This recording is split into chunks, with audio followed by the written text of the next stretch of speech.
Uh-oh. Uh-oh. Y'all know what this is. Uh-oh. How does audio sound though? Y'all hear this? With PBC. So I told Crawford, look, let us present to you a schedule of fights leading up to Spence. So I have all the confidence in the world that Crawford versus Spence will happen. All right. Well, before Crawford versus. Uh-oh. All right. Oscar De La Hoya said, man, I'll help you get that Spence fight, man.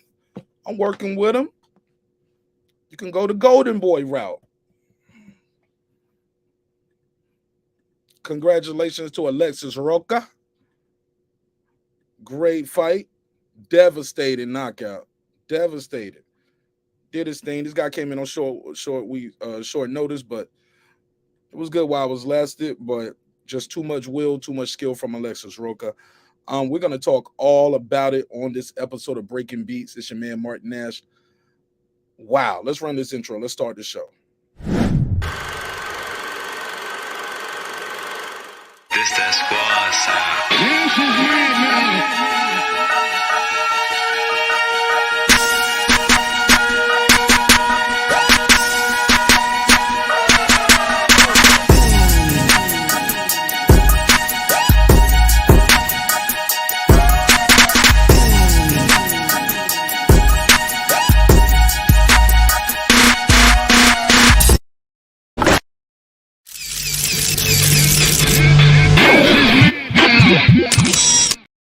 Oh man, that audio didn't even come through right. All right, let me get it right. Let me get it together now. Had to move the stuff back to the studio. Check 1 2 1 2 1 2 1 2. How's sound out there? Mic check 1 2. How's sound? Can y'all hear me? Let me hit this intro. Let me see if it's coming through the headphones. Let me hear something. All right, there we go. There we go. I can hear it now. All right, man. What's popping? What's going on? You're back in the lab with your favorite neighbor, your man Mark Nash. He is I am he. Another one. Yeah, we back, baby. 3 in 1 day. It's episode 3, man. It's our 3rd time back today, and we talking boxing again. Yep. You see the title, you see the thumbnail.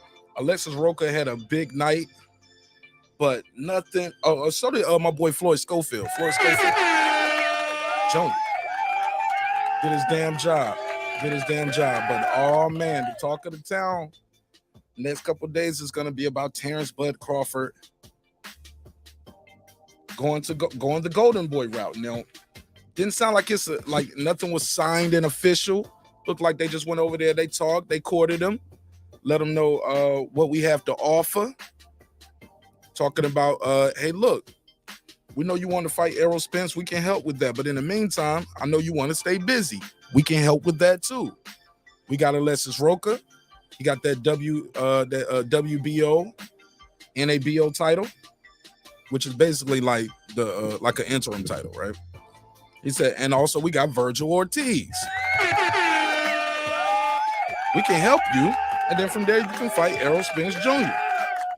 We can help with that. See what we're doing with Ryan? We getting Ryan to fight. Okay. We're gonna talk all about it. Well, again, though, congratulations to Alexis Rocha. He went in there and did what he had to do. We're gonna talk all about that. I'm gonna open the phone lines up. Sorry, I'm late. I had to put the baby to bed.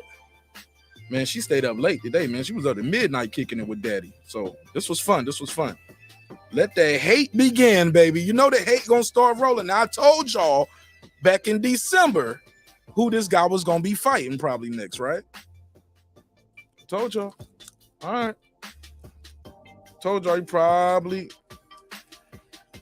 is gonna be fighting Alexis Rocha due to Thurman going another way. Boots going another way, and now he's out the rankings.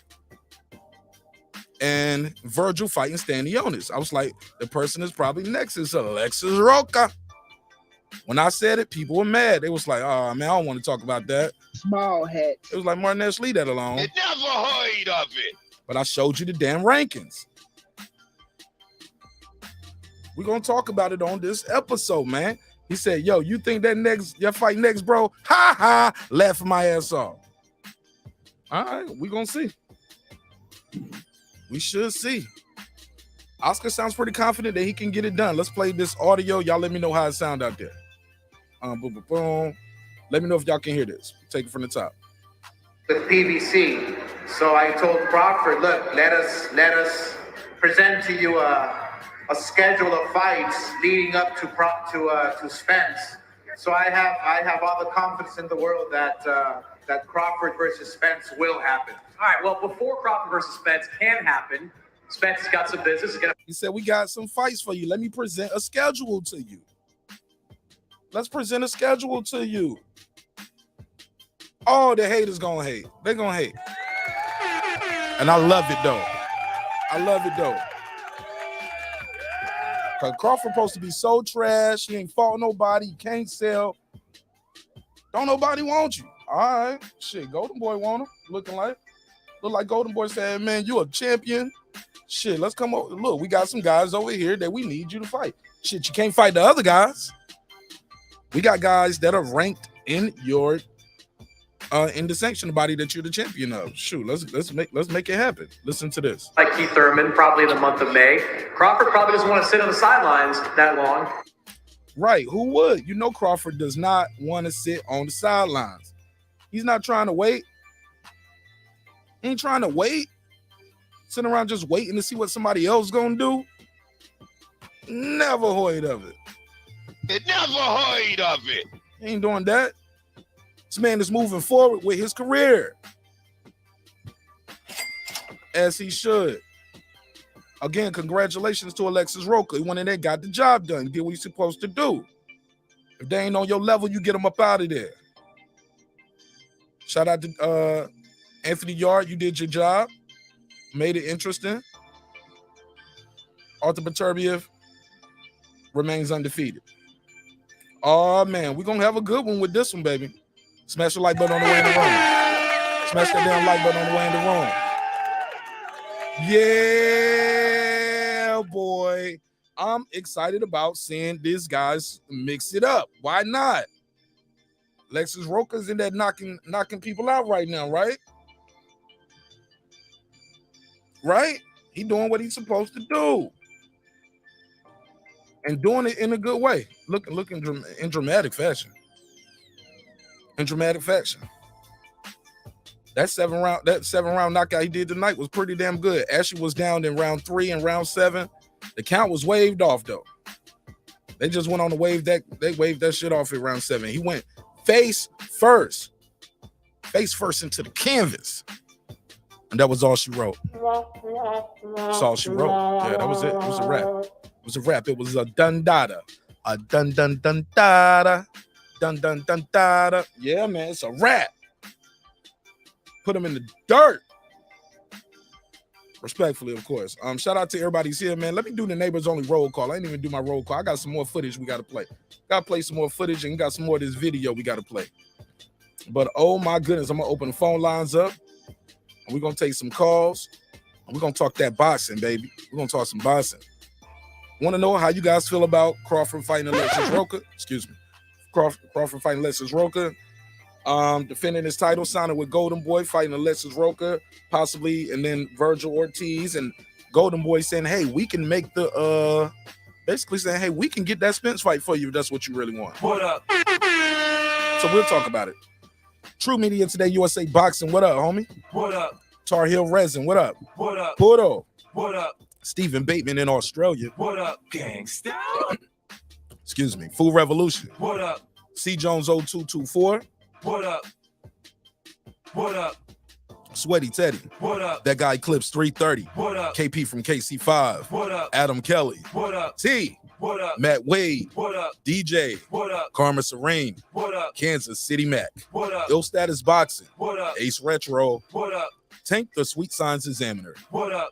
Beyond and Above Media. What up? Pittsburgh T. What up? SF City Slicker. What up? I Know Boxing. What up? Boxing Lounge. What up? It's Mex. What up? Mike from Boston. What up? Ride Up the Storm. What up? Here to There. What up? Miss Queen Sunkissed. What up? Taylor Bell. What up? Maddie Yoel. What up? Cliff Bailey. What up? Con Shonery. What up? Lisa Bell. She never fails. What up, gangsta? Cooking with the Champ. What up? On the mic with Terrence Bailey Sr. What up? HLD. What up, gangsta? Cooking with Sir Senior. What up? Brandon Washington. What up? Born Supreme. What up? Lady Shandon Dim Season. What up? Dub Right Side. What up? D Bevel the Champ. What up? And of course, the big fish himself, my good brother, Derek Lincoln. What up, gangsta? All right. Now, to be fair, is this the fight that we all wanted to see? No. Y'all know what we want to see. We want to see Spence versus Crawford. That's what we want to see.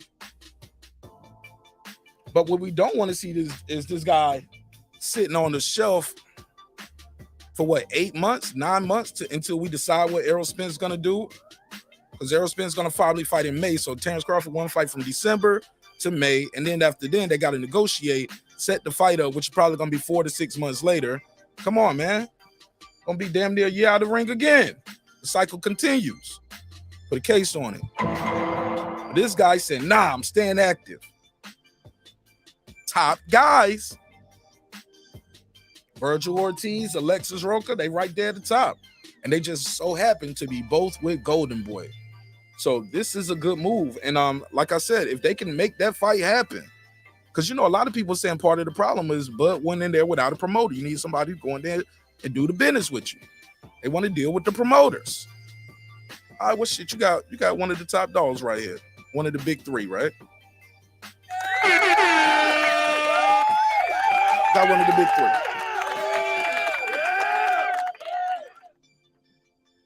Now, what's going to be the excuse? Can't say we don't work with Golden Boy. We're working with Golden Boy. Phone lines are open. Let me drop the link out there. I think my boy Bots and Scholar going to pull up, chop it up with me. Yeah, let me play some more of this audio. Let's play some more of this audio. Oh, I got another one and another one too. We got some more. We got some more of this. Let's hear it. The guy coming up next, Alexis Rocha, he is number 3 in the WBO rankings. And you hear this crowd here. They'd love to see Rocha go up against Terence Crawford. What's that fight discussed? We did discuss a Rocha fight. Rocha has a tough fight ahead of him right here tonight, but I think that that's a big possibility. Rocha now is number 3 in the world, and if he looks spectacular tonight, hey, why not? Rocha versus Crawford next. Who knows? All right, so what do you want to see out of Alexis Rocha? He's got a late placement coming into this. Is he gonna get credit? Probably not. If he go in there beat the guy, probably not. If he go in there if the guy has any success, it's gonna be a knock on Crawford. Crawford got to keep doing what he's doing, keep winning, and winning in dramatic fashion. I like the fact the guy he's fighting right now is on a knockout streak. And looking impressive, and he's ranked high. He's number 3 in the world. So you can't say, oh, this guy ain't nobody. He's ranked number 3 in the world, homie. You got that interim WBO title, same one T.O. got. Shout out to my guy T.O. He right there next for a title shot too in the WBO. Without further ado, I got my boy the Bots and Scholar just joined the show. Also, the phone lines are open 404-692-1766. 404-692-1766. Call in. Let me know what you're thinking about this news. Terence Crawford signing with Golden Boy. Possibly. It's not official yet. From all I'm hearing, it's not official, but they are talking and they sound like, man, we pretty damn confident. He gonna ride with us, man. It's almost like we're gonna make him an offer he can't refuse. I ain't mad at him, man. Life go on. Ain't that right, Rockman? You gotta take care of your family, keep your career going. Boston Scholar, tell me, how do you feel about this news? I'm gonna play some more audio of them talking about signing Terence Crawford, but they are constantly talking about it. They are, and hey, look, remember people was like Golden Boy ain't got nobody. They ain't got nobody. They ain't got nobody. They signed Terence Crawford. They got somebody.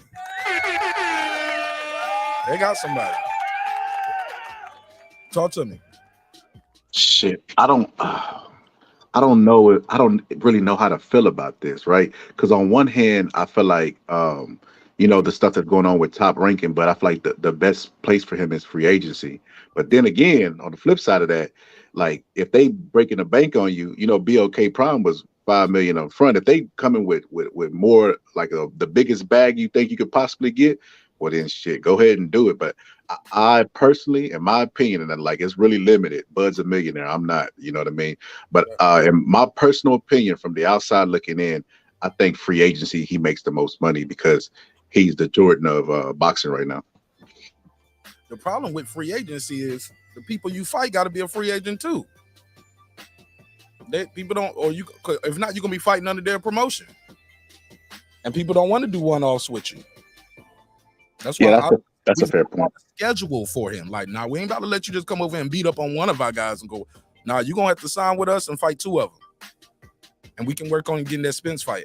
I just don't feel like, I heard somebody say the other day. I think it was when I interviewed Hank Lundy. He was like, neither guy trusts the other side. He don't trust them, and they don't trust him and his team. You get what I'm saying?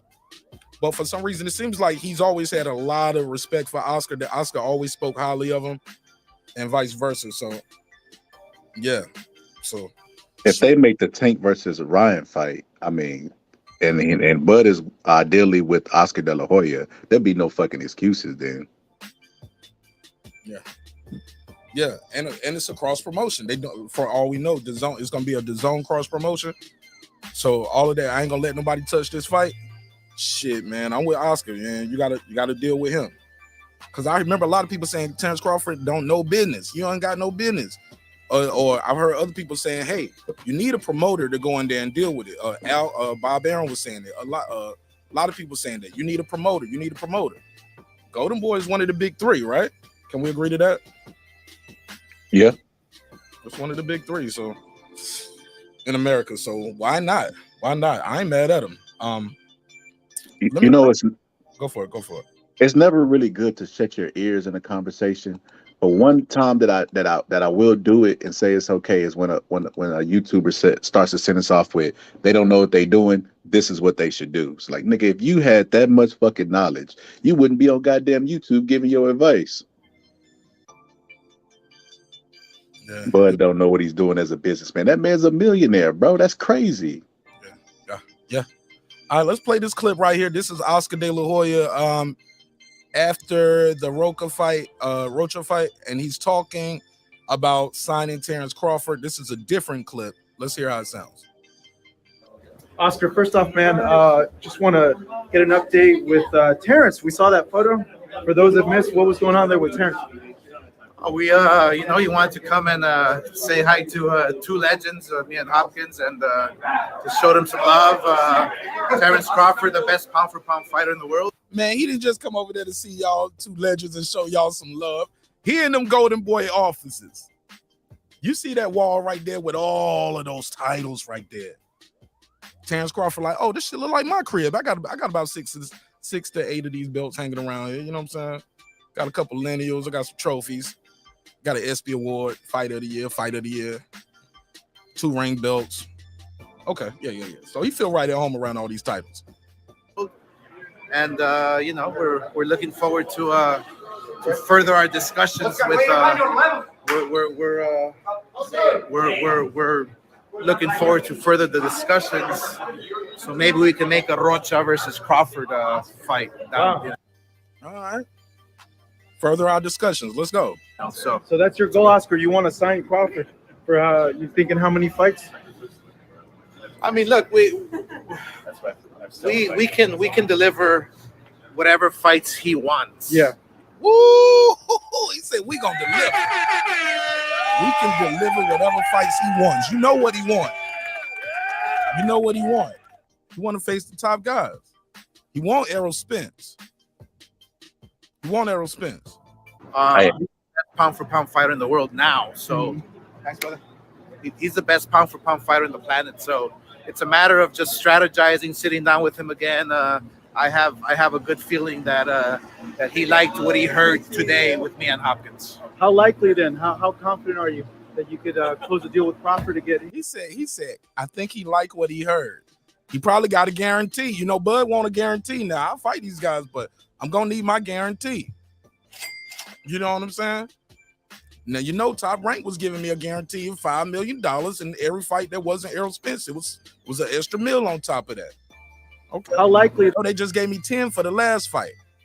I need my guarantee. So I'm saying it's probably gonna be a couple fight deal, probably with Errol Spence on the end and an option to renew. Yeah, they're gonna give him something nice. Then how confident are you that you could close a deal with Crawford to get him and Rocha and him and Virgil? Yeah, we can get him and Rocha, him and Virgil. We can even get him and Errol Spence. Wow. What? Oscar, how you gonna do that now?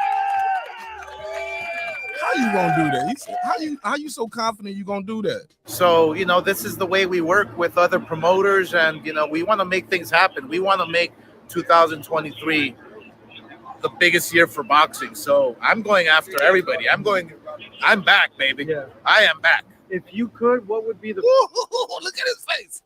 Ooh, he said, I'm back. He talking about Golden Boy promotion. Look at his face. He's serious. He said, man, I got my ass back. Man, I'm ready. first fight that you would make for Terence if you guys were able to sign him? First fight. I wouldn't mind watching Terence with Rocha. Yeah. That's the fight. And then we have Virgil. And then, hey, why not sit down with PBC and finally figure out Spence? I wouldn't mind seeing that. I wouldn't mind seeing them two fights. Both of them. Rocha be next because Rocha got the interim, plus Virgil got a fight already, and then you bring in Ortiz. Boom, let's go. Talk to me. What you think?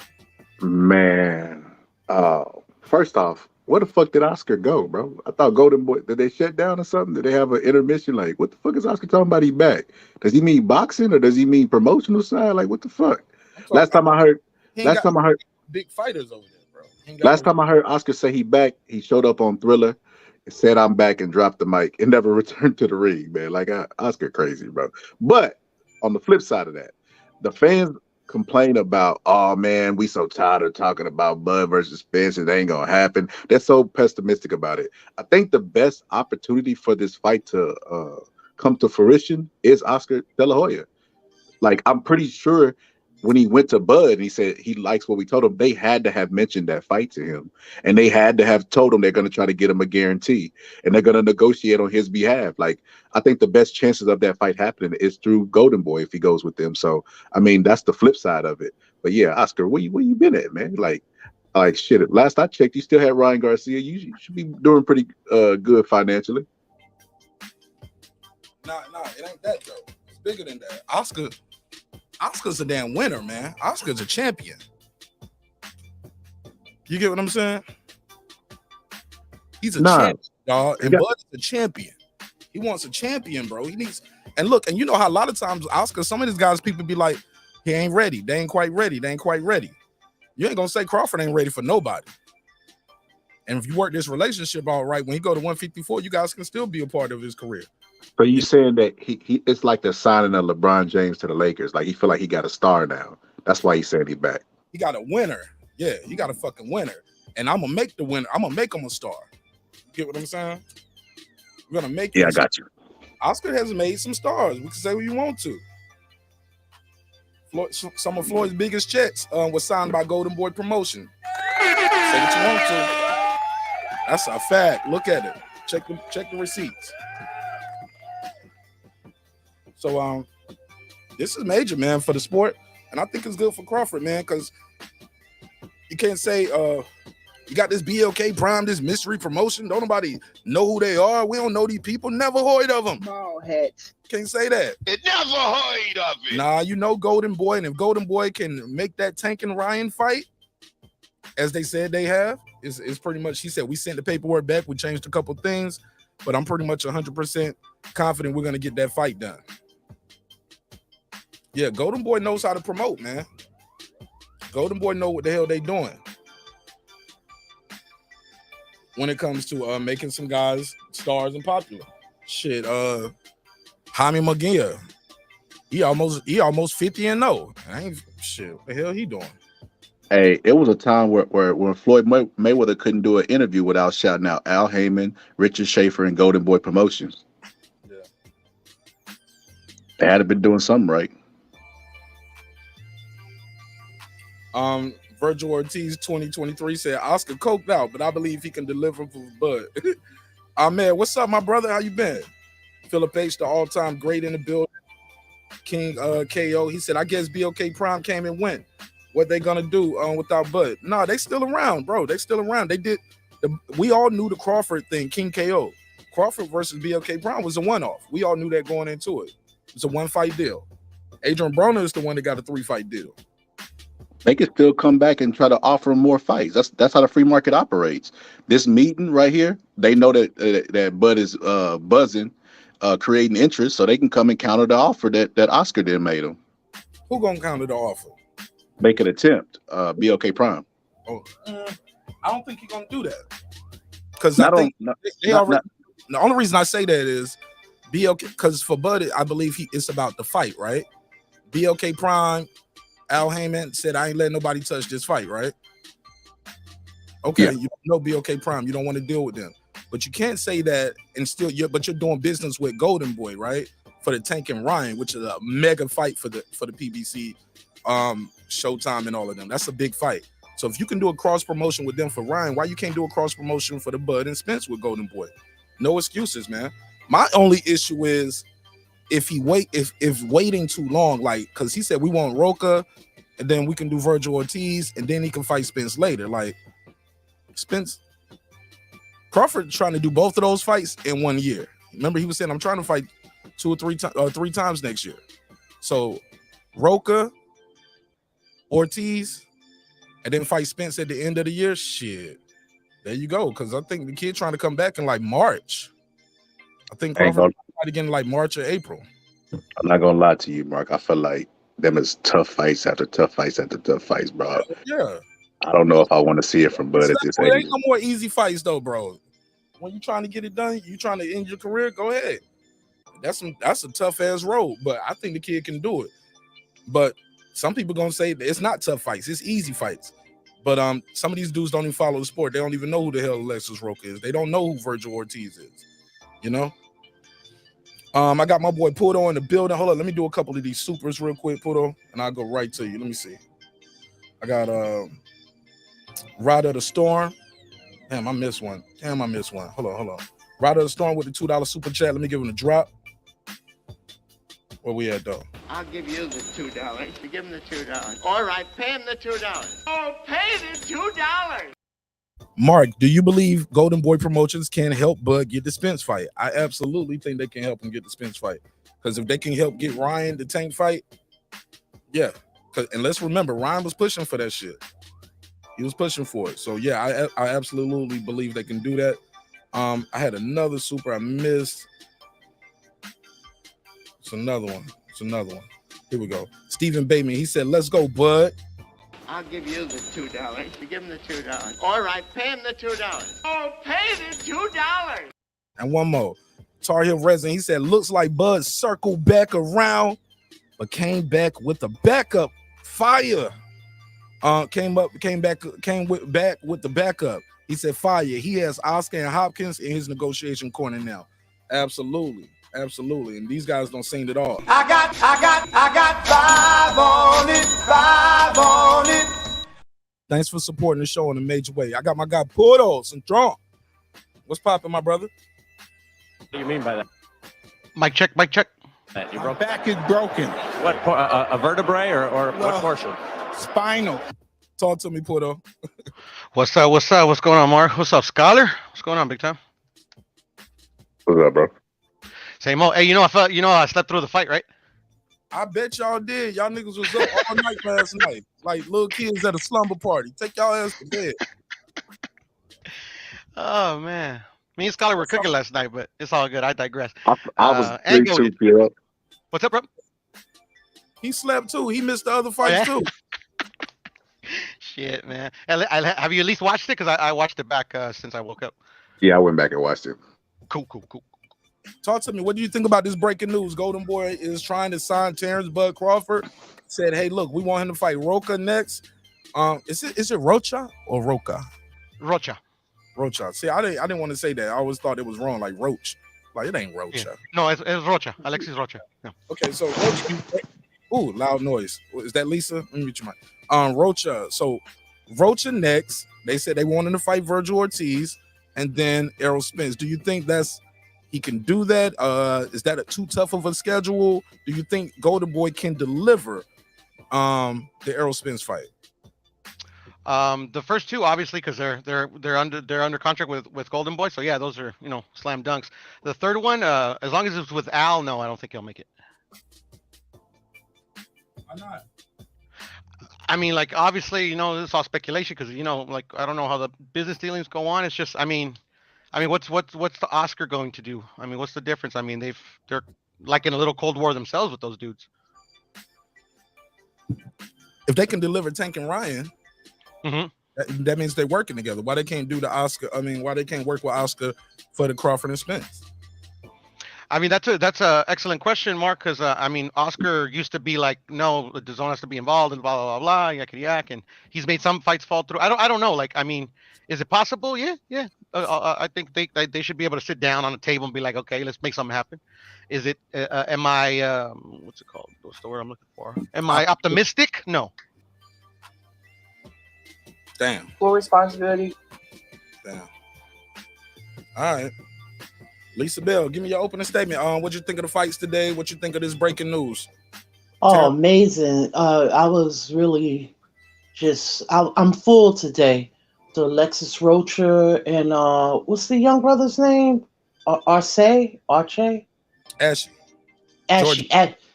Ashie, yeah. That was a really good fight. And then earlier with Beterbiev and Yard, that was really an impressive fight. I got a newfound respect for Yard. I always like Yard. It was a good fight. Like, he didn't come there to lay down. And so what is my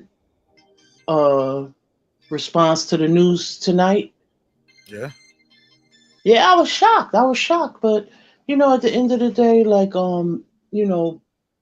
Bud Crawford is a free agent, so I guess he can move how he want to move. If he want to, get a few more fights in before he retires, I have no problem. Like Puro said, those first 2 fights I could see it, but that third one, just don't know. Okay, I like this comment. Shout out to Juice. I'm right there with you, and I'll open it back up to the Boston Scholar, Porto, and Lisa Bell. He said, salute. He said, after Thurman Spence has been granted 60 days by the WBA and 120 days by the IBF to make the fight with Bud, or he's going to get mandated or stripped. That means he's going to have to fight the whoever's number 1 for the WBA or make the fight with Boo Simmons, But you got 60 for this one, 120 days for that, but to make the fight with Spence. He said, we're going to get this fight. He said it's going to be first Roca, then Spence. So he's going to sign with Golden Boy. Shout out to Juice. That's his prediction. Think he's going to sign with Golden Boy, fight Roca next, and then fight Spence, which is right on schedule too, because he and Rocha can fight in like March or April. That'll be right. Rocha get right back in the ring. Crawford just fought in December. They can get right back in the ring in like March or April. So now Spence done fighting. You just had your next fight. Let's go in there and try to make this deal. Okay, if not, shit, we got Virgil Ortiz for you. But we got something for you. You don't have to sit around and just wait and twiddle your thumbs. You don't have to go somewhere else and fight somebody where people be like, who's this guy? Never heard of him. Never heard of it. Man, you got a number 1, you got a number 1 over here and a number 3.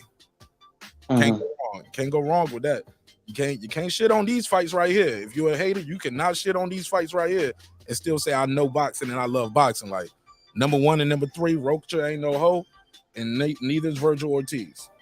Young too, strong talent too, and they're gonna bring a fan base. They're gonna bring that, you know what I mean, that other fan base.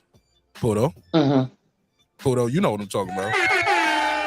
Yeah, for sure. The that other one, that Latino fan base. Mexican fan base, yeah. Yeah, man, you're gonna be a star for real. You start fighting the Mexican brothers and sisters, fight them in Cali, in Texas or something. Oh yeah, now you're gonna be a star for real if you can go in there and defeat those guys. Talk to me. What do you guys think about what you said? It'll probably be Rocha then Spence. What y'all think? I don't have. Did he not throw Virgil in there? I thought he said Rocha, Virgil, then they're going to try to circle back to Spence. That's what Oscar is saying he would like to happen, but it might not happen that way because Spence already said I'm tired of making his weight. He's going up to fight at 154. Maybe that last weight cut is going to be that one more time at 147 just for Crawford. Now, in a perfect world, I wish that was next. I wish him and Spence was fighting right now in April. I hate that Spence is not going back to the table on this right now. But I get it. It is what it is. Got to move forward. He's moving forward. Shit, Crawford got to move forward. Mhm. I'm just glad. Yeah, Crawford, I don't really have no hope for the Spence fight. If it happens, fine, but I'm not gonna sit and talk about that every day, or boxing goes on. We had great fights today. Come on, Lisa. When the last time I did a Spence video? Come on. It's been a while, yeah. But I mean, like, boxing goes on. Like, we had great fights today, and this still gets, you know what I mean? This shit, like, it's just like, come on, like, he called him if out. it happens, yeah, if it happens, great. If it happens, yeah. But I'm not, they still have to move on with their careers. Either they're gonna do it or they don't. Let me know if y'all can hear this audio of Alexis Rocha calling him out. I'm ready for anything. Say you're ready for anything. Can you hear it? Mm-hmm. Y'all heard it? Okay, let's play it. Yeah. I'm ready for anything. Say you're ready for anything. We know your promoter, Oscar De La Hoya, Bernard Hopkins, they met with Terence Crawford this week, posted a photo of it on social media. Is that the fight you want next? That's the fight I'm ready for next. Let's go. Everyone always asks me, am I ready? I won't know until I'm in there with him. Why do you feel you're ready for that fight right now? I'm ready for the big names. I know what I'm capable of. I know when I fight whoever it is in front of me, I'm going to just take it up every level, every step. And I just want to say one more thing. Viva Mexico, cabrones! Guys, thank you so much, Come Chris. on, Puto. Alexis Rocha. Come on, Puto. Tell me that shit don't get you pumped, man. All the time, brother. Yeah. All right. Hey, man, let's do it. Yeah. Okay. Go ahead, Scholar or Puto.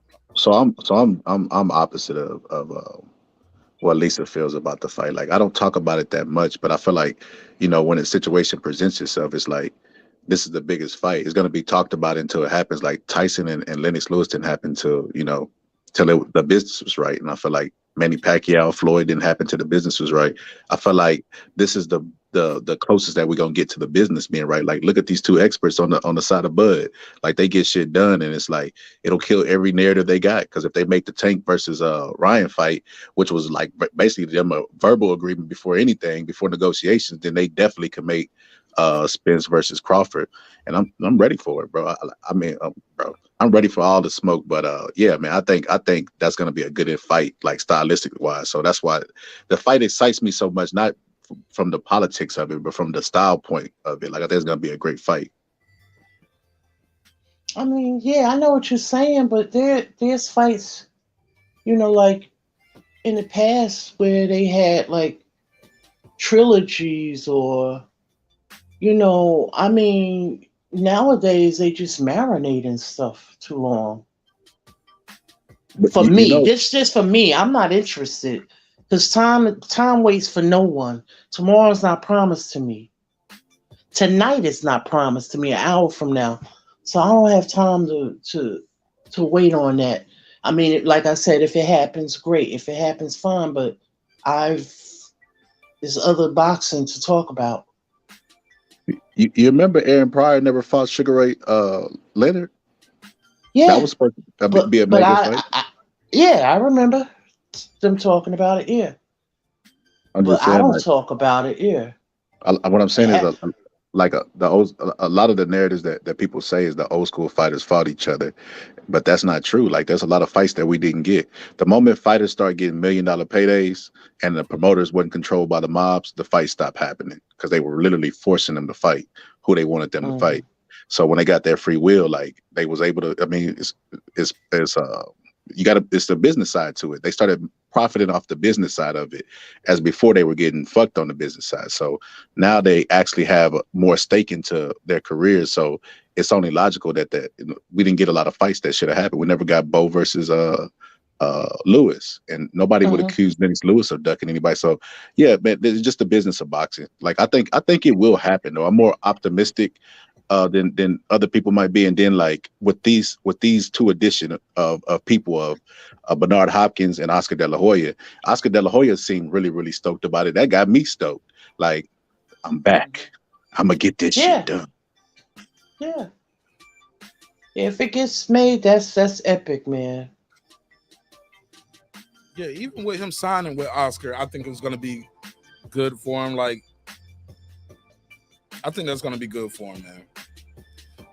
For especially like him learning the business, like more that he's trying to learn, more than he already knows, and being around somebody like Oscar who's seen it all, done it all, and I mean all.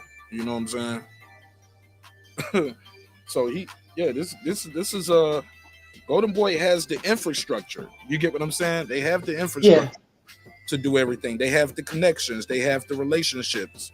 So it's not like they haven't done cross promotions with everybody. So don't see why it can't happen at this point, unless Spence is done at 147. And if that's the case, it is what it is. Because he's the only one complaining about the weight at this point, and he's the only one fighting outside the division at this point. I mean, at the end of the day, I mean, the politics still, the business still, like Scholar was saying, still gets in the way of Bud and Errol. I mean, I personally think they're gonna fight when Errol's contract is up. As long as it's with Al, I don't see it happening. Why is that though? I don't know. I would have to ask Errol Spence that, and I would have to believe what he's telling me. But why do you feel that way? Because you said that he didn't say that. So because I mean, like Crawford's not tied with any promoter. He's on contractually. Errol Spence is. So like, I mean, there shouldn't be any conflict. Like they either want to make the fight or they don't.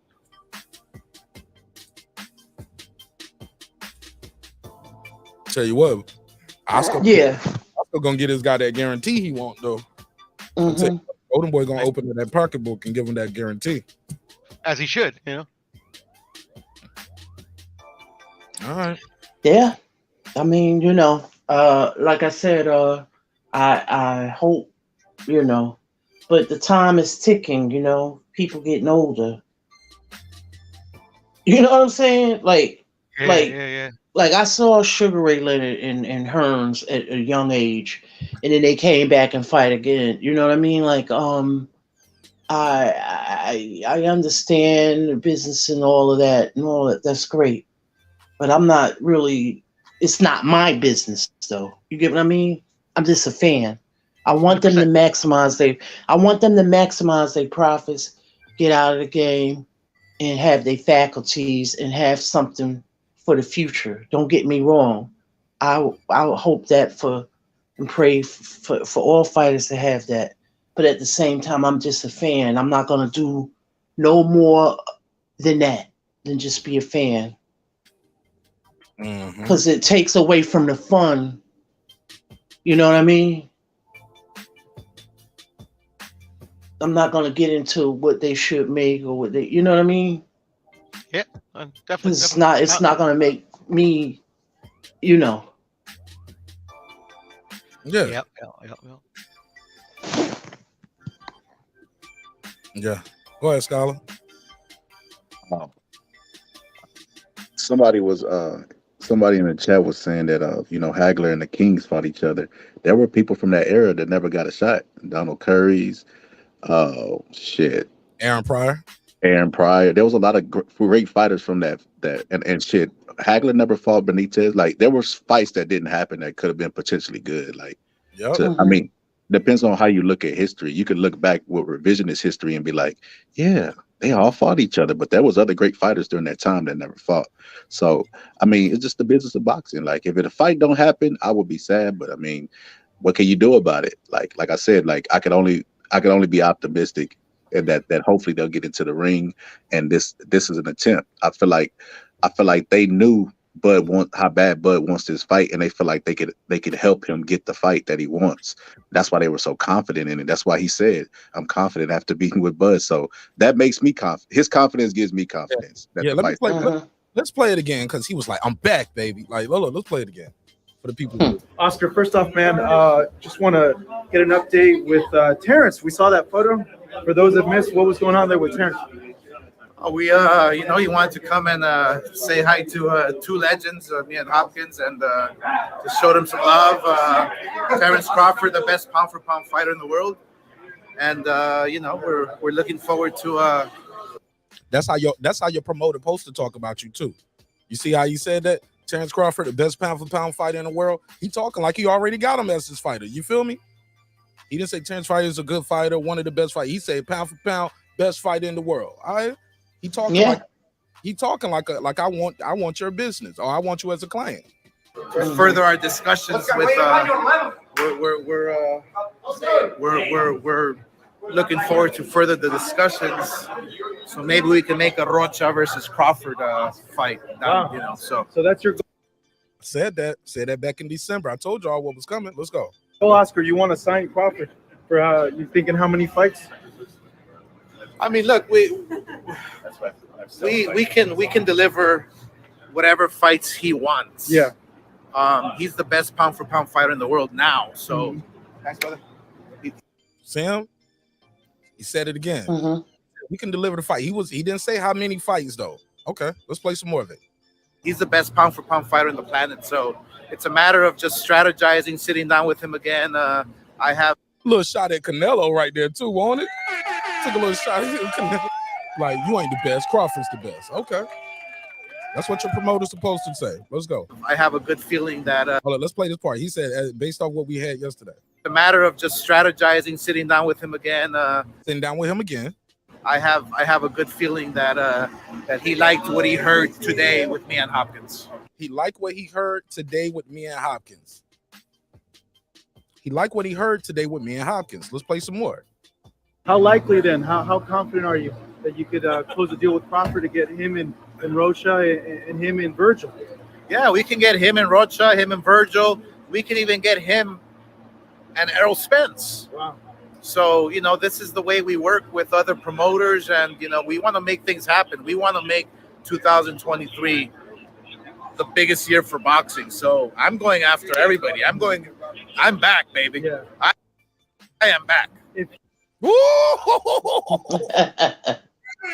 I heard that.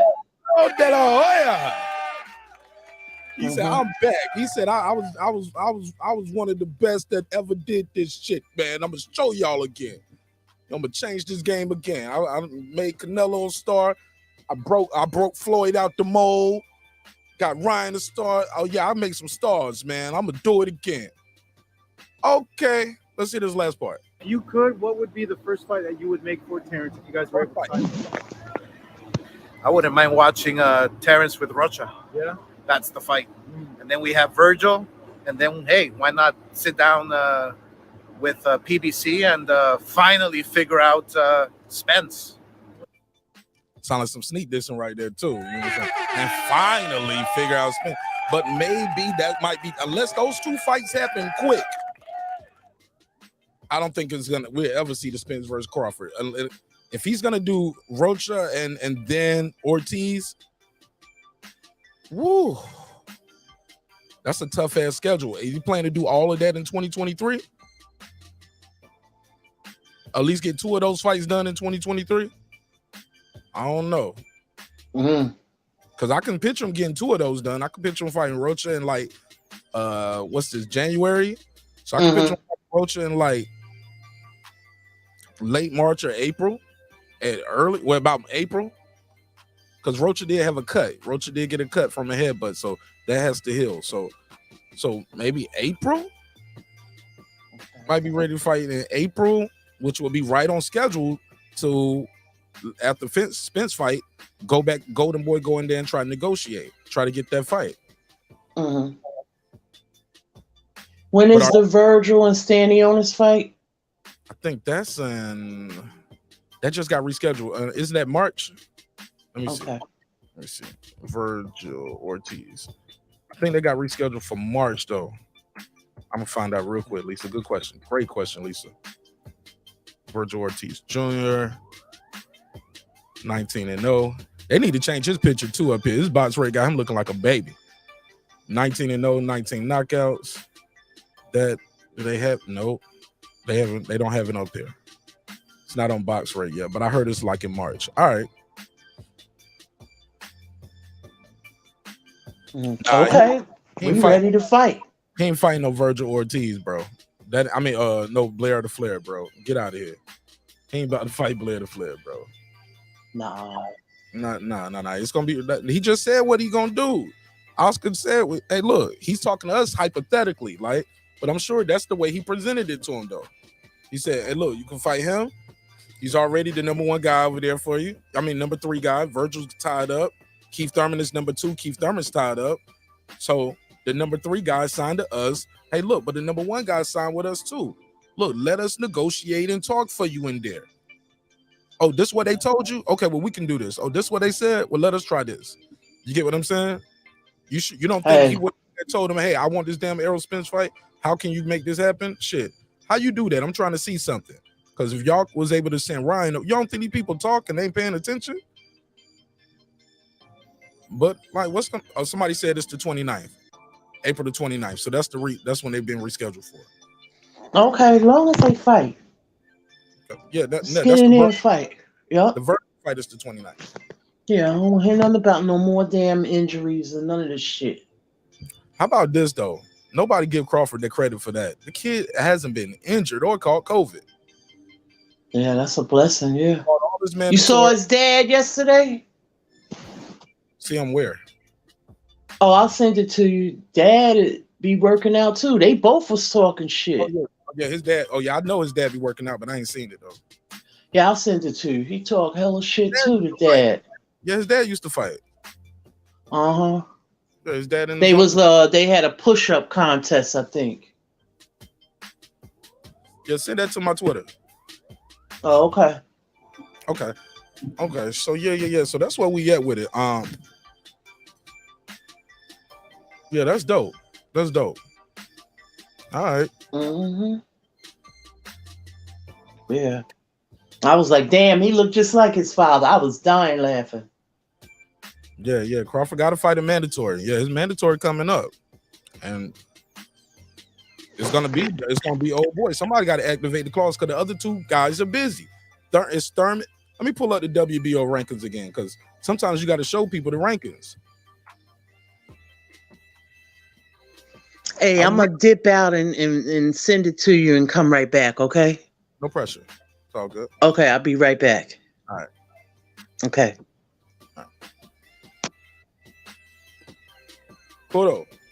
Yo. There we go. What's up, brother? Yeah, man. Like I said, I'm gonna just bring up the top 10. I'm gonna just see Karen Kukajan is number 14. David is dropped down to 15. Boom. So your Dennis Ugas is number 9. Anthony Young. So I'm gonna just take a screenshot of the top 10. Yeah, I'm looking at him right now on the WBO, and I'm gonna put that on the screen so people see what's out there. 1 and 2 are busy. What y'all want to see him fight Cody Crawley next? Y'all want to see him who can scrap now? But some people they don't even know Cody Crawley. I've seen him against what's his name? The Riverside Rocky. Yeah, he. I don't think he's very good. He ain't bad neither though, and he can talk some shit and sell a fight. He ain't in there all humble. He be talking shit. That's why I like him. And me personally, I'm good. I'm good with that dude. Yeah. Right. I mean, you don't want to see who? When you rather see Rocha? Yes, Rocha or Virgil. Yeah, that's it. You got Virgil, who got to fight. Keith Thurman possibly got to fight. Number 3, Alexis Rocha is gonna be the mandatory. I said this shit back in December, Porto. Yeah. No, for sure. I was like, and people gonna be like, oh, you fighting Alexis Rocha? Who's that? Never heard of him. I was like, you better watch him. People have been telling me that too because I've mentioned Rocha as well. Yeah, they don't be keeping it because some of these dudes don't really watch they don't be watching that much. You know what I'm saying? Yeah, for sure. The only time they probably ever seen Rocha fight to this day was the upset with Blair Cobbs. I was ringside to watch him fight. Oh, you saw that one ringside? Yeah, it was for the JoJo versus Cepeda fight. Mm-hmm. Yep. Yeah, I was there with my boy Rep and my wife. The guy can scrap. He be and I like the fact he be talking shit too. Yeah, so I think Rocha can fight. I think I think obviously you got to favor Terence because he's got the championship experience and all that, and he's seven knockouts in a row. But you never know. Yeah, young kids got to get a shot. They at least need the opportunity, and then Bud can prove us right or wrong. Yeah, but that's the thing. can't have it both ways saying give these guys a shot, but they only say that for Virgil and Boots. Okay, well, Boots is sitting on the bench. He waiting now. Allegedly. He's waiting for Errol Spence. But I think he's going to have a fight before then, though. Who? He might have a fight before then. Who, Rocha? Boots. Oh, Boots. Well, the thing is that, like, for Terence, he's out of it because he has a title. He can't even... Yep. He lost his position to, like, request a mandatory. Right. So... Come on, bro. What's... Just saying. Don't nobody say nothing about that, right? I do all the time, bro. They say I'm crazy and I'm hating and I don't want to see the fight or some bullshit like that. They're going a different route. They're going for the wounded animal. Or vacant. This shit gonna probably be vacant because this guy said publicly making weight ain't easy and it ain't fun. So shit. Let's go that way. See what happens. Shit, he might drop that shit. And if we fight him, we get a chance to win 3 titles. You know what I'm saying? Yeah, facts. It's gonna be a fight. It's gonna be in Dallas. So it's not a bad move. It ain't I don't think it's ducking, but it's waiting though. It is waiting. And it's a risk. You're taking a chance, you know? Yeah, you definitely are. Yeah. Yeah, you know what I'm saying? Yeah. And me personally, like in Bud's situation, if he does like make this deal with Golden Boy, I don't think that. I think the Spence fight is good done, bro. I don't think he's gonna revisit it anymore. Oh, you think it's oh, don't say that. Because of his age, you know. So like, I think he fights these 2 dudes, win, lose or draw. I think he moves up to 154. Maybe tries to challenge, for Maul if he's still there, or excuse me, Mel or whatever, Because for me personally, I want to see like Terence Crawford like try to maybe like move up to like middleweight or something like for his last fight and see if he maybe beat a champion up there. That'd be nice. Not to say right now, but just like maybe towards that at the end, And he's kind of at the he's getting there. He's 35 and stuff, Right. It's tough. Like, he doesn't have the what's the word? Like, just say like a Tommy Hearns. He had the length and what was Tommy's reach? I don't know. He had a very long reach, if I can remember correctly. Yeah, Tommy went all the way up to cruiserweight, didn't he? Tommy Hearn got a 78-inch reach. Yeah. See, I could see like in the thing that I sent you, Mark, I could see that Bud has really filled out a lot from when he was 135 to now. He's really a full-fledged, welterweight now. He's well into that size. Like but do I see him being 160? Maybe. I don't know.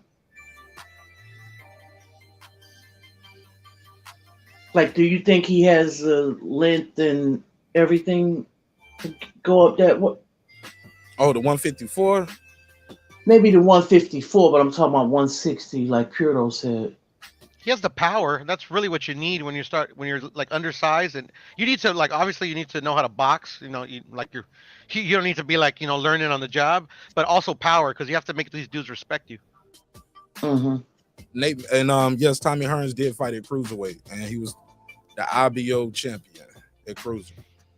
Yeah, see, Tommy had the length and he had the genetics to. I don't know if that's the right word. Like he had everything that went with that, like a pound for pound. Bud has it too, but he's just a little smaller. Bud's reach is 74-inch. Oh, that's pretty. And he has some long arms, shit. For a welterweight. Damn. Yeah. Yeah, the kid though, I think his career probably end at 54. I think he'll end at 54. And but I think at 54 though, I really see I just think his skill is gonna carry him somewhere else. You know what I'm saying? But he can't do it. He can't wait too long though. You know what I mean? Because he is getting older. Mm-hmm. I figure he got about 3 more fights at welterweight. 2 to 3 more, about 3 fights. 2 to 3 more fights at welterweight. And then he's ready to go to 154. Yeah. You want to beat some of these names, these lions. Try to get that Spence fight these young lions that people said he didn't fight. You know, but it's gonna be a lose-lose. If he beat them, they wasn't ready. Mm-hmm. You get what I'm saying? Yeah, I mean, big money fight and the legacy fight.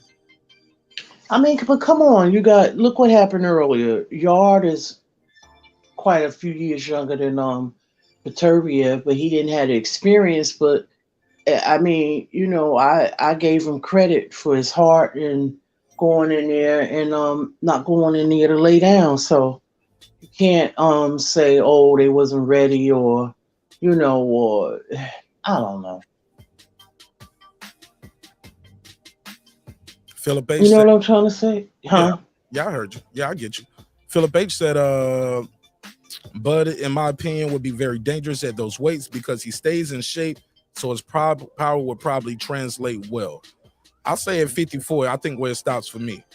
54 is where it stops for me. Mm-hmm. I think that's where it stopped.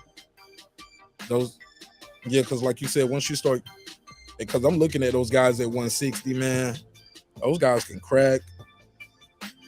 They're bigger, they're longer, rangier, super skilled.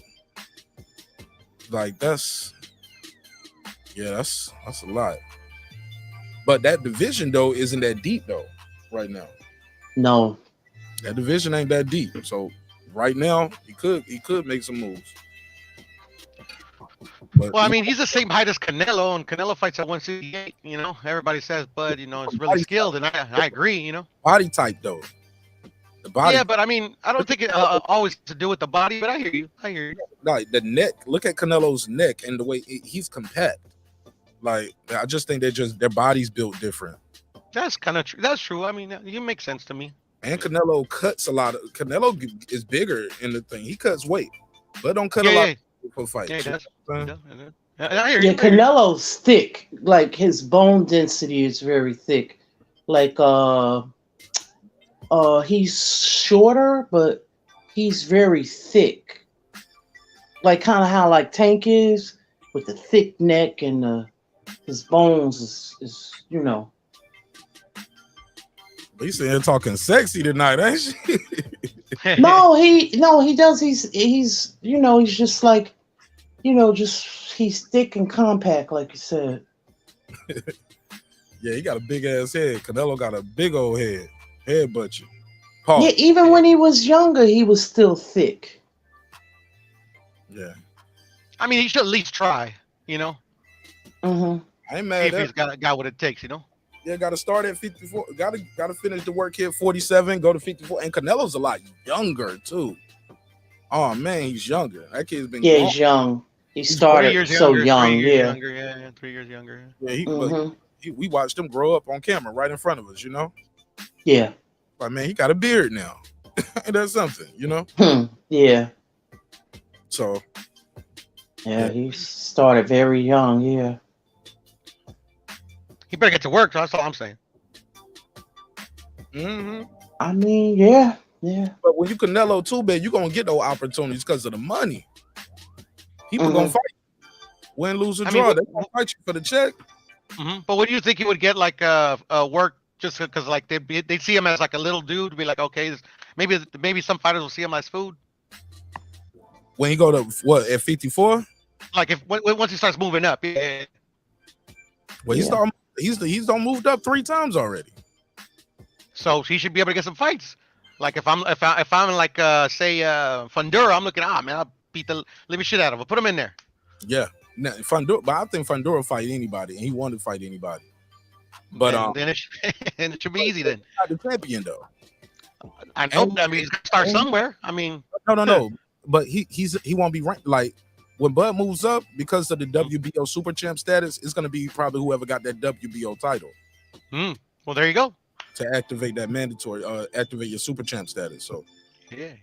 So it's all about Maul or Tim Tszyu, Mel or Tim Tszyu. Mhm. But who knows who's gonna have the title by then? You get what I'm saying? Because I don't see that happening. Get you, yeah. Here, you know. Yeah, for sure. Shit, Fondora might be the champion. Mel might move up.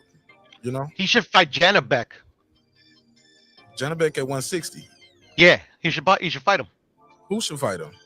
Bud. When? He at 147. Just whenever he likes. Janabek? Yeah.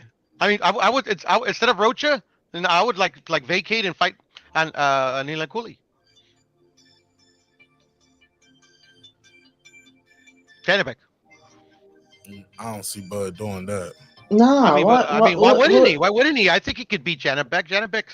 Janabek is not very. I mean, it's not what they say is, in my personal opinion. But once you're there, what you then lose the weight and lose the muscle and go back down and weight again. No, just retire after that, bro. Because he reset. I don't know, Gordo. I think I don't even think that's gonna be the big money fight where he's gonna be able to want to retire after that. I think he's still got a lot of fights. Well, not a lot, but not just jumping right up now and just say, hey, let's just go fight Janabek. Nah, man. You got Janabek ain't nobody to beat. It would be Triple G. You got a young lion. Hold on, listen. You got a young lion in Virgil Ortiz right here in front, right here. He's your number one. That fight should be happening before you go to Janabek, bro. That's crazy. I agree. But I mean, say, because he just went to go talk. Say they don't make music. Say they don't make music. They don't work out a deal, and he doesn't go sign with Golden Boy. That's an option. Is all I'm saying. Small hats. Oh no. What about Munguia then? Munguia's not a champion though. Yeah. Again, and then I only mentioned Janabek because he could use his super champion status to challenge Janabek. Okay. That's the only reason I mentioned him. That's the only thing. I'm just giving him another option just in case shit don't work out. That would be crazy. I think he should. You start at one division, right? Go to 54. Do that first. Don't do 60. But I mean, say he exercises. I think Jermel beats the ever living shit out of him. That's just me. Oh yeah, I want to see that. Yeah, so do I. But I wanna see that. Take my money. Just take the money. Yeah, right. I'll pay for that shit too, bro. I ain't gonna lie. Man, I paid for Crawford Avanesyan, bro. I think I already proved I'm gonna pay for these fights. Yeah. I don't know. Yeah. It just seemed like it's it's just hard. Whether it's the welterweight division or super welterweight, he's gonna have to make deals with. It's not gonna be easy. Nah. Especially if he want to go to the top guys. Yeah. And Mark, now that I think about it, you're right. If he can't make this Golden Boy deal, he should fight Jermel. I think that's what he should do. Jermel got a fight lined up. He got a Tim Tszyu fight lined up. No, he got injured. Yeah, but when he comes back, he's gonna fight whoever between. It's supposed to be Tim Tszyu next. Tim Tszyu. It's supposed to be, but he can like I said, he can use his super champion status. Nah, he gotta fight is mandatory, bro. Jermel got a mandatory already now. He's not Crawford exercising his super champ status isn't gonna jump that mandatory. How do you, I mean, that's in the rules or what? Nah, yeah. As far as I know. But these guys break the rules all the time, though. That's what I'm saying. Yeah, you right about that. Boom, make it happen. If they can, I'm just saying that'd be cool. That'd be cool. Pure said, make it happen. Call him, Mark. I mean, all this fuckery that they do, on a daily basis, it can at least give us a fight that, obviously, Mark said, take my money. So let's go. Yeah, see the thing, what? I wish that all of these heads of these companies would just come together, put their egos to the side, and do what's best for boxing. Yeah, I get it. You want to do what's best for your company, but sometimes for the health of boxing, so it can move forward, Because I think the fans would just go crazy. What you mean? I lost you. Meaning that just come together and work together to make the best fights. Everybody, regardless of, like put your egos to the side.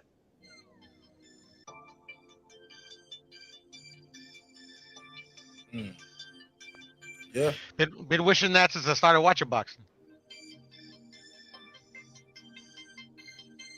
Philip H said, "Me too, Lisa." Texas Rob said, "Team Virgil all the way. Team Texas, man. Texas, man." Yeah, man. Somebody said nobody can work with Crawford. I don't know. Why not? Why not? Yeah. That don't make no sense. He honored his contract. I mean, right? Shit. Somebody gonna want to work with him. Somebody gonna have to work with him as long as he got a title. Somebody else somebody gonna be number one. Somebody got a fighter that wants to be a champion. Somebody got to see that guy. Virgil Ortiz is in a good position right now. Oh, that's loud, Lisa. Sanctioning body, and 2 sanctioning bodies with the WBO and the WBA. But I don't think, I just hate he's fighting Stanley Jonas to get in line for a title shot when you already are first in line right now. Activate the mandatory. Mark, maybe this was a kind of out of the blue visit from Terence. Maybe if they knew that Terence was gonna come and pay him a visit, maybe they would have been like, let's wait on the Stanley Jonas fight. They didn't have to wait for Terence to come visit. They could have activated that a long time ago, and the shit would have went to purse bid. Yeah, I mean they could have, but I mean, he was a free agent. They could have just reached out to him. Hey, look, got a fight for you. Blah blah blah. It's gonna be we activating the mandatory. Here's the fight. You know what I'm saying? This the deal. Yeah, so yeah. They can offer you a contract for this, that, and the third. They could have made him a deal before. Check this out, Mark. Check this out though. Bud just had a fight, so that was in the way. What you mean? Like literally they could have been like this picture could have been taken a while back or maybe this week or whatever. I mean, they could have been in contact with Bud already. Oh, they could have been talking to him. Okay. Yeah, I'm gonna these guys for their word though that they just had the meeting. Why we got to put a case on everything? We think they lied about just had the meeting. Then how can he fight Virgil? Because Virgil had a fight. No, Virgil. Listen, Virgil been the number one since the damn Sean Porter shit, bro. Virgil I know it. One for a long time. Yeah, I remember they moved Sean Porter into his position. They moved because they didn't make the fight. Actually, it was Sean Porter, then it was Virgil, and it went back to Sean Porter. Yep, I remember. Yeah, man, I remember that shit, bro. I remember, man. I've been following this guy. Yeah, no, I follow him all the time too. Yeah, man. Yeah, bro. Yeah, at this point, who cares? I mean, if they can make it, cool. If they can't, well, hey, we'll see. Yeah. Yeah, man. We just want to, you know what I mean? We just want the fights. That's all. The best fight and the best, or the next two best, or whatever. Yeah. Yeah, I agree. Mark, I wanted to ask you really quickly. What did you think of the Beterbiev and the Yard fight? Oh yeah, you slept all the way through my breakdown. I only did 1 hour on that shit. I did 1 hour and got gone. I thought it was a good scrap. Anthony Yard did a lot better than a lot of people expected him to do. But at the end of the day, it was how many people thought it was going to end. I thought Beterbiev had 2 rabbit punches though. They closed the deal for him. He was landing them rabbit punches behind the head all night. You and I, we always calling out those rabbit punches, Puto. We was like, people you got to, bro. You got to, man. On the ear, behind the ear. I was like, man, he hit that dude behind the head, bro. Yeah. The thing is about rabbit punches, especially, it's sometimes they're so close. It's like they're not intentional. Yeah. But yeah. It's the most dangerous punch in boxing, to be honest. Yeah. But foul. It started off with Beterbiev clipped him with a good right. I think Anthony Yard was going for as you can see on the screen, he was going for a right uppercut or a right shot to the body, and Beterbiev clipped him with a right hand, and that was the beginning of the end. And of course the rabbit punch, and that was it. Yeah. I mean, it's the best fight this year. I mean, I love the fight. I thought it was a great fight. You thought that was the best fight of the year so far? Yeah, it's been to me it's been the best fight of Me the year so too. far. And then Mark, I wanted to tell you, I don't know if you noticed in the We fifth got round. the boxing book we was just talking about. Where my boxing book at? We was just talking about this now. It was another fight. I was like, man, a lot of people gonna forget about this fight. It was just, what card was we just watching last week, y'all? Who was fighting last week? It was an undercard. It was on the undercard. Who fought last week? Damn, who fought last week? I told y'all we were gonna forget. Was it on Showbox? Who fought last week? No, it was No, on. Mark missed the Showbox card. No, it was the Showbox card. Oh, it was. That was a good fight, Mark. I know what you're talking about because I recorded it. It was him, Hill versus Stevens. Mm-hmm. Oh yeah, that fight. Yeah, I remember. Good fight. Yeah, a good fight. Yeah, probably the best fight of the year. Knocked the dude out with a minute. With like 2 seconds to go or something crazy like that. Mm-hmm. This one's better. This one was better because of it was at a higher, echelon. Level. But that was a higher level. But that was a great fight though, Mark. It was. Yeah, don't take it nothing away. Either way, this one right here, I never thought Beterbiev was about to lose this shit. Mm-hmm. Every time Yard turned up, Beterbiev shut it all down. But that's what I wanted to tell you, Mark. Like he had him hurt. In my opinion, he had Beterbiev hurt in the 5th or the 6th. I don't remember. Bro, I remember the fight already happened, bro. But like, I don't know if he couldn't tell or what, bro. But I thought Anthony Yard should have fucking went all out. I think he should have emptied the gas tank when he got him hurt. The gas tank was empty in round 2. Okay, I see what you're trying to say. Okay, I get you. He was already huffing and get you. puffing with his mouth open. Dropped the mouth guard, took a long ass break. Oh yeah, he got a second win, I believe, in round 6 and 7. But it was. So you just thought he couldn't do it if he wanted to. I don't think so. He pushed a little bit. Because I don't know if he. To me, I don't know if he could tell. To me, Arthur looked really fucking hurt. Yeah, when he caught him with that right hand, right? Okay. Yeah, exactly, Got bro. a clean shot of it right here. Where is it at? Boom, right here. Yeah, that's the one. Caught him with a clean right hand. And I'm like, and it already happened. So, but I was into the fight, so like I forgot that I wasn't watching it live. So I was like, fucking Anthony, go after him. And Arthur Beterbiev got a good poker face though, man. I don't know. He looked like he was fucking hurt to me. Like he looked like he was like in his face, circular expression, like he was like. You can't see my face, but yeah. But anyways, I mean, it is what it is. I thought Anthony fought like I thought he was gonna fight, and the guy that I thought was gonna won. Mm-hmm. Yeah, I just think he's raw talent, it's just not developed totally. Hey, look, y'all cook up. My thermostat just said my daughter's temperature is too high up there. I need to run up there and change the temperature. Oh, okay. You should have been left. Go. Yeah, but that's what I think. Puro, it's just like he got the raw talent is there, but it's just it's got to be cultivated. And he's tried the 2 times go up there for a strap, but the heart is there, the determination is there, the will is there, but it's just some things that he lacks. But heart is not it. Definitely. Yeah, there's some things he could work on. Yeah, for sure. Most definitely stuff. Yeah. I don't think the shoulder roll really is him. I don't think that's him. Yeah. If you know what I'm trying to say. Well, the thing is, for him in particular, and any fighter that doesn't have it, is his head movement. He has like 0 head movement.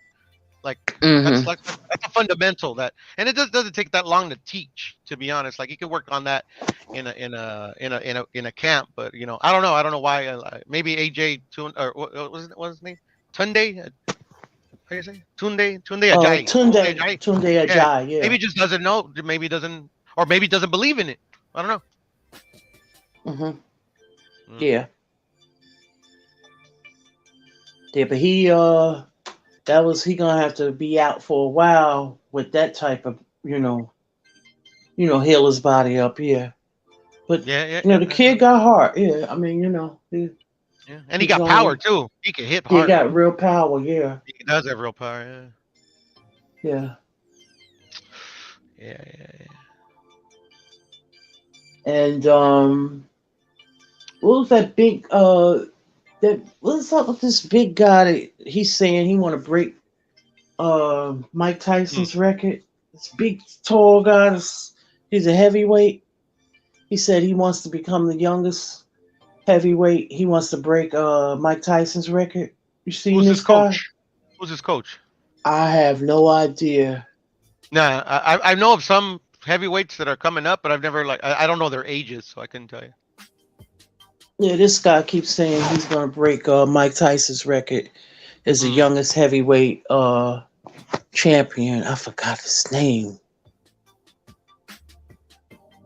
Yeah, but what is that? At the end of the day, if he does break the record, I mean, like, good for him. I mean, what's Yeah. in this day and age of like multiple championships, bro? I mean, I mean, Lisa, I mean, Yeah.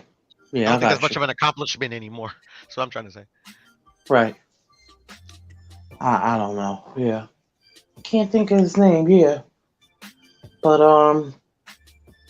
yeah, man. I like the confidence, though. I like the confidence. Mm-hmm. And then that other fight, what was his name? Rees? I think he got knocked out. Was it Rees? Rees. And this was in the yard card?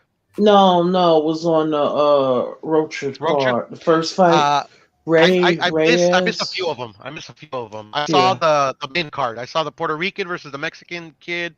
I saw Steve. No, what's his name? Steve Austin. Kid Austin versus yeah. the Dominican or whatever the Uh-huh. dude's name was. And then I saw obviously the main event. Yeah, the Puerto Rican and the Mexican. That's the one I'm talking about. The one nose Oh, was that's what you're talking bleeding. about. His name Yeah. is. Oh, I forget his name. Yeah. Damn, it's on top of my tongue. Here, I'll look it up. I'm right here. That was a good fight too. Yeah. Yeah, he kicked his ass. Mm-hmm. Yeah. He almost knocked his ass out the ring. I Yeah, like the Moses Atuma. Yeah, that's him. Yes. Oh, Atuma. Yeah, that's the one. Yeah. Yeah, he got power too. But I don't see him being no Mike Tyson. No. Yeah, I never heard of him. Never heard of him. Yeah. Come in.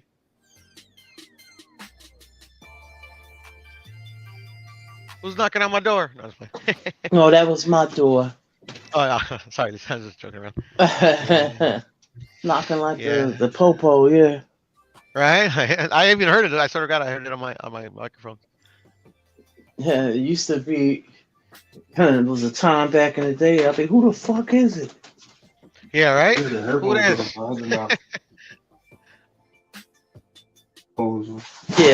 Yeah, back in the day, you'd be, who the fuck is it? Who the fuck is knocking on my fucking door this loud? Yup, that's what we used to say back in the day. Yup. I do remember these times. Mm-hmm. Yep. Yeah, he's a Frank Warren fighter. Yeah, exactly. Yeah. Yeah.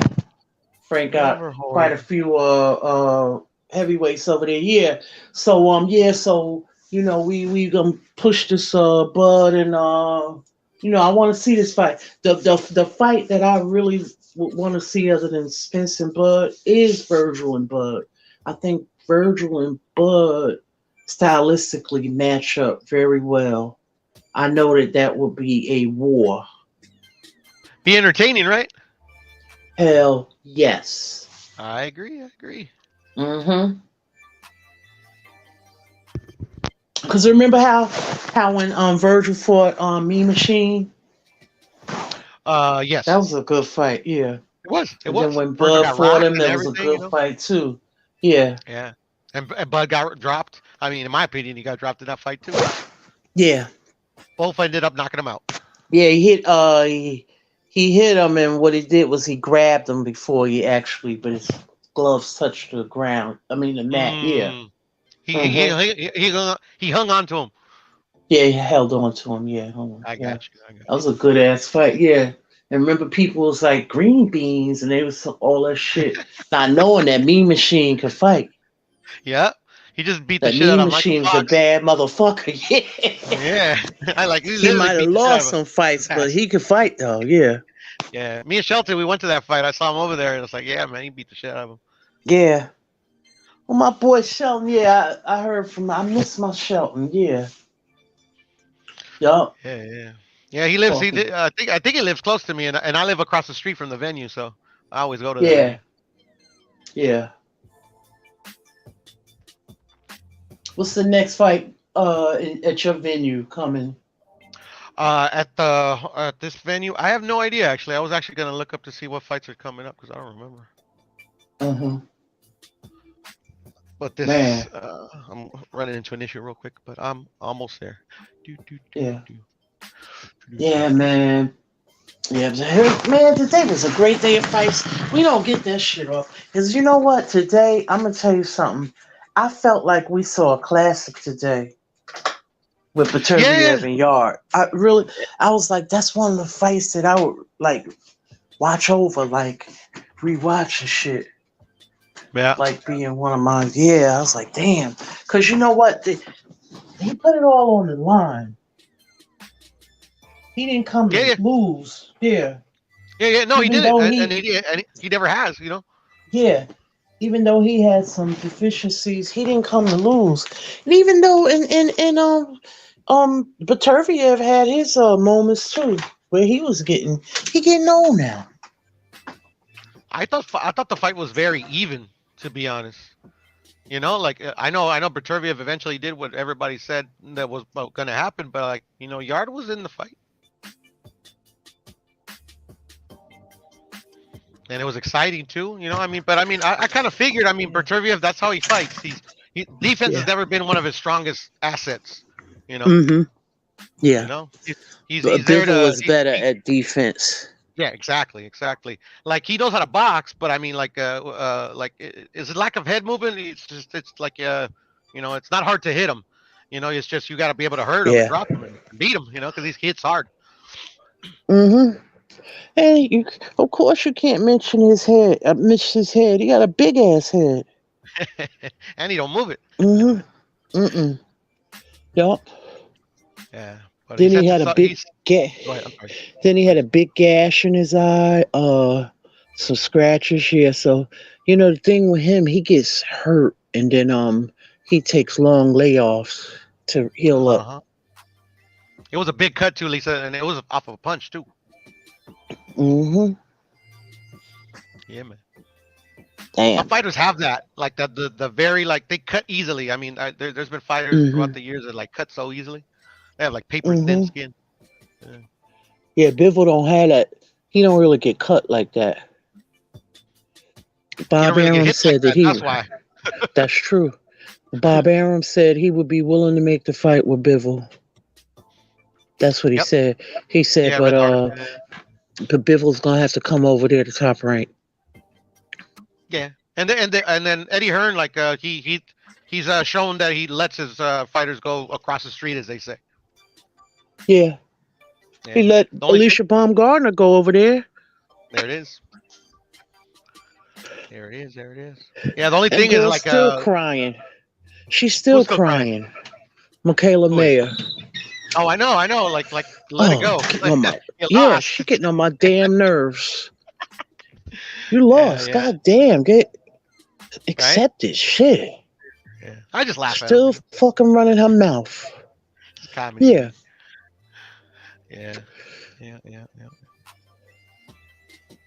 She chasing a fight with Katie Taylor now. I don't know who she gonna fight.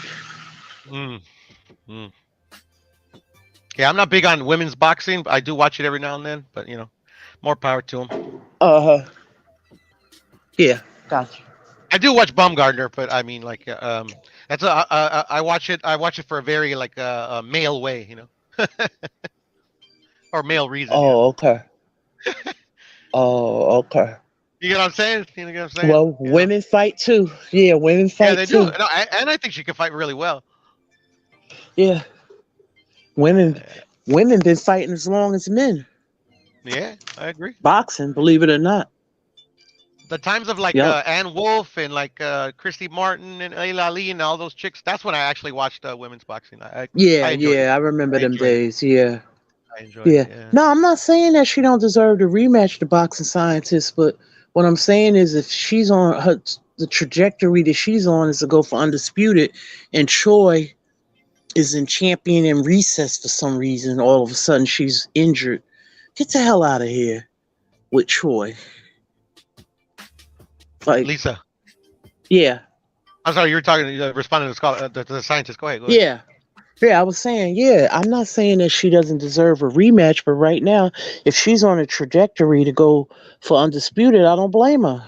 If that opportunity avails itself, take it. Because those opportunities are not often. So I'm not mad at her. She's doing this for her legacy. You know? I'm not mad at her. Yeah. All right, I'm back, man. Sorry it took so long. She ended up. It's cool, Mark. I had to change the sheets and all of that stuff, and oh man. Fatherhood. That's what it's about. Yeah, it's all good. What's up, Texas Rob? Okay, we lost him. See you later. Yeah. Oh yeah, what y'all talk about? Mayer versus Baumgartner, right? Yeah, a little bit. I was about to tell Lisa the schedule for next week. Oh, speak on it. Yeah, I was just saying she's still crying like every so often. She lost. Like we was just saying that Bivol Bob Arum said he would be willing to make the undisputed fight as long as Bivol come over there and fight. And then we were saying, well, Eddie let Baumgartner go over there, and she upset the she came in there and took shit. Yo, we was just talking to the Sister Food Revolution about that the other night, where like all those promoters are doing that, Yeah. Make an in-house fight. You got to come over here and fight Buzz for me to do it. Yeah, it's crazy. That's what I was. That was my point of saying earlier is that just do what's best for boxing. What's up, Rob? Hey, what's up, Mark? What's up, Lisa? What's up, Puro? What's poppin'? What's up? What's up, fam? What up, man? Chilling. What up, man? What's up, man? No, I was trying to edit my avatar, man. I don't know why I canceled all. But anyways, man, it was a good night, good day, just a whole good day of boxing, good 24 hours of boxing, man. Yeah. As far as like when it comes down to Crawford, you know what I'm saying, whenever he's negotiating with Golden Boy, man, I really don't know. Obviously I don't like to speak on negotiations and what deals they can have in place, just because I'm always big on like, ain't none of us a promoter, ain't none of us a professional fighter, ain't none of us in those negotiation rooms, but I just hope that he makes the right decision and moves forward with his career. So moving forward, would I like to see him and Alexis Rocha? Not necessarily. Would I like to see him and Virgil Ortiz? Absolutely. And I hope the main goal is to get him and Spence. The only thing that I didn't like was obviously when Oscar De La Hoya said the road to Spence. You know what I'm saying? So like it just depends on what Oscar De La Hoya meant, like what that road to Spence is. You know what I'm saying? So I hope that road to Spence isn't. Let me hear that last part again. It's the fight, and then we have Virgil, and then hey, why not sit down with PBC and finally figure out Spence? What's your reaction to that? Yeah, I was gonna ask you. Highlight reel. Okay, yeah, I didn't hear the road to Spence. There was a couple times when he said it. I think he said it earlier, and then he said it like a little bit later on. He mentioned it a couple times. Okay. Mm-hmm. But he definitely said something to where it's like leading to Spence or the road to Spence, and I just that's the only thing that kind of made me like, oh man, I hope, you know what I'm saying, I don't know what they're gonna try and make him do on the way. And I had heard you say earlier, you know what I'm saying, when you said, okay, he might, it all just it's a play by ear type situation. You know what I'm saying? Like, okay, if this works out to where he fights Spence after Rocha, or if Spence isn't able to negotiate into the next fight, so okay, it's cool. We got a backup plan, so we can go with Virgil, and then hopefully after that, Spence can get his situation together. So, man, I don't know, man, but based off of my opinion, and this is just strictly my opinion, because I don't, like I said, man, I I don't be knowing nothing about them contracts, but you know, from what I have heard, like Golden Boy might let you keep your intellectual property. They might just, you know what I mean? They might let you have certain things that are more of a based off of not trying to own everything and not trying to control everything as maybe some other promoters might do, and they might be more for the fighter. You know what I'm saying? Mm-hmm. So maybe that's gonna be a big incentive for Crawford. I don't know. Yeah. But either way, like I said, man, you know, I just hope the big fights happen. That's all. I mean, they still own Floyd's intellectual property. They never gave it back, so I doubt they're for the fight. Or to a certain extent. Well, I can just say this, like based off of I ain't trying to name no names, nothing like that, but based off of new talent, you know, certain talent have gone into a situation and been able to own their intellectual property. You know what I'm saying? No, I hear you, but they have to negotiate that. I hope Crawford has the wherewithal to stick to that point. You know. Right. And I don't necessarily. I'm not trying to base it strictly off intellectual property. That's not the whole point, but that's kind of like if you're going to give them that leeway, then you might give them certain negotiations in the fighter's favor that maybe other promotional companies may not be able to relinquish. Right. Yeah, Go ahead, Lisa. I think Lisa's trying to jump in. Oh, the answer to the young man's question in the chat. Yeah, that's a great fight, Franchon Cruz and Hannah Gabriel. Yeah, I would love to see that. Yeah. And as far as the intellectual property, I see Golden Boy still have the rights to some of Floyd's older fights. I guess when Floyd was with Golden Boy, yeah. But I do know, I wonder if Floyd, well, he probably wouldn't sell those. Oscar, that's lucrative for him, yeah. But I like that. I mean, hey, if a fighter can have their intellectual property, that's a great thing. You know, that's a great thing. Yep. Right. And like I said, man, it's all just like if they're gonna negotiate on that tactic, they might negotiate on different tactics. So, like I said, we don't really know what Terence Crawford is asking for, but at the same time, you know, they might give him better deals than other promoters might. You know what I'm saying? Mm-hmm. Oscar said he was pretty confident based off what so sound like they're gonna sit back down to the table again, you know. So I don't know. I love diversity in sports. I love new companies coming in. I love the free market. I love the market. I don't like one person or people having a monopoly or you got to sign with us. Like, nah, it's another way. You know what I'm saying? Can't give you all that leverage, you know. Or you think you got more leverage on me, so you're gonna treat me a certain way. No, you're not gonna treat me anyway. You know what I'm saying? And I'm like that too. So Absolutely. My mama. Well, Bud has all the leverage in this. We live in a capitalistic society, so of course, yeah. Down the street from me, there's 4 chicken. Well, it was at one point 4 chicken joints. One on each corner, yeah, and they was all making money. Well, Bud has all the leverage in this situation, so we'll see how it plays out. Mm-hmm. I don't know about all the leverage though, because PBC has 3 of the titles that he wants. No, I'm just talking about in the Golden Boy situation. The Golden Boy situation. Exactly. He's a champion. They got 2 guys right there that want this shot. You know. And then it ends up being how much do they value his championship? Yeah. Or value him as a fighter and want to have him a part of the stable. Or exactly. Think about it. Look at who else on this list right here is with Golden Boy? Blair is with him. Who else is? Alexis Rocha. Is there anybody underneath Cobbs? I can't see. I got the top 10 up there. Let me take the phone number off the screen.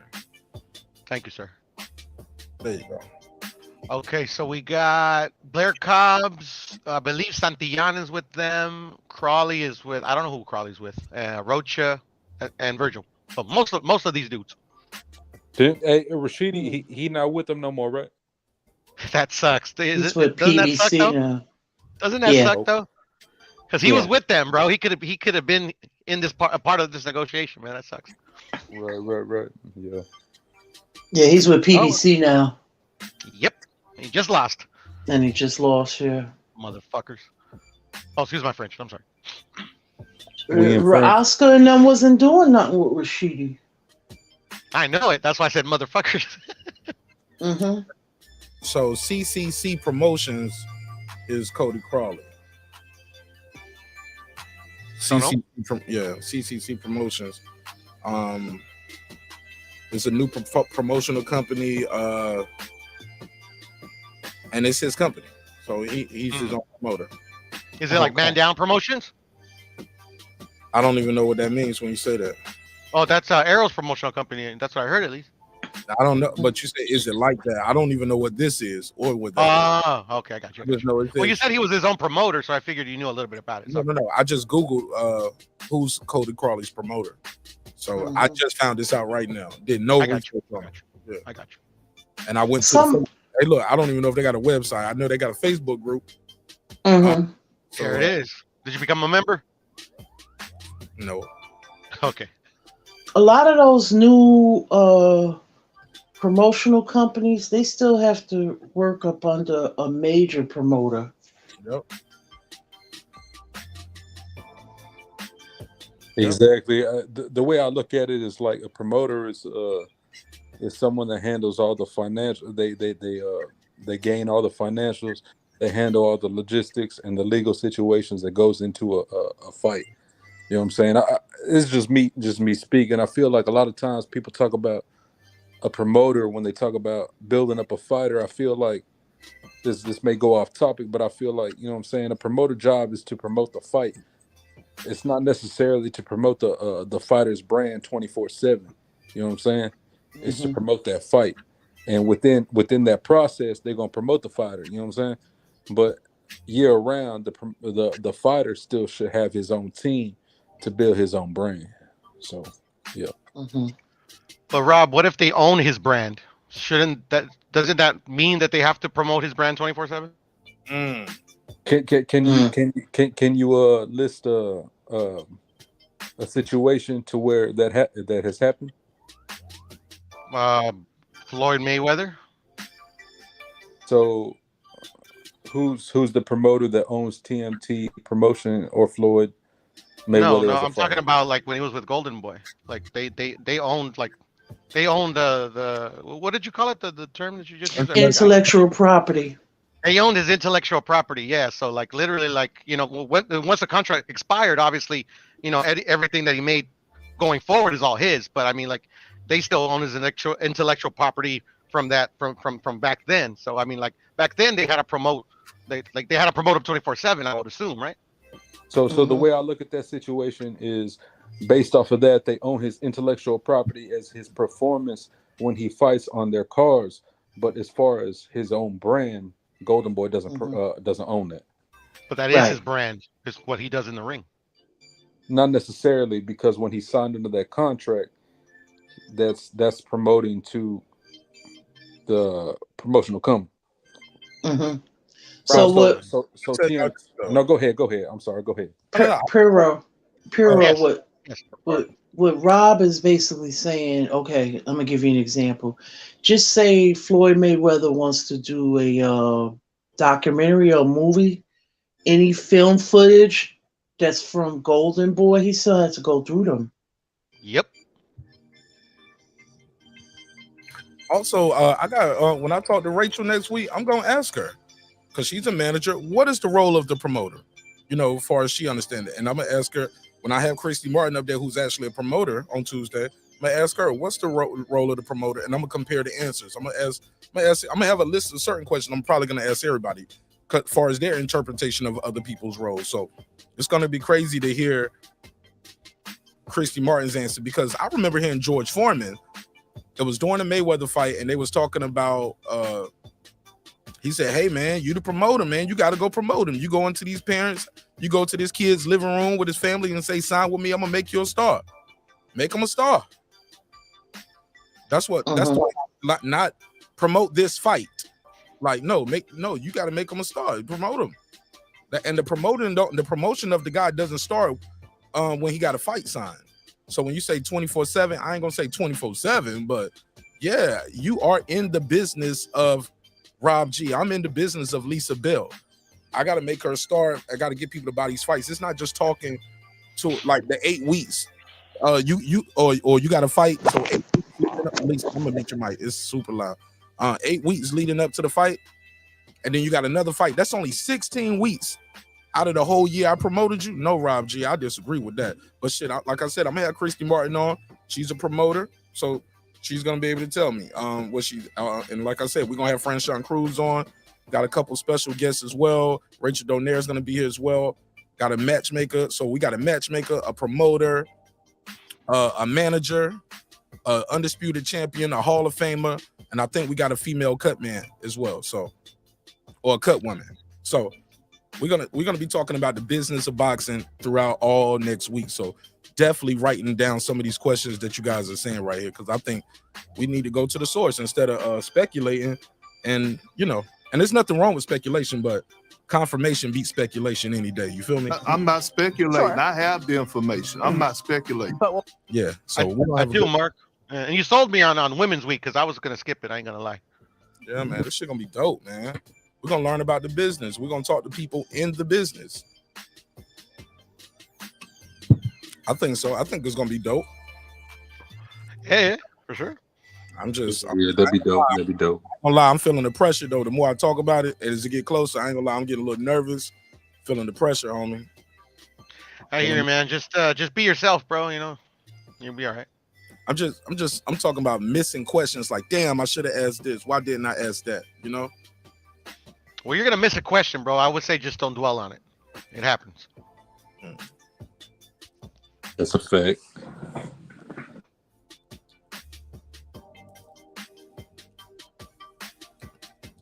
Reggie said Rob G using big words and shit.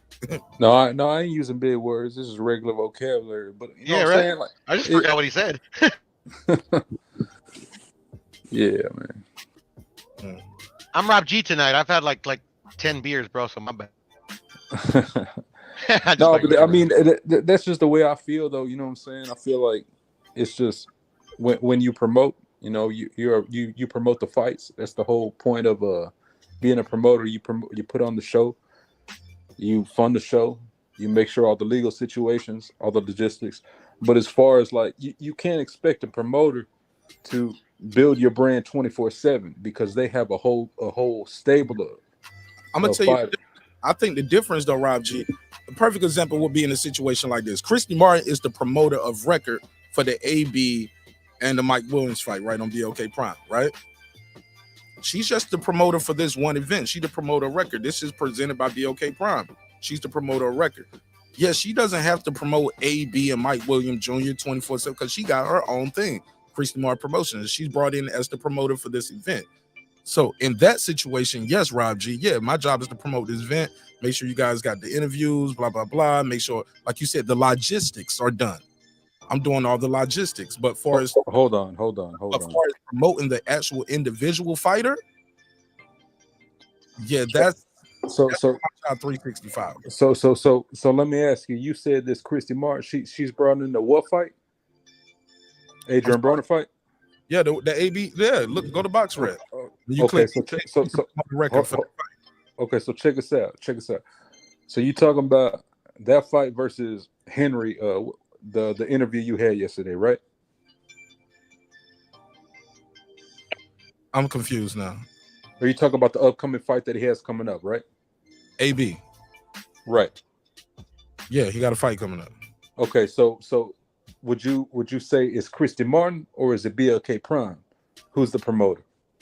Christy Martin. It's so presented. Is BLK Prime is the platform. Okay. Christy Martin's the promoter record. So back to your example, and I'm gonna go to 561 after this. Far as your example, like, okay, Oscar De La Hoya, if I'm signed to Oscar De La Hoya as a promoter, I mean, he's my promoter. I'm signed to him. We're under contract.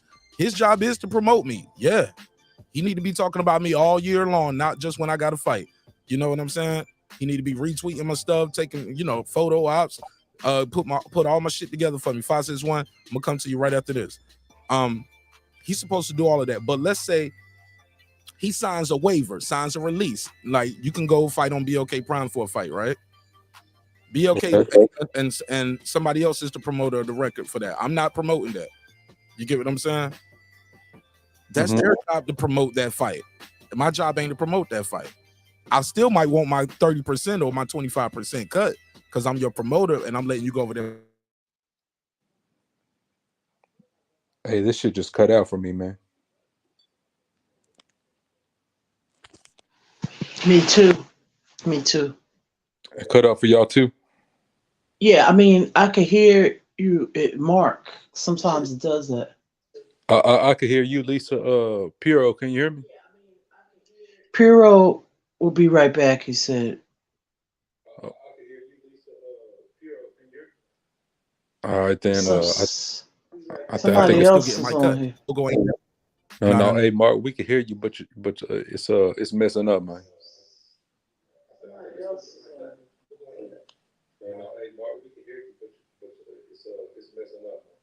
Somebody else is here too.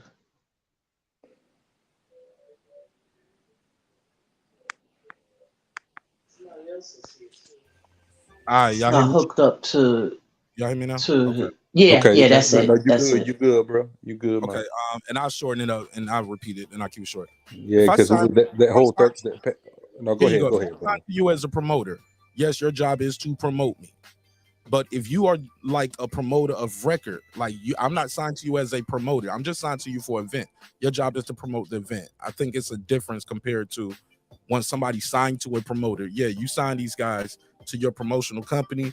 You should be promoting them throughout, to make them a star. But I'm gonna go to the horse's mouth. We'll get the answers on Tuesday. Go. Let me go to 561. What's your name? Where you from, bro? 561. Talk to me. Yo. What's your name? Where you from? Yeah, what's your name? What's your name? Where you from? It's Toby, man, from West Palm. What's up, homie? Okay, yeah, I ain't recognize 561 as the. Yeah. What's happening? What's popping with you? Let's go. Man, real quick, the main topic, right? We talked about this last time. I was on the show with you, and the debate was who is the one that seems to be slowing the process. And, you can't, and I tried to remain neutral. You can't say that Bud Crawford, and I told you his strategy was to wait Errol Spence out, make him continue to wait, make 147 pounds, knowing he can't do it. And he doesn't want to give him a shot at all four of those belts. He doesn't want Errol to one-up him. So much to the point that he's not even willing to take the test. He's not even willing to take the test. It is painfully obvious, and it's sad, really, because he looks really, really bad now in light of the new information that's come out. What do you have to say about that? This is great information that came out. I disagree. I heard you. But Errol Spence isn't fighting at 147 right now anyway. He wasn't about to fight Terence Crawford next anyway. So what, Terence Crawford is supposed to not fight while Errol Spence decides if he's going to even come back to 147. We don't know what Errol Spence is going to do because Mauricio said he doesn't know. Steven Espinoza hasn't said anything about it. So if they're going to fight at 154, Terence Crawford is supposed to do what? And even at the fights in May or June, he's not going to fight Terence Crawford in July. You know what I'm saying? Do you think? Okay. Break. He also has two mandatories. He can decide, hey, I'm gonna fight one of my mandatories. I'm gonna fight Virgil or Stanionis winner. I'm gonna fight Boots, or I'm gonna go up or I'm gonna stay at 154. But in the meantime, this guy should not have to sit on his hands. He has a mandatory coming up. As you can see on the screen, the WBO rankings, Virgil was #1 over there. That should be his mandatory, but he's fighting Stanionis. Keith Thurman is probably about to fight Boots in it. About to fight Errol Spence. So the #3 guy, Alexis Rocha, is signed to Golden Boy. Golden Boy has an opportunity for him. Golden Boy can probably get the fight done instead of trying to get it done with some third party that you guys never heard of. So yeah, if they can make a Tank and Ryan fight, why they can't make a Crawford and Spence fight? It's still Golden Boy in the zone. Why not? Well, again, and I respect the gamesmanship of it all. I've maintained from the beginning, as soon as I saw the video of them meeting up at, I forget which card it was, but of them meeting up when Bud Crawford said that, okay, when I beat him, y'all gonna say that he was drained because he stayed at 147. He stayed at welterweight too long. And everything that he's done has more or less proven to me personally that has been his strategy. And it really makes me feel like he doesn't feel like the majority of fans feel, which is that it's a 50-50 fight. I think he doesn't see how he's going to win the fight. And he doesn't feel this is the one fight that he's not sure about. And everything that he's doing, in my opinion. Yeah, this is all in your mind. He hasn't said. Well, I mean, in my opinion, in my mind, however you want to put it to make it seem like what I'm saying is erroneous or whatever you want to do. I'm just telling you that it's bad. It's been bad business. Because let me ask you this. Do you think that the negotiations right now are stalled, that both sides are not actively talking about making a fight? Do you really believe that? About Spence and Crawford? Damn right. I think Spence is trying to fight somebody else. I think he's gonna try to fight Thurman. Do you think that the negotiations are stalled and there are no talks? There are not ongoing talks right now. Is that what I believe? It's some talks. I do know that it's some talks, but it's not what you believe. It's not like. What do I believe? I asked a simple question. Do you believe that negotiations are ongoing? Yes or no? More or less, yes. Our negotiations probably are still going, but not like it's going to be the next fight. That's what I mean. Okay. Here's what I think is going to happen. Let me answer. I'm sorry. Go ahead. Fuck it. Go ahead. I'm just saying I don't think they can fight next. But go ahead. Well, no, agreed. But what I'm saying is, back to Keith Thurman, I don't believe that fight takes place at 154. It might not take. They may allow a little bit over 147 potentially, but if they would agree to 154, they would agree to a catch weight closer to the 147 weight limit. So I don't think that's going to happen at 154, unless it's painfully obvious that Bud has no interest in making that fight next. Provided that Errol Spence, that Bud Crawford has no interest, unless it's painfully obvious that Bud Crawford has no interest in making that fight, provided that Errol Spence gets through Keith Thurman. And the question is also going to be, is when is that fight going to happen? And is Bud willing to wait and let Errol be his next fight? Because if he's not willing to allow Errol to be his next fight, that fucks the whole shit up too. So I'm curious as to what. That's why I don't understand the move. But Errol, I have a question for you too. When Mark finished, all I'm trying to say is, Errol doesn't have to fight Keith Thurman right now. He could be negotiating and going back to try to fight Crawford now. They're not negotiating for that right now. That's something I do know. Well, yeah, and exactly. So is Terence Crawford will? So you want to think further down the line than that? I get you, but the guy's fighting at 154. Terence Crawford should not have to sit around and wait and decide if this guy is gonna vacate the belts. Is he gonna stay at 154? Is he gonna come back down to 147, fight me? Is he gonna fight the mandatories? They are not in negotiations and got nowhere near deciding none of that shit yet. If Terence Crawford says, look, if you and Keith can get it on in the next 90 days, I'll wait. If he says I'll wait and we can do it next, as long as provided that you beat Keith Thurman, then I don't think it happens at 154. maybe as a stretch, they may say, okay, well, we'll do a catch weight. Give you a couple pounds over if y'all want to do it. Y'all want to run it like that. I'm cool with that. Because if they were cool with doing it at 154, why would they not agree to allow? Why just can't make the weight, bro? Just fight for the defend the belt, make the weight, be professional. That's shits and giggles argument at this point. Now, sir. This is championship boxing. It's a weight limit. You are a unified champion with 3 belts. Okay, I would like to see it at 147. I would like to see it at 147.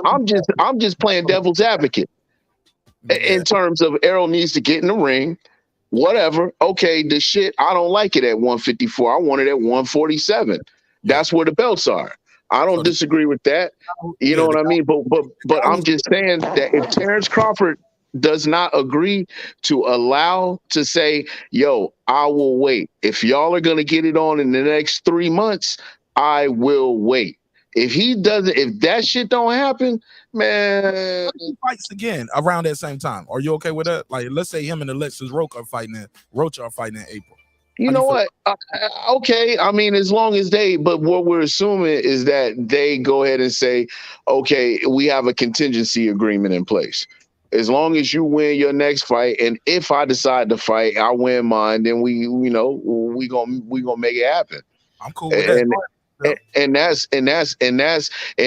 you still haven't said, you gotta admit, bro, Bud Crawford on that bullshit, bro.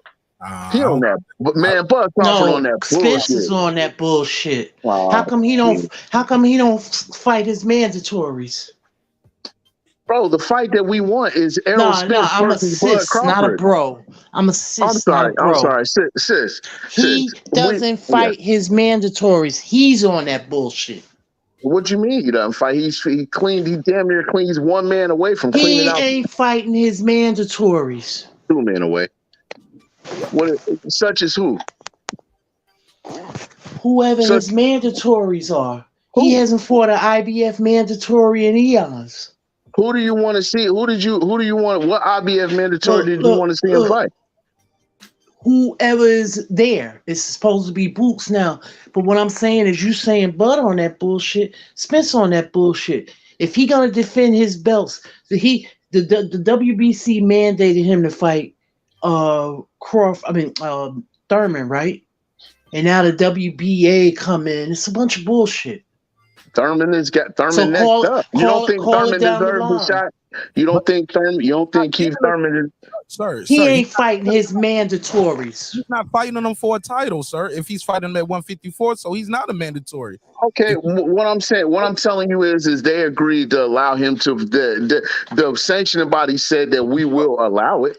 Okay, I ain't mad at that. I mean, we're talking. It's semantics at this point. I mean, whatever. We don't. Keith Thurman is a welterweight. And listen, if I'm Bud Crawford, I'm like, you want to do that shit? At this point, you actually want to go to 154, and you'll be willing to come do that shit. I'd be cheerleading for that shit. If I'm Terence Crawford, I'll be like, hell yeah, go ahead and do it. Go to 154 and bring your ass back down. For me, do it. So what's your point? I'm just saying that the man is 2 fighters away from clearing out the division. Bud Crawford is on that. Bud Crawford is on that bullshit. Huh? There's nothing about his career to say he's on that bullshit. No, I'm talking about for this fight. No, I mean, listen. Let me make this. And he don't want to fight Crawford because he's scared. Why he can't fight Crawford now? Nobody can say nothing about that. All they can go back again. I said nobody can tell me why he's not trying to make the fight now. They don't even have a narrative for it. All they can say is Crawford a duck or Crawford fought Avanesyan in December. That has shit to do with why they're fighting at 154 in April. It has nothing to do with Terence Crawford just boxed and you got to tune up in. I need to get in the ring too. Okay. And it just so happens that I gotta fight a live dog. I don't get a soft touch like you. Even my mandatory is a soft touch your mandatory is a soft touch compared to mine. Would you rather fight Boots or would you rather fight fucking Virgil Ortiz Jr.? Exactly. Exactly. So back they to the both heavy lifting. Yeah, because they both don't want to fight him. If they did, they would have went that route to fight him. Yeah, they could have. Yeah, Boots. Y'all just make so many fucking excuses for this guy. You said to fight who? You said to fight him. Him is who? Being that Boots and Virgil, they didn't petition to go to that route. They could have. Y'all just keep making excuses. I'm not making no excuses for Bud. Now, these are just the facts of it, man. These the rankings, these the ratings, and when you talk about rankings, people will say you're talking about semantics. I've been fucking with you for a minute, Mark Nash. I've been M Nash. You on that bullshit right now, M Nash. I'm just telling you, your argument, your defense is nowhere near the fervor that it had in prior arguments. Because Bud stalling. He fucking riddle me stalling, this. bro. Riddle me this. No. Check it out. Can't say he's stalling. At the same time, say what Spence want to get a tune up in. What'd you say? You said Spence want to get a tune up in. I called it a tune up. Keith Thurman ain't no fucking tune up. But I'm just saying, I need to get in the ring. I need to stay busy fight. Yes. You got one, I need to get me one. Damn right. And it just so happens I don't get to fight a fucking avanesyan. I gotta fight Keith motherfucking Thurman. Who I said and you ain't right. But no title. Keith like that. You get to take. I fucks with Keith. I fucks with Keith Thurman. Take away his best attribute, which is his movement, because you making him weigh 154. I'm just saying. Dirk said he wanted the link. Do I know Dirk? Y'all know Dirk? Nope. Yeah, I know Dirk. Dirk Bank, you know him? The Dirk. I think I said the last time. Remember the last? You may not remember, but the last time we spoke on this topic, a couple weeks ago, I said that in my opinion, it was a fuck you from Errol Spence to Keith Thurman. That's you know what? I'm gonna beat your ass anyway. Don't matter what way we fight, I'm gonna beat your ass anyway. You're not getting a shot at the belts. I said I wasn't gonna fight your ass. Oh, you know what? Okay, so we gonna fight. I'm gonna be comfortable. I'm not gonna be worried about having to make 147. I'm gonna beat your ass, and you'll get a little check. But I'm gonna take the most of the money, and it's not gonna be for my belts. You're not getting a shot at my belt. Well, then why did the WBC sanction it then?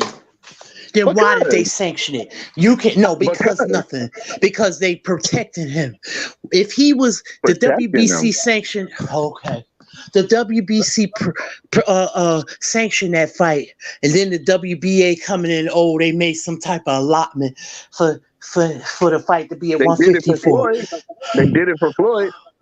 I'm not talking about Floyd. I'm not talking about. Hold up. Wait a minute. Hold up. Floyd was Keith Stan's mandatory. Exactly. And what did they do? And what did WBA do? He never fought him. No, do you know why he didn't have to fight him though? He was the super champion. And Bingo! They made a special concession. Exactly. Elevated exactly. Exactly. Hey, that's what I'm trying to do. Exactly. Just like the what you call it belt, the franchise. Yeah, the same premise. Super champions, but same type of argument, basically. But they got a super champ in every division though. It won't just Floyd's division. Well, no, but he got the first one. So it's not say that again. Said it's not the same because they got a super champion in every division. There was no such thing until the Floyd Mayweather Keith Thurman debacle. That's what created that whole line of belts. Of course, if you do it for one, you got to do it for all. Same with the WBC when they created that franchise shit. They don't have one for every division. They don't have one for every division. They don't got the WBA. Don't got a super champion for every division. The WBC franchise is only one right now. They don't have. But what I'm saying is they can award it. That's the difference. The difference is it's not a standard belt.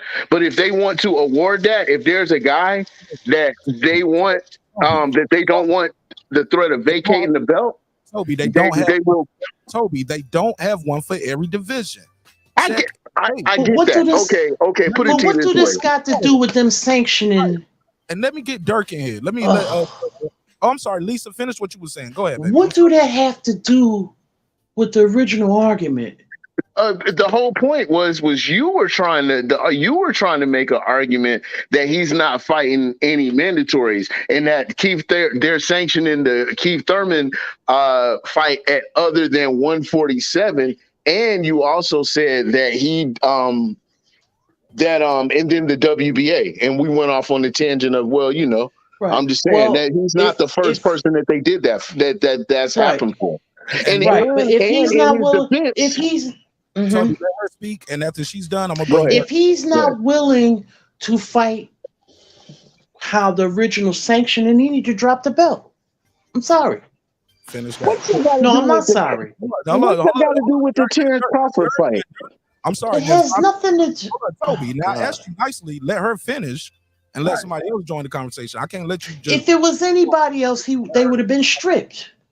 Well, shit. Nah, to be fair, Lisa, Jamal has not fought since 2021 in June, and he's still the WBC champion. So I don't know what the fuck is going on there neither. That's kind of weird.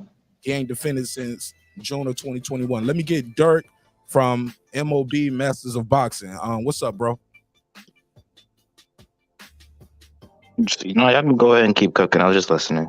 Nah, man, you on the panel now. Go ahead. I knew he was gonna fight Rocha next. That was the only person that was,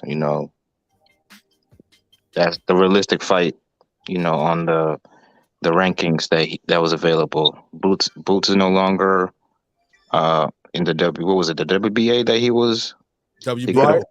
Right. The WBO, yeah. Toby, man, you talking.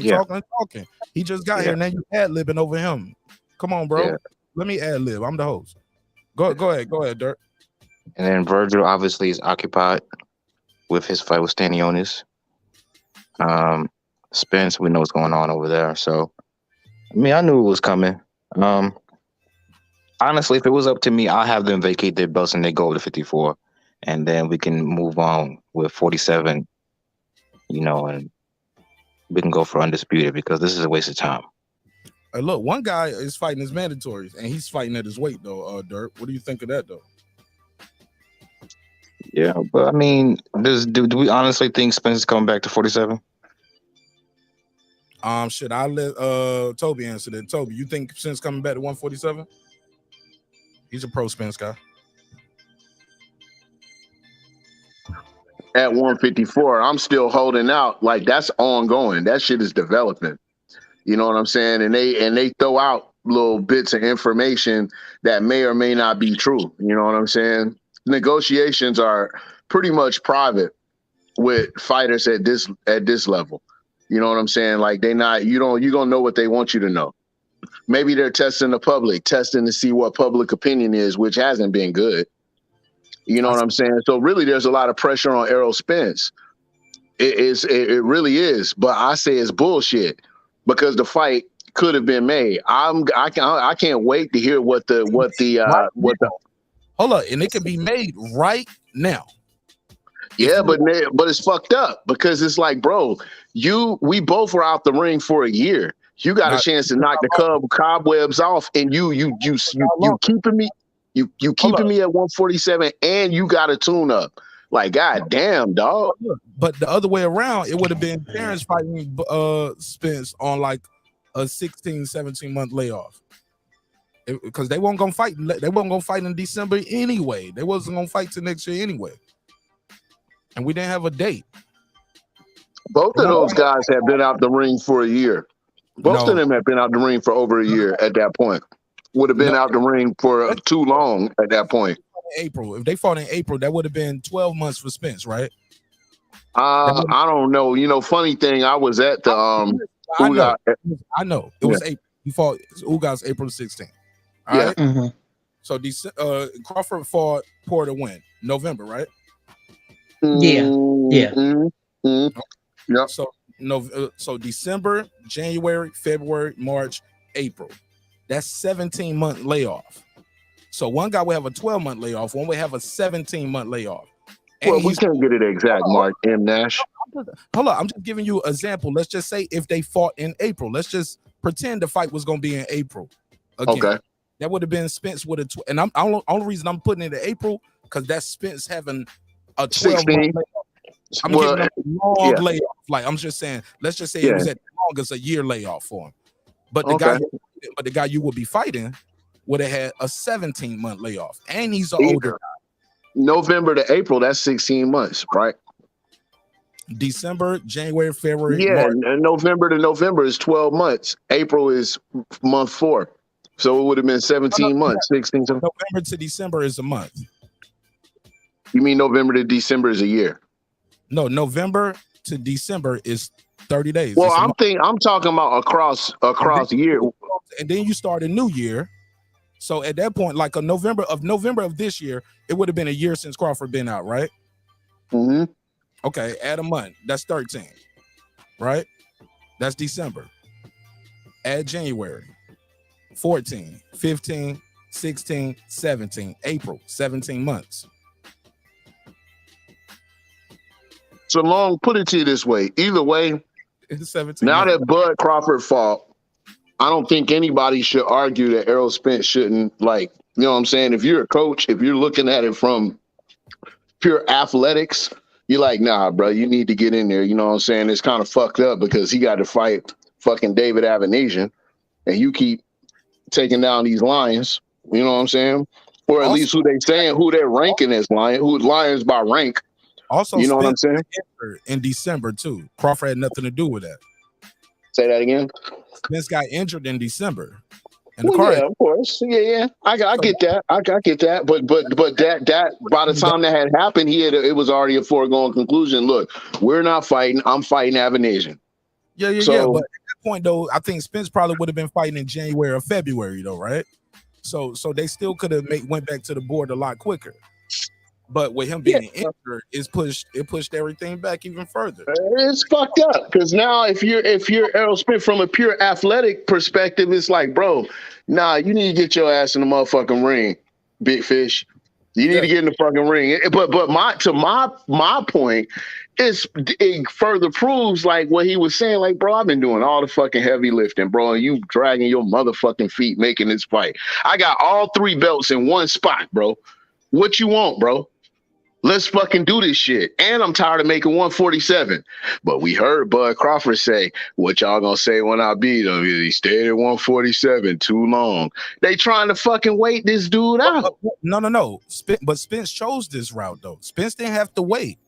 PBC was that's bad business, M. Nash. What they gonna do? What they gonna fight each other? You gonna fucking fight Terence Crawford and then go fight fucking Ugas? Or Danny Garcia? Ugas wasn't Who is these monsters you talking about? What you mean? Crawford was at that point. Crawford won't no killer like that. People didn't know what he was and what he was going to do at the division. We did. Come on, bro. We knew. We're talking about us. We're not talking about our fucking cousins. According to the fans, he never fought nobody. So what I'm trying to say is this.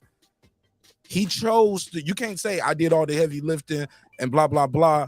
If you chose to fight guys, and then you chose to fight guys for no titles. M. Nash, Errol Spence chose to fight guys for no titles. Yeah, I said that, and that's a fact. Who? Mikey Garcia. Oh, that was for the oh man, come on, bro. Come on, bro. Okay, I ain't got nothing to say, bro. I hear you. You want me to Google it on the screen? So these killers you talking about, Keith Thurman, who barely fights. Yeah, come on, bro. The only killer that I would say would be Sean Porter was a very tough fight. But other than that, I agree. I'm just saying.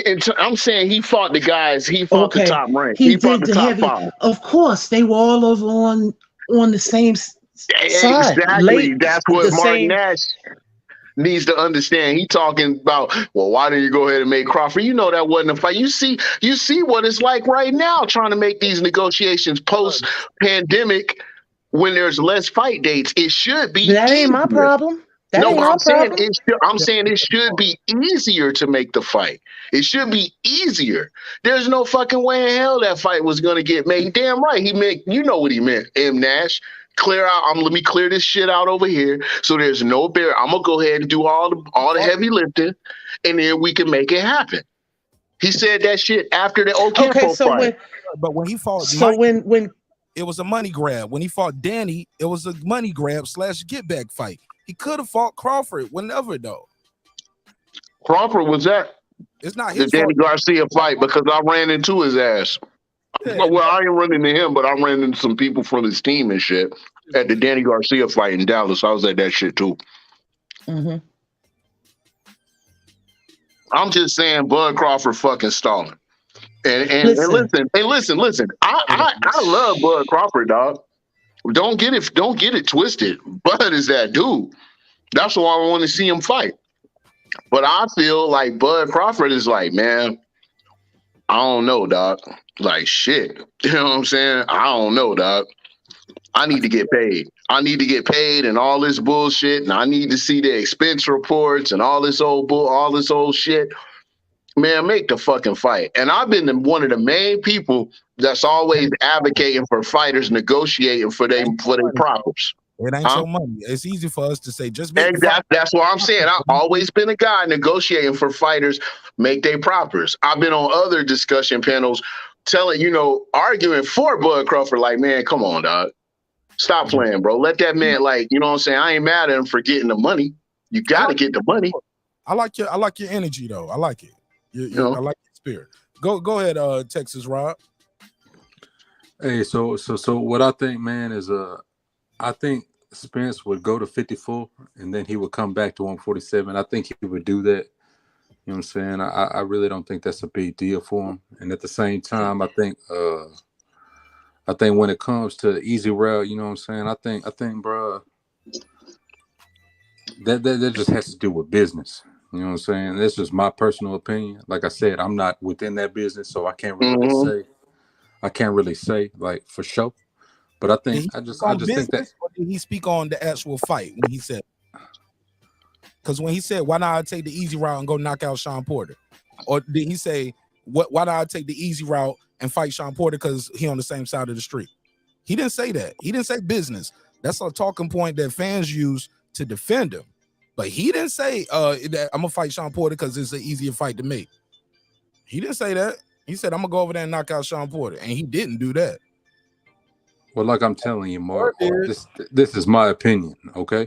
Yeah, I can respect your opinion. Go ahead. So I think it was just the easier fight to make as far as business goes. But I will say this, as far as like, you know what I'm saying, it is also the easier fight wise. You know what I'm saying? I think it's a mixture of both. At least you're admitting to that, Rob G. I can respect your honesty on that.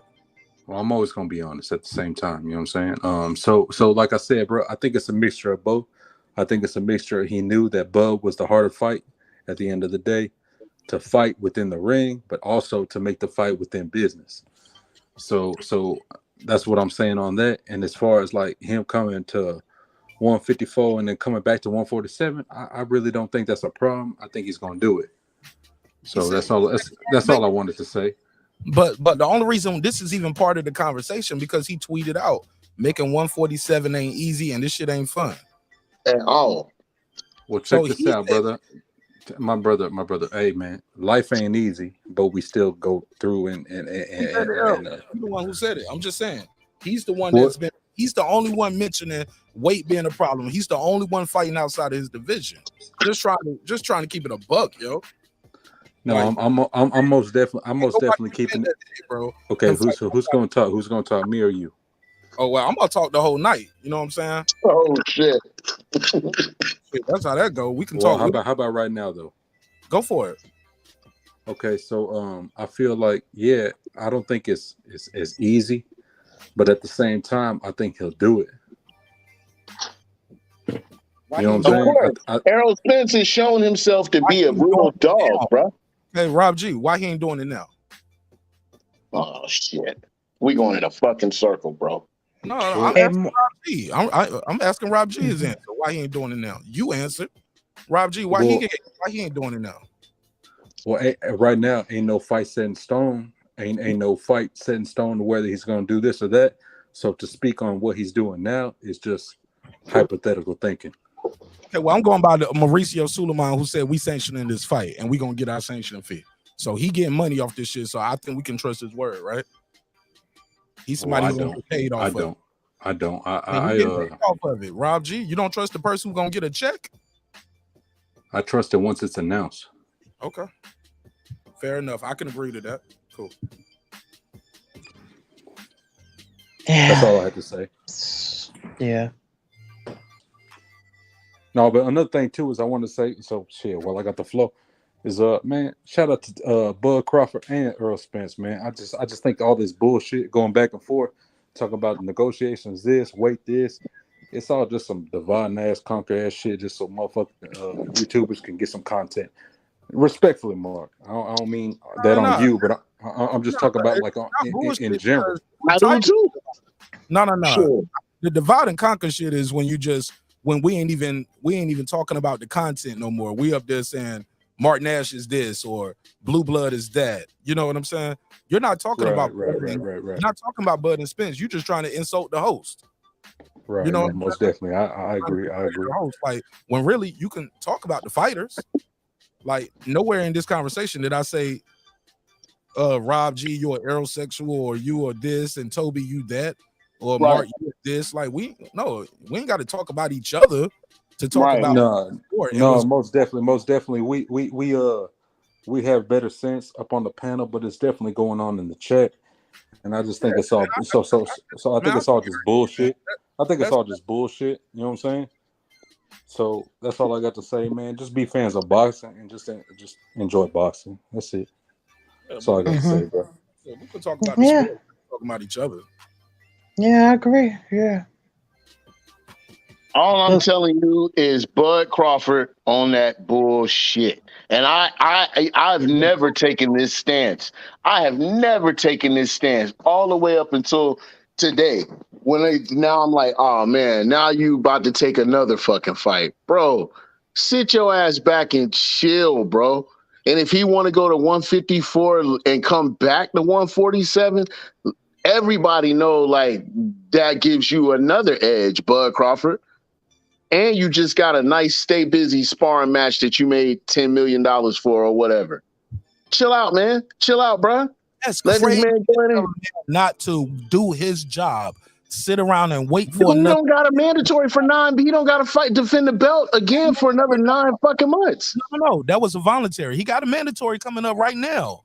Bro, the voluntary defense, bro. They that plus the negotiations with EJ, man. That man don't got to fight for another 9 months, and you know it, bro. Come on, man. That's totally not true. And I know it's whatever the sanctioning bodies agree to. My G, I covered this shit, bro. I've been doing this shit, man. And I'm telling you, I told motherfuckers back in December what was gonna happen. Cause he got I was like, this is a voluntary. He still got a mandatory that should be getting activated around April. And lo and behold, now this deal coming up with Oscar. Yeah, because they trying to lock him in because they got a lot of guys in the WBO rankings. He's a champion, and their number 1 guy is not available because he's going the Errol Spence route. The number 2 guy in the rankings is Keith Thurman. Before it was Boots, but I already saw the future. I was like, well, Boots is about to leave if he wins. What's the other kid in the UK who was on the dope? Connor Ben is about to be out.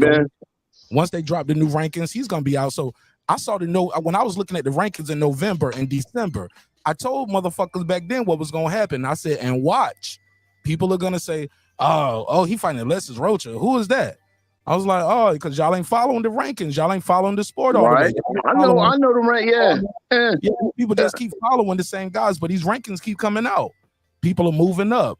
Danny Garcia is in the WBA in 160. Danny Garcia at 160. Wow. What's happening over there? Things are always moving and shaking in this sport. And in the meantime, we just so stuck on Spence and Crawford, we missing a lot of shit. But in the meantime, pay attention to those rankings. Who's moving where? Who's dropping out of the rankings? Who's like Boots is gone. Boots chose to go the IBF route. Instead of saying, hey, well, since Virgil got the Stanionis fight, let me petition to get the Crawford fight. Like Sean Porter did. He chose not to do that. Keith Thurman chose to fight the WBC route. Virgil's taking the WBA route. The next guy is Alexis Rocha. That's Crawford's fault. That ain't Crawford's fault. That got a champion. He sit on top. Man, we talking about a fucking mandatory monster, a monster match of a gargantuan fight, historic. All that we haven't had no shit like this. You know what I mean? Like we're salivating. That's what's at stake right now. If I'm not fighting you, like I said, if I'm Terence Crawford and I'm not fighting you, Errol Spence Jr. in April, that's around the time my mandatory is gonna be getting activated. I'm gonna fight my fucking mandatory, and I'm gonna earn a check, and I'm gonna do my job. I'm gonna take care of my family. I'm not waiting because look, it's no guarantee that Errol's gonna choose to fight him next. He might stay at 154. He just supposed to get with his career. And guess what? And if the sanctioning bodies sign it with a stroke of a pen and say, hey, you know what? Yeah, we'll agree to this. Then they make the rules up as they go, M Nash. They make the rules up as they go, bro. Stop playing, bro. And this is the biggest coup cash grab that they can get. That's what they want. Plus Alexis Rocha, Stanionis. They can't make Errol Spence come back to 147 though. No, I of course they can't. But what I'm telling you is you talking about his mandatory getting activated. They don't give a fuck about that shit. Yeah, if there's no Errol Spence fight, yeah, you got to fight, of course. But there's not to be no Errol Spence fight in April. They're not negotiating for that. But what I'm telling you is if they agree to say, okay, if Buzz says, okay, listen, we got a deal. We have a deal. And Errol say, yeah, man, we got a deal. Look, let me beat Keith Thurman. Now we just hoping now. But that's all it's been. That's what we're knowing. But sir, that's not what's happening. And the man ain't even fighting in the division no more. Man, that shit has not been signed yet, M. Nash. It's rumor. It's speculation until there's a contract inked that is taking place at this weight. I agree with you on that. But what I am saying is Mauricio is talking about it and saying, yeah, we getting our cut. And either way. He said we agreed to it. We're sanctioned to it. So that means they're doing it. Now, granted, could Keith get injured? Could Earl get injured? Could somebody get COVID? So could they say, no, we're not doing it? I changed. Man, could they say we're not going to do it at 154? Right. Could they say we're not going to do it at 154? Yes. Very possible. That's what I'm trying to tell you. To be honest with you, like I said, the only reason why I don't think it's happening that Errol is like he throwing shit in the game. He's salty with Keith Thurman. He being petty and shit. You know what I'm saying? I don't think he's gonna do that. Derek James gonna tell him. Huh? I think Errol's an honorable dude, no man. At the end of the day. I don't think he's going to want to do it at 154 and then come back to 147. I think he's going to say, listen, he's trying hard as fuck right now. Listen, bud, I don't know. Negotiations, like I asked you the question, do you think negotiations have stalled or are they ongoing? We both can probably agree that there are talks right now. And the main talk should be for that fight. I think they talked, but they're not negotiating for that fight. Not for that. I know. Listen, I think the main talk is, look, you beat Keith Thurman. Errol should be asking, listen, if I ink this fight and beat this motherfucker, dog, or do we have a deal next? Do we got a deal next? Because that's going to have implications on if he does fight him at 154. If I don't got to fight, if you telling me that we ain't got a deal, then bitch, I'm going to fight him. I'm going to fight him at 54 and then vacate my belts. Fuck it. It'll satisfy my shit so I don't get stripped. Huh? What I can tell you is they're not communicating on that level, though, bro, of what you just described. And I don't know all the details, but I've been privy to some talk. And I'm not going to dispute that. And I'm not going to make it seem like you don't have any information. I'm just telling you, just logically speaking, if I'm Errol Spence, I'm like, listen, whether or not the fight takes place at 150, if it takes place at 154, or not, if it does take place at 154, I'm not coming back. Why the fuck should I? Fuck that. That's retarded. Now, if we got a deal in place, or we're 80%, 85% towards the deal, then yeah, I'm not gonna fight him at 154. Okay, if they want to allow me to, not have to make 147, I come in at 148 and a half or some shit like that, 149 or some shit like that, and they cool with that, then all right, boom, I'll do it. You know what I'm saying? I'll do it. Fine. You know what I mean? And take this stay busy fight and beat Keith Thurman's ass, and then we can get it on 4 to 6 months later. In September. We get it on in September, and then I'm out. So I don't know, man, but I'm just saying Bud Crawford on that bullshit, bro. Like, I'm not saying he on that bullshit, but I'm saying, like, from a fan's perspective, Bud, what the fuck are you doing, bro? Like, come on, doggy. Make the fucking fight. You say you want to fight. If you don't want to fight him at 147 and you like, truthfully, man, I'd rather fight him at 154. If that's how you feel, then go ahead and say that. But all this shit, bro, you should be salivating to go ahead and make this fight. You shouldn't have took that fight in December. Listen, we passed that.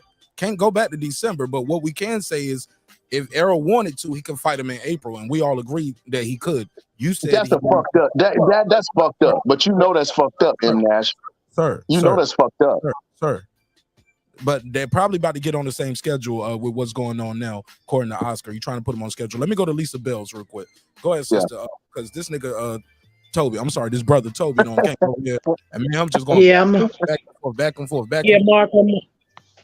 Yeah, thanks for having me, Mark. I'm about to. I'll be in the chat. I'm tired. Yeah, yeah, I know. Yeah, I'm just this subject. I'm just like, I just don't have no energy for it. But you know me, love the channel. I'll be in the chat. Okay. Yeah. Yes, ma'am. Yeah. I mean, I just, if it happens, it happens. If it don't, I gotta move on, man. Yeah, and it's some good for. Listen, we got a lot of smoke coming up. There's a lot of smoke coming up. One thing about all this shit is with the alleged fall of the PBC or imminent fall of the PBC. These guys are gonna have to start fighting 3 times again a year, and it's going to be the end of the clamor for that undefeated record. You know what I'm saying? Like, less emphasis on that going forward, because guys are going to have to get in the ring and they're going to have to make the fights that fans want to see if they want to get the check. So, I think we're going to start seeing some real good shit. You know what I mean? If this Tank Davis Ryan Garcia fight can get made, that's going to start a firestorm of a bunch of good shit, man. I'm looking forward to it. I really am, because these guys, they out of options. They out of options. They really are. Big fights, and that's it. Wilder, AJ, that's going to happen, but maybe not. AJ got a shitload of money. You know what I'm saying? He don't need that fight. But you get my point. Yeah, 561, I agree with you, brother. I hope that, this whole Ryan Garcia, Gervonta Davis is a open opportunity for PBC to work with other opportunities. I agree with you. But they've worked. That's what I'm saying. But they worked. They crossed the street with Gary Russell and Loma. They crossed the street with Tyson Fury and Deontay Wilder. Delorme was over there one time. John Molina was over there one time. They cross promoted with Top Rank before. They could have did that before, but that's in the past. But far as like with the zone, if they can do this shit right here, with Ryan, like you said, there's no reason why. Because Crawford needs somebody to go in there and negotiate for him, I guess. You know what I'm saying? Seems like according to him, he don't. The way he acting, he don't though. And that's what's fucking it all up. Sir, let me finish my thought. Based off what happened with this BLK shit, and I think he's listening to the noise and he see the backlash of what's going on. I think Bob Arum said it, and he was like, yeah, you want to guarantee shit, you need a promoter. People was talking like, yeah, you need a promoter. You need a promoter. Promoters are saying you need a promoter. Of course they would. But fighters are saying that. Other people are saying, yeah, you got to have somebody go in there and talk to him for him. Like, they ain't even going to respect you the same way. You get what I'm saying? Right. Granted, not saying he don't have an advisor or a lawyer, but shit, it seemed like Crawford was hands-on. And I'm going to let you know, what I'm seeing right here, just me being, I guess someone could say I'm an industry insider now. And I'm Okay. I'm Right, not. right. So, You hey, know what I'm saying? But I'm talking to him, bro. shout out to you, Mark. You doing your thing, brother. Working, bro. I'm working, bro. Yeah, you working for sure. And I ain't just Hey, out here talking about the fight game. I'm Right. talking to people in the fight business. Mhm. And I'm bringing them on the show. So y'all can talk to them and ask them the questions too. Again, So, man, we got a great week next week. Let me plug that one more time. Next week, I got an interview every day next week. We got Christy Martin. She's a promoter, Hall of Famer, first woman to ever be in the Hall of Fame for that. So we're going to talk about that. She also has a dope-ass documentary on Netflix. Check that out. It's called Deal with the Devil. So check that out. But she's a promoter. So we're going to talk to her about being a promoter. I was promoting it as quote-unquote Women's Week, but it's all women. You get what I'm saying? And we got a women, a cut woman, a manager, a promoter. We got trainers. We got cut women, cut men, and cut women, you know?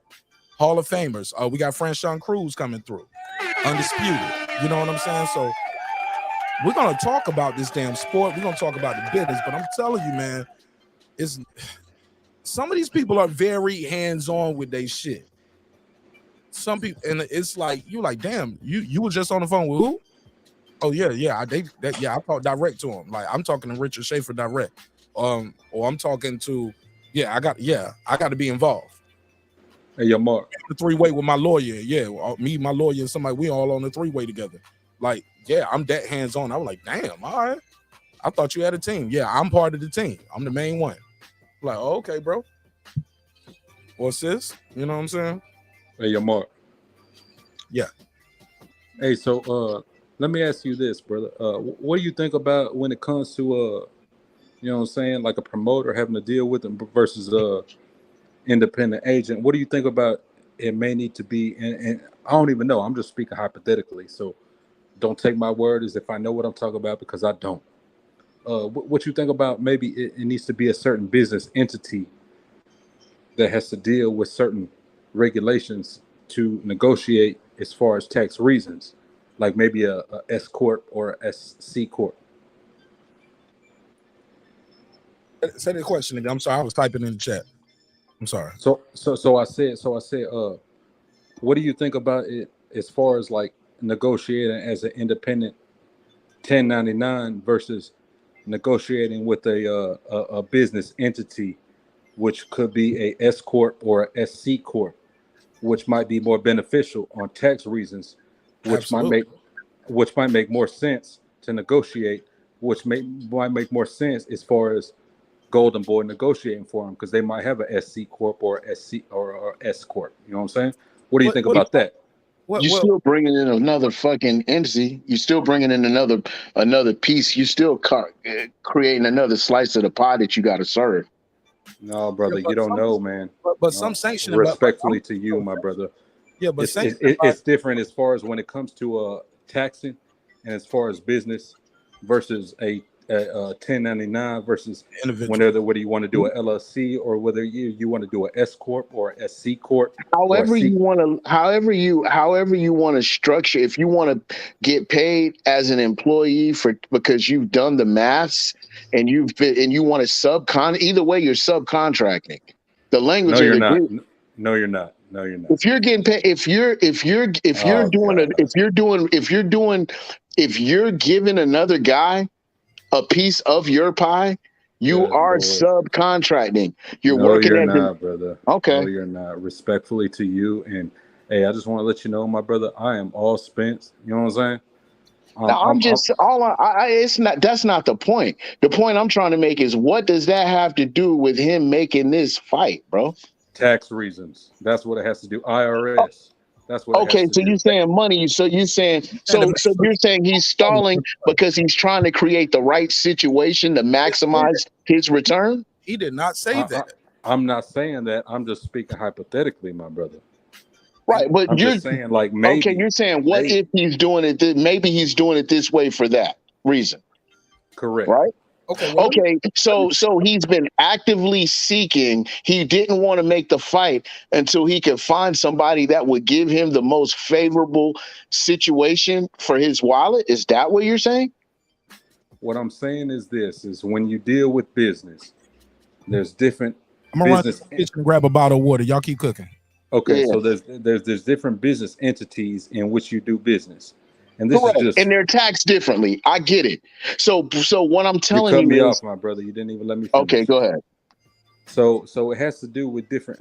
You basically answer what I'm about to say. Is like it. Yeah, you tax differently, and you tax based upon your negotiations with that other entity. And whenever you deal with a S corp or a C corp, is different versus when you deal with the LLC. So maybe they just want to negotiate with a certain business entity that is going to better benefit the tax results.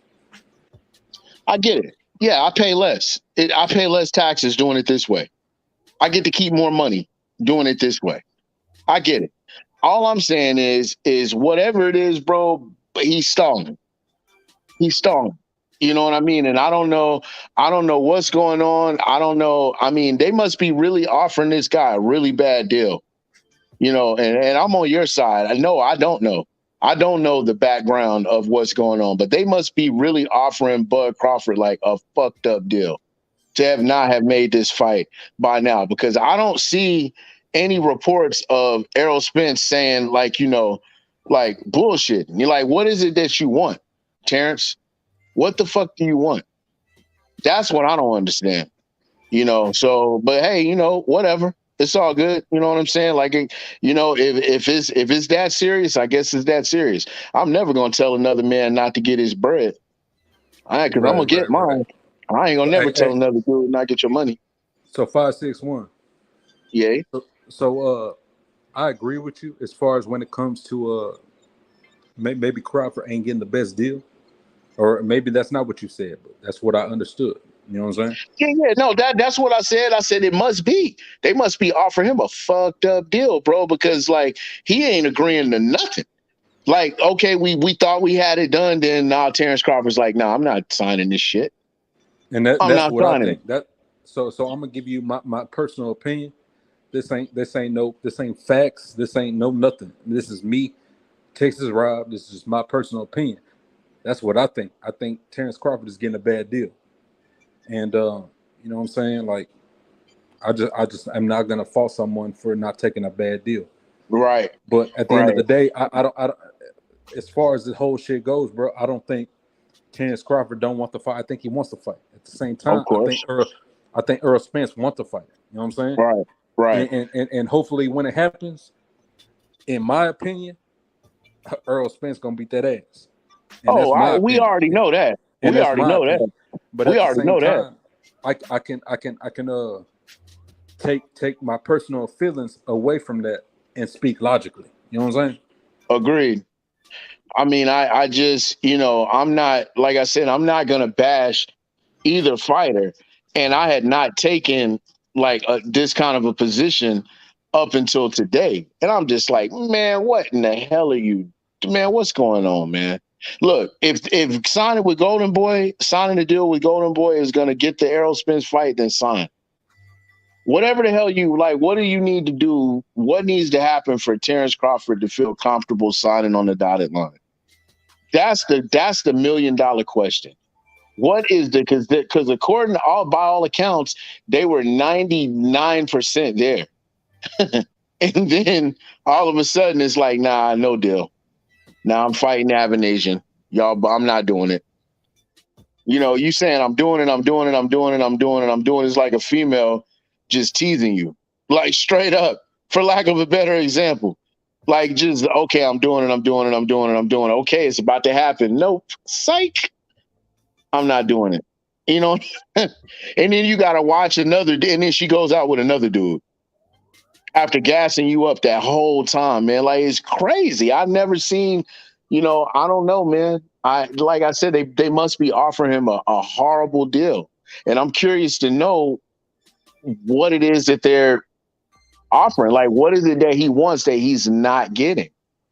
Yeah, that's what I don't understand. Most definitely. I'm not sure. And shout out to my brother Philip H in the chat. But you know, you don't know whoever has tried everything. You know what I'm saying? Because I can guarantee you, ain't none of us, whoever is in the chat, whoever's on the panel, ain't none of us been in the negotiation rooms. Right. Ain't none of us a promoter. Ain't none of us a professional fighter. You know what I'm saying? So we all speaking hypothetically. So that's one thing we got to understand, man, is ain't none of us fucking speaking facts. You know what I'm saying? And that's Right. just And one that's thing we why got I to say understand. I don't man. know. That's why I say they I ain't must speaking to be. you personally, my brother. I ain't speaking to you Right, personally. right. I'm just saying, like, at the end of the day, man, this is all just talk. So I always hate when motherfuckers be talking shit, talking like, oh, this and that. But ain't none of us speaking facts, bro. This is all just talk. And that's what this shit revolves around, is just talk. But at the end of the day, man, just, you know what I'm saying? Stop speaking like anything and everything is facts. And I'm not talking to you. I'm just talking about to everybody. It's just a public announcement. Right. One thing's a fact. It's not happening anytime soon. Yeah, that unfortunately, that's one thing we can all probably agree on. Unfortunately, not happening anytime soon. You know, and whose fault is it? We don't know. Who cares, But- too? In my opinion, who cares whose fault it was? You know? It's that kid who hit the car with Errol. Oh, do you have his address? Drop the Addy Mark for that kid. I'm gonna go mess him up. Fuck that little kid. Because look, if he hadn't hit the accident, whoever Spence was gonna fight next, like the Thurman shit, probably would have been in February. You know what I'm saying? Probably would have been January, February, and Spence would have been right back on track. You know what I'm saying? But that accident, I think a part of the reason I'm gonna be honest, yo, and this might be some. I know some of the Crawford fans are gonna be mad at me for saying this, but I'm just shooting them some bell. I believe that part of the reason why the fight is at 154 is because not just difficulty making weight, the shit he got to do to make weight. He said his leg hurt. So if your leg is hurting, you can't run like you normally run. And that's how most of these guys cut their weight. Spencer's a runner. You know what I'm saying? Not a runner. Y'all know what I mean. He go right. run. He does road work. He does road work. Yeah, Right. that kid get out there and do his road work, old school. Probably have the bag on him and everything. You know what I'm saying? Go out that Right. bitch out 8-10 miles. He's not Deontay Wilder, is what you're saying. I ain't saying that. Nah, Deontay don't run. That's my point. Deontay don't run. I know people in his around him. They say he is running. He does run now. He's running. He does swim. He's running. Right. I'm just saying. Also, think it's like a shadow game too that they're saying. You know. I asked Tay. I asked Tay. If Tay listening, he'll type it in the chat or text me. But shout out to my boy Tay. I talk to Tay damn near every day. You know what I'm saying? So we cool. I think it's a diversion too, Mark. Go ahead. What you mean? Oh, like telling the fans that, like, oh yeah, he's doing it at 154, you know, so he could come back down and negotiate after, but really he's planning to stay there. Right. Right. I alluded to avoid that criticism. earlier. To avoid criticism is what I mean. Yeah. And like, yeah, I feel strong. Hey, look, Mike say, hey, look, I feel strong. Like sometimes the knockouts stop because the guys are getting burnt out at that weight. And then they go up in weight, then the knockouts pick back up, you know? Mm-hmm. At the highest level, knockouts are actually the odds are pretty low at the highest level, to be honest, because, you know, they both know, it's assumed both boxers know how to defend themselves, you know, so they kind of start going down, you know? Right. You'll see more stoppages than you'll see, if anything. You won't see you may see some actually, I wonder, do you see at the highest level, are you more you're more likely to see a stoppage. Yeah, you won't see a guy just get counted, get the 10 count. Yeah, I mean, at the highest level too, people still go to sleep, like, or get knocked out the ring. I mean, there was Hasim Rahman and Lennox Lewis. I mean, that's the one of the only ones that comes to mind as far as a guy getting knocked out. You know what I'm saying? Like, got a 10 count. Who? Tyson got a 10 count from Buster. Oscar got him too. Oscar got a 10 count to the liver from B-Hop. But look how far back we had to go. I'm just naming. I'm old though, bro, and those are some of my favorite fights. Like, I still watch these fights like probably a couple times every year. Some of these fights I'm naming, I probably go back and watch those fights. Right. But I was just naming the classics and naming legends, and I was naming Hall of Famers to show that even they got 10 counts at the highest, you know. Right. I mean, but look how far back we had to go. Typically, you to hit to the original commenter's point. Hold on. Hey, look, I smoke weed, so my short-term memory might be fucked up. You know what I'm saying? But my long-term is good. I mean, even tonight, that wasn't a 10 count. That was the white towel. Tonight, what we saw, or earlier today, yesterday. You know, so yeah, you know, Ruiz, Joshua. Didn't he stop Anthony Joshua? No, he decisioned him. He stopped him, right? No, the referee stopped it. Yeah, he stopped him. Yeah, he stopped him. Right. Wilder got a 10 count. Or the referee said it's over. You know what I'm saying? That was some bull. But see, I never distinguish the two. A knockout's a knockout. I don't care how it comes. 10 or a stoppage. Right. Yep. The referee, the corner, the doctor. Don't matter. You got to stop. Only with Bud have I started hearing people say his daddy stopped the fight. His daddy stopped. He didn't knock him out. His daddy stopped the fight. And I was like, the records say it's a knockout. But on the flip side, the doctor stopped the fight for Ugas. Ugas didn't even get dropped, but nobody says that. They just like, oh, the eye collector. Man, Ugas was beat the hell up, bro. Ugas was beat the hell up, bro. His eye was leaking yellow and. Hold up. His adrenaline was going though, and he was still ready to fight. But so was Sean Porter.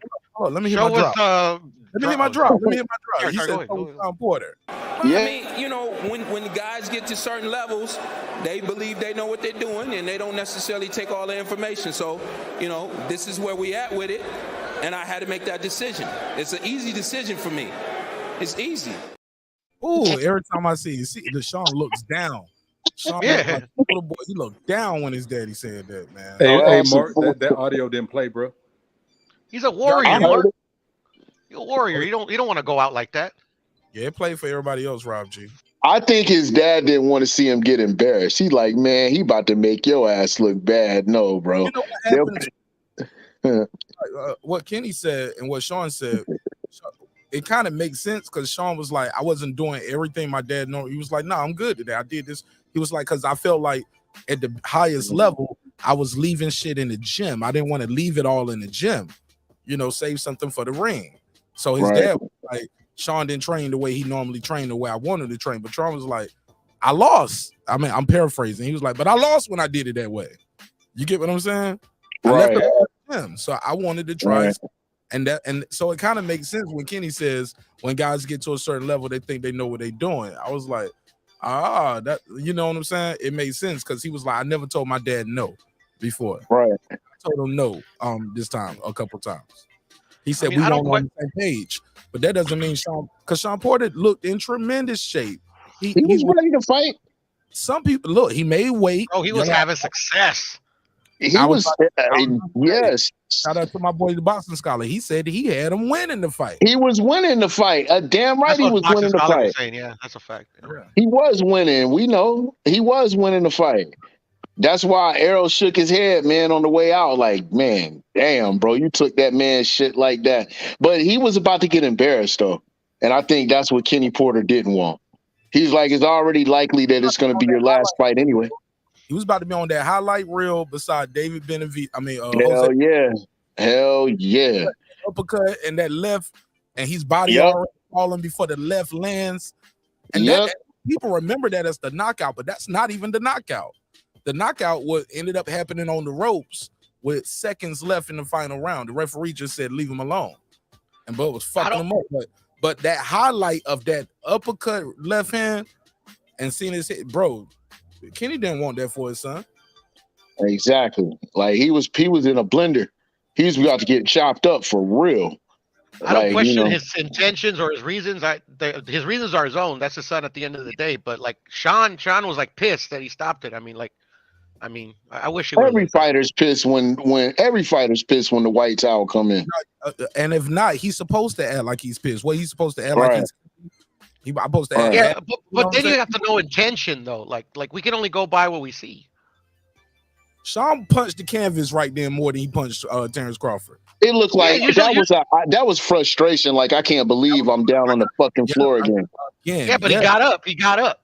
Right. He wasn't hurt. Yeah. I ain't gonna say he won't hurt. He was getting hit clean with some shots. That's why he went down. He That didn't kid call score. if he's hurt or not. Yeah, me neither. Yeah.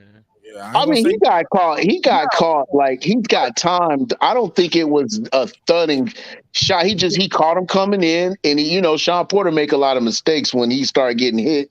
He gets desperate. You know what I'm saying? Like that's always been the knock on him. Also, fatigue kicks in. His dad is thinking, you didn't do what I told you to do in training camp. You know what I'm saying? That's why you like this right now. I mean, when the guys get to certain levels, they believe they know what they're doing, and they don't necessarily take all the information. So, yeah, he wants to cry right there, Mark. Hold on. Hot Rod, hold on 1 second, Hot Rod. Y'all know Hot Rod? Yeah, that's my homie. He's good. He's good, Rod. Mark. He's not a troll or anything like that. Okay. Niggas know me. Niggas know me. I saw the MOB, so that's why I let you on, because I know what that stands for. Bear with me. I got a call real quick. Let me take this call. This is my homie right here, the boxing scientist back in the building. What up, bro? Boxing scientist. Hey, what up, Mark? Peace to you, my brother. How you feel, man? Oh, I feel blessed. I just ate some In-N-Out, and I'm having some Coronas. So That's I what's feel up. Great. Hell yeah, man. What you think of Alexis Rocha tonight? I thought he was good. That motherfucker can scrap. He's a tough, gritty Mexican. Basically, he's just one typical Mexican boxer.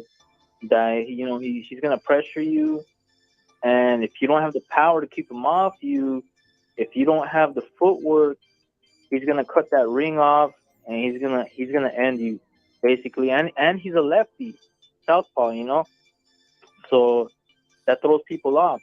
And also I wanna talk about Beterbiev though. That guy's a monster. He's like a human wrecking machine, man.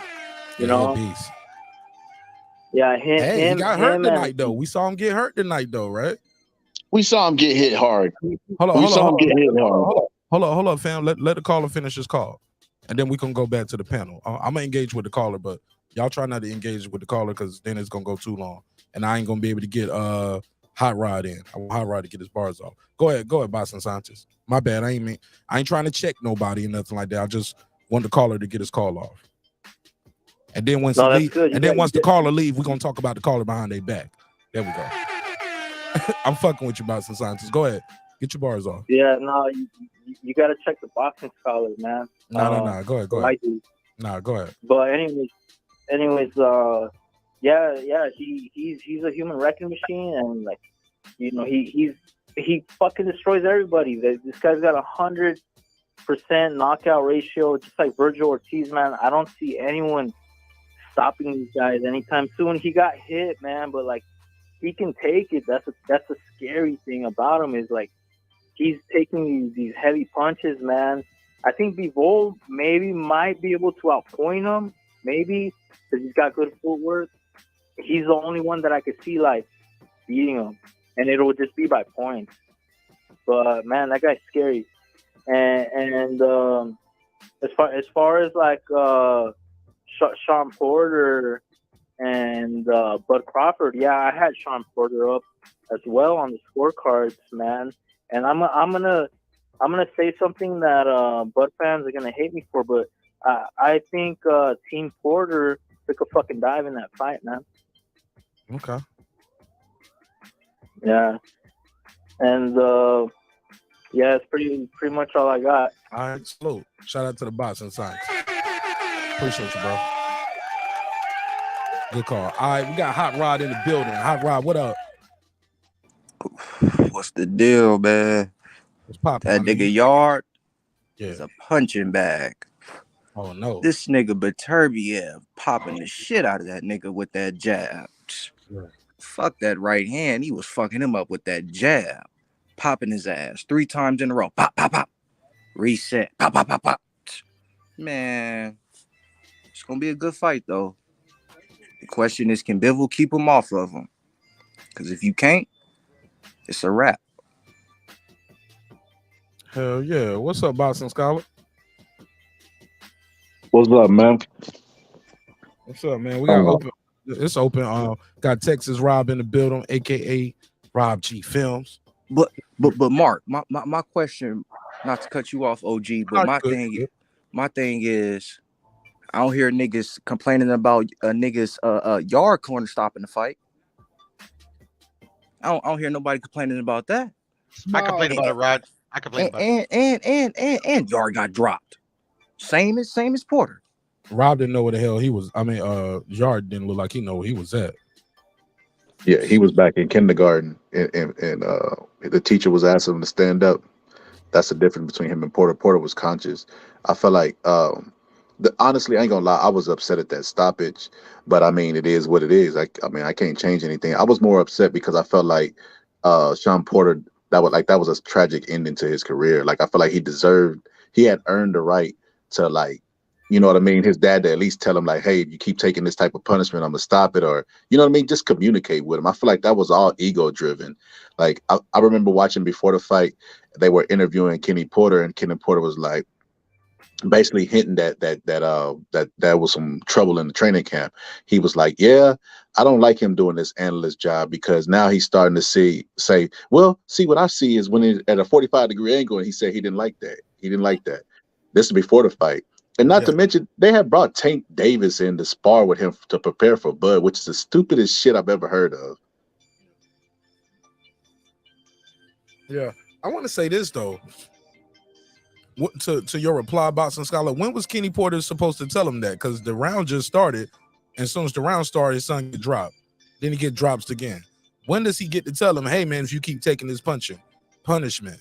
The guy had never been dropped. He never seen his son drop twice in one round in his life.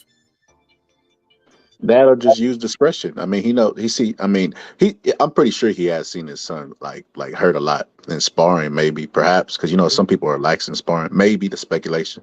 But yeah, just use your discretion. I just feel like it was too early. Like, he clearly didn't give him the benefit of the doubt. He clearly just stopped it and said, you know, the famous clip you got, and when people want to do what they want to do, like, it was like he was like trying to teach him a lesson, like, why did you, if you would have just listened to me, you wouldn't be in the situation that you're in. And it's like, that's a stupid lesson to learn. Like, Sean Porter was taking it.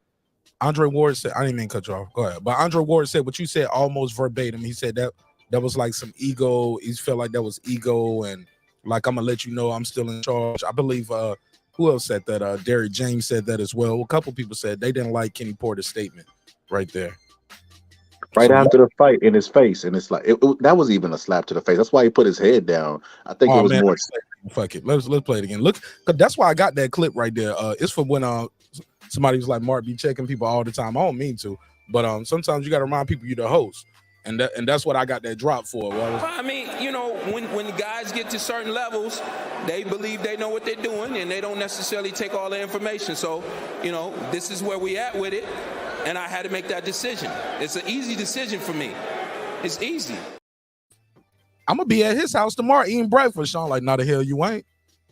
You coming to my damn house tomorrow eating breakfast. You better get you some Uber Eats or some IHOPs, my nigga. But you ain't coming to my house tomorrow eating breakfast.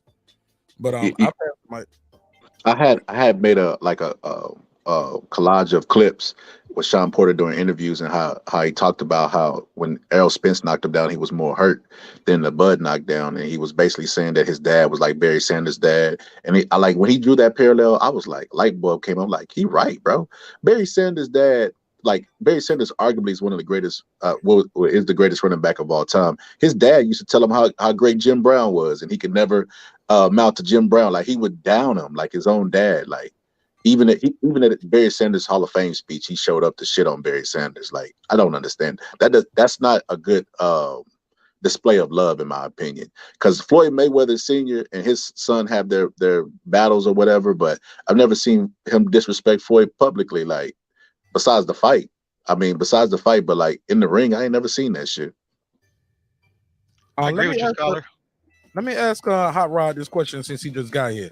Hot Rod, I think I talked to you before, man. I remember your name, but I guess it's been a minute. What's your take on the news that Terence might potentially sign with Golden Boy? Golden Boy is talking about we're gonna talk to him about a plan. Did you first of all did you hear the Oscar interview? Because if so, I got the clip. I can play it for you if you haven't heard it. Nah, I'm gonna play this audio. I haven't heard it.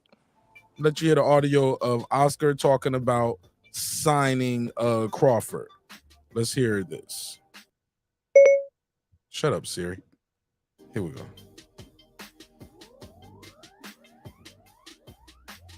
With PBC. So I told Crawford, look, let us present to you a schedule of fights leading up to Spence.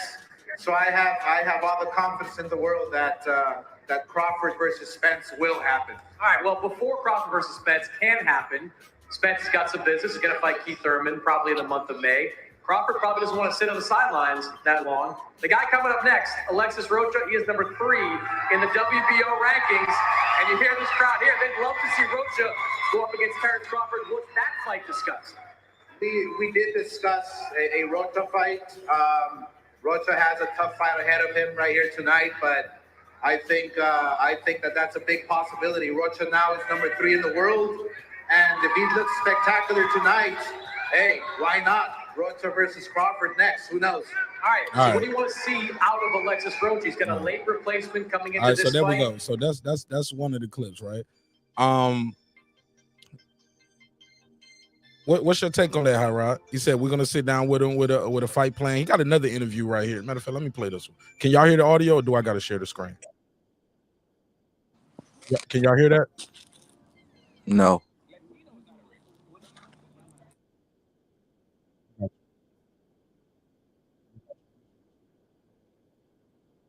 To further our discussion with Terence. Terence, we saw that photo. For those that missed, what was going on there with Terence? We, he wanted to come and say hi to 2 legends, me and Hopkins, and to show them some love. Terence Crawford, the best pound for pound fighter in the world, and we're looking forward to further our discussions with. We're looking forward to further the discussions. So maybe we can make a Rocha versus Crawford fight. Wow. So that's your goal, Oscar. You want to sign Crawford for you thinking how many fights? I mean, look, we can deliver whatever fights he wants. Yeah. He's the best pound for pound fighter in the world now. So thanks, brother. He's the best pound for pound fighter in the planet. So it's a matter of just strategizing, sitting down with him again. I have a good feeling that he liked what he heard today with me and Hopkins. How likely then? How confident are you that you could close a deal with Crawford to get him and Rocha and him and Virgil? Yeah, we can get him and Rocha, him and Virgil. We can even get him and Errol Spence. Wow. So, this is the way we work with other promoters, and, we want to make things happen. We want to make 2023 the biggest year for boxing. So I'm going after everybody. I'm back, baby. Yeah. I am back. If you could, what would be the first fight that you would make for Terence if you guys were able to? He said, if you could, what would be the first fight you'll make for Terence?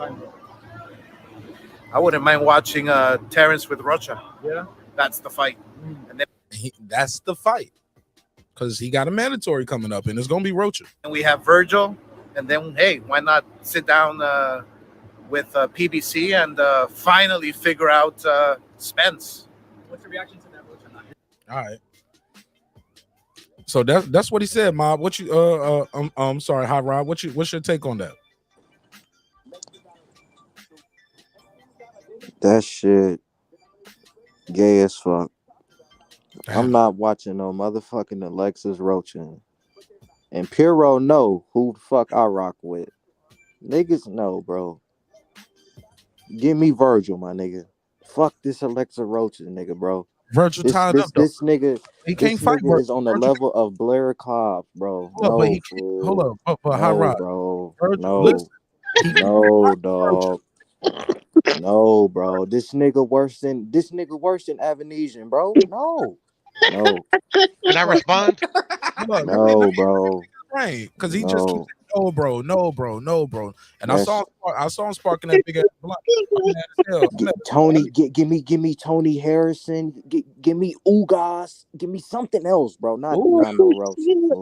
Listen, Ugas. I know it sound good, but can you see the screen, Hot Rod? These are the rankings. Sir. These are the rankings. Ugas is somewhere at the bottom. He's under. Hell, Blair. give me Cody Crowley. Give me Cody Crowley, Mark. He ain't got to fight. He said on. He's not He in thought line he, next. His spot ain't next. You see 1 and 2. 1 and 2 is going the Errol Spence route. You got the WBC and Virgil's going for the WBA. Number 3 is Alexis Rocha. Okay, this is the WBO rankings. Can you pull it? Can we get the ring rankings? Can we see who's in the top 10? We can, but that doesn't make somebody a mandatory. Crawford fought a voluntary. Mandatory's next. Who you see what's the mandatory, right? What's going to be the mandatory in April? I mean, shit, that's cool, you know. In my eyes, it just, you know, my nigga just gonna stay active, you know. It is what it is. Bruh said that shit's fucking gay. But that shit is gay though, bro. That Go ahead and It's respond. not gay, bro. It's not gay, bro. Just because you don't know who that guy is doesn't mean that's not a good fighter. Oh, Piro, come on, Piro. You know What do you mean? Come on, starch, Piro. You know. How do we know? How do we know? How do we know? We don't know. Bud is that good, and at this point, we think he's gonna knock out everybody. Some of us. Yeah, but that doesn't make you guys right. No, you're right. You absolutely right, Piro. They got to fight the fight. They got to fight There it the is. fight. That's my point. But it's like, damn, OGs, like, come on, man. Rocha? Hey, look, y'all try not to get kicked off, man. I gotta do something real quick. Okay, Piro. All right, you Mark. know who? Okay, Piro. You know who Rocha is? Yeah, I do. Give me his top 3 opponents on his resume, win or loss. Give me his top 3 opponents. Speedy Rashidi. What happened? I was just saying that's so unfair because when Crawford. No, I know. I'm just playing. I'm just playing the game. When Spence fought Brooke, he didn't have a top 3 opponents that we thought he was. That made us say he was gonna beat Brooke. It was just the way he beat guys. That when Crawford. Yeah, I'm just saying, man. Like I just think that's unfair to say. Well, give me his top 3 guys. That don't mean the guy can't go in there and win. Shit, who was Buster Douglas' top 3 guys before he beat Mike Tyson? Like, I just think that's it's an unfair argument. But I want Puro to answer though. You think that's gay, Mark? Hold on. Nah, man, that shit ain't like right now. Bro, outside of Let Puro talk. I cut him off. Then everybody cut him off. Go ahead, Puto. Finish your spot. Yeah. What you said, Mark. It's all good. Y'all cook up. I'll be right back. outside of Box Scholar, what's up? What's up, Are you Rob? sure? Outside of Boots and Spence, who is he not the favorite against at 147? Wait, you think Boots would be the favorite against Crawford? No, you missing what I'm saying, bro. Outside of those 2 opponents at 147, who do you not see him starching? You just said like he'll starch that guy. Outside of those 2 guys, who would he starch, bro?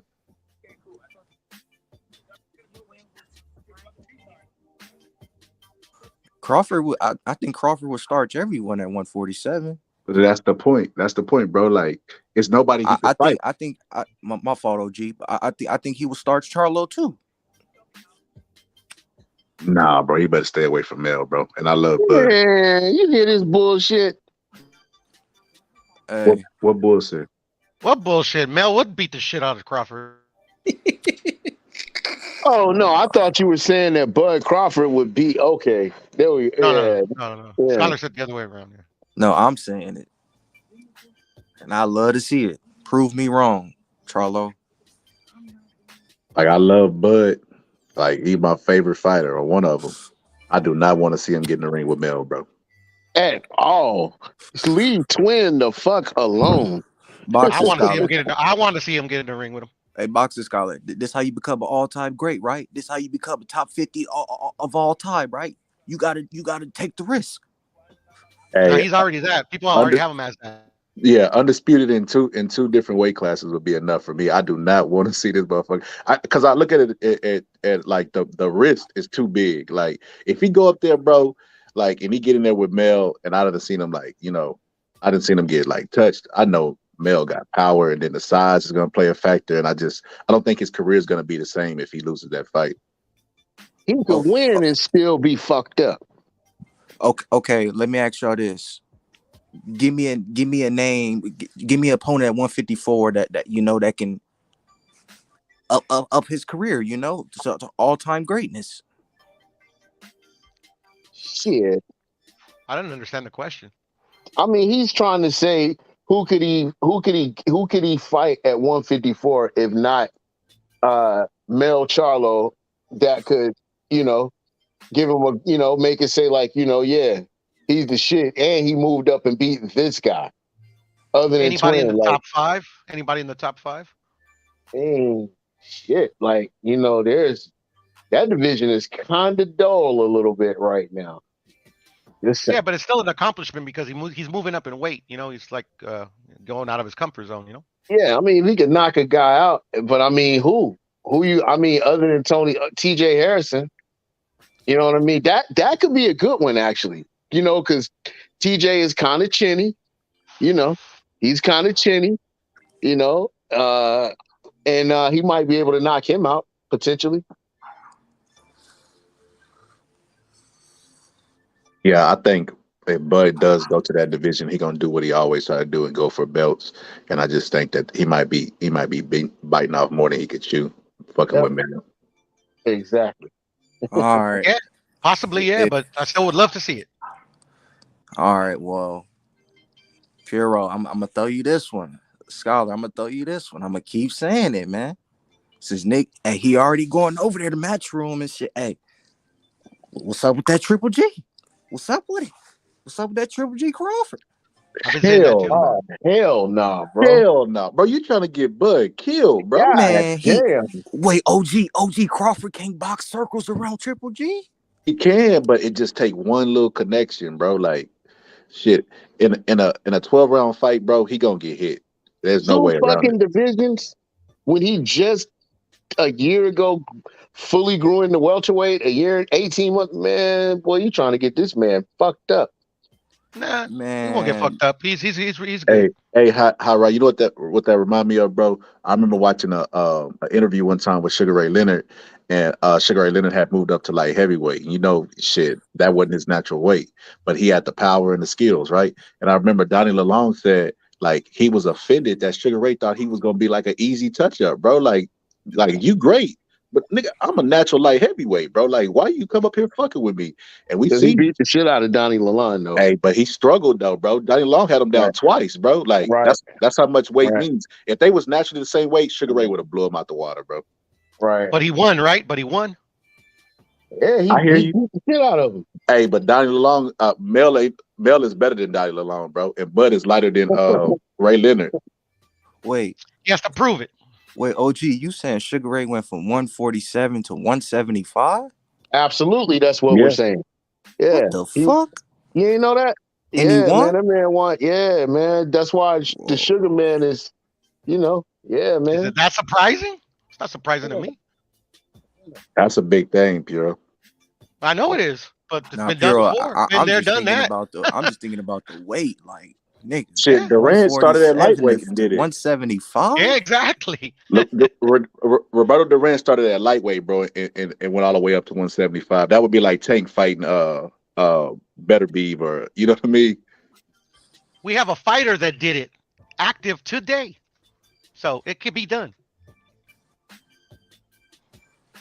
Yeah, but in most cases, it shouldn't be done for most fighters. But I mean, if there's anybody that can do it, you got to look at guys like Bud Crawford. There you go. So I can dig that.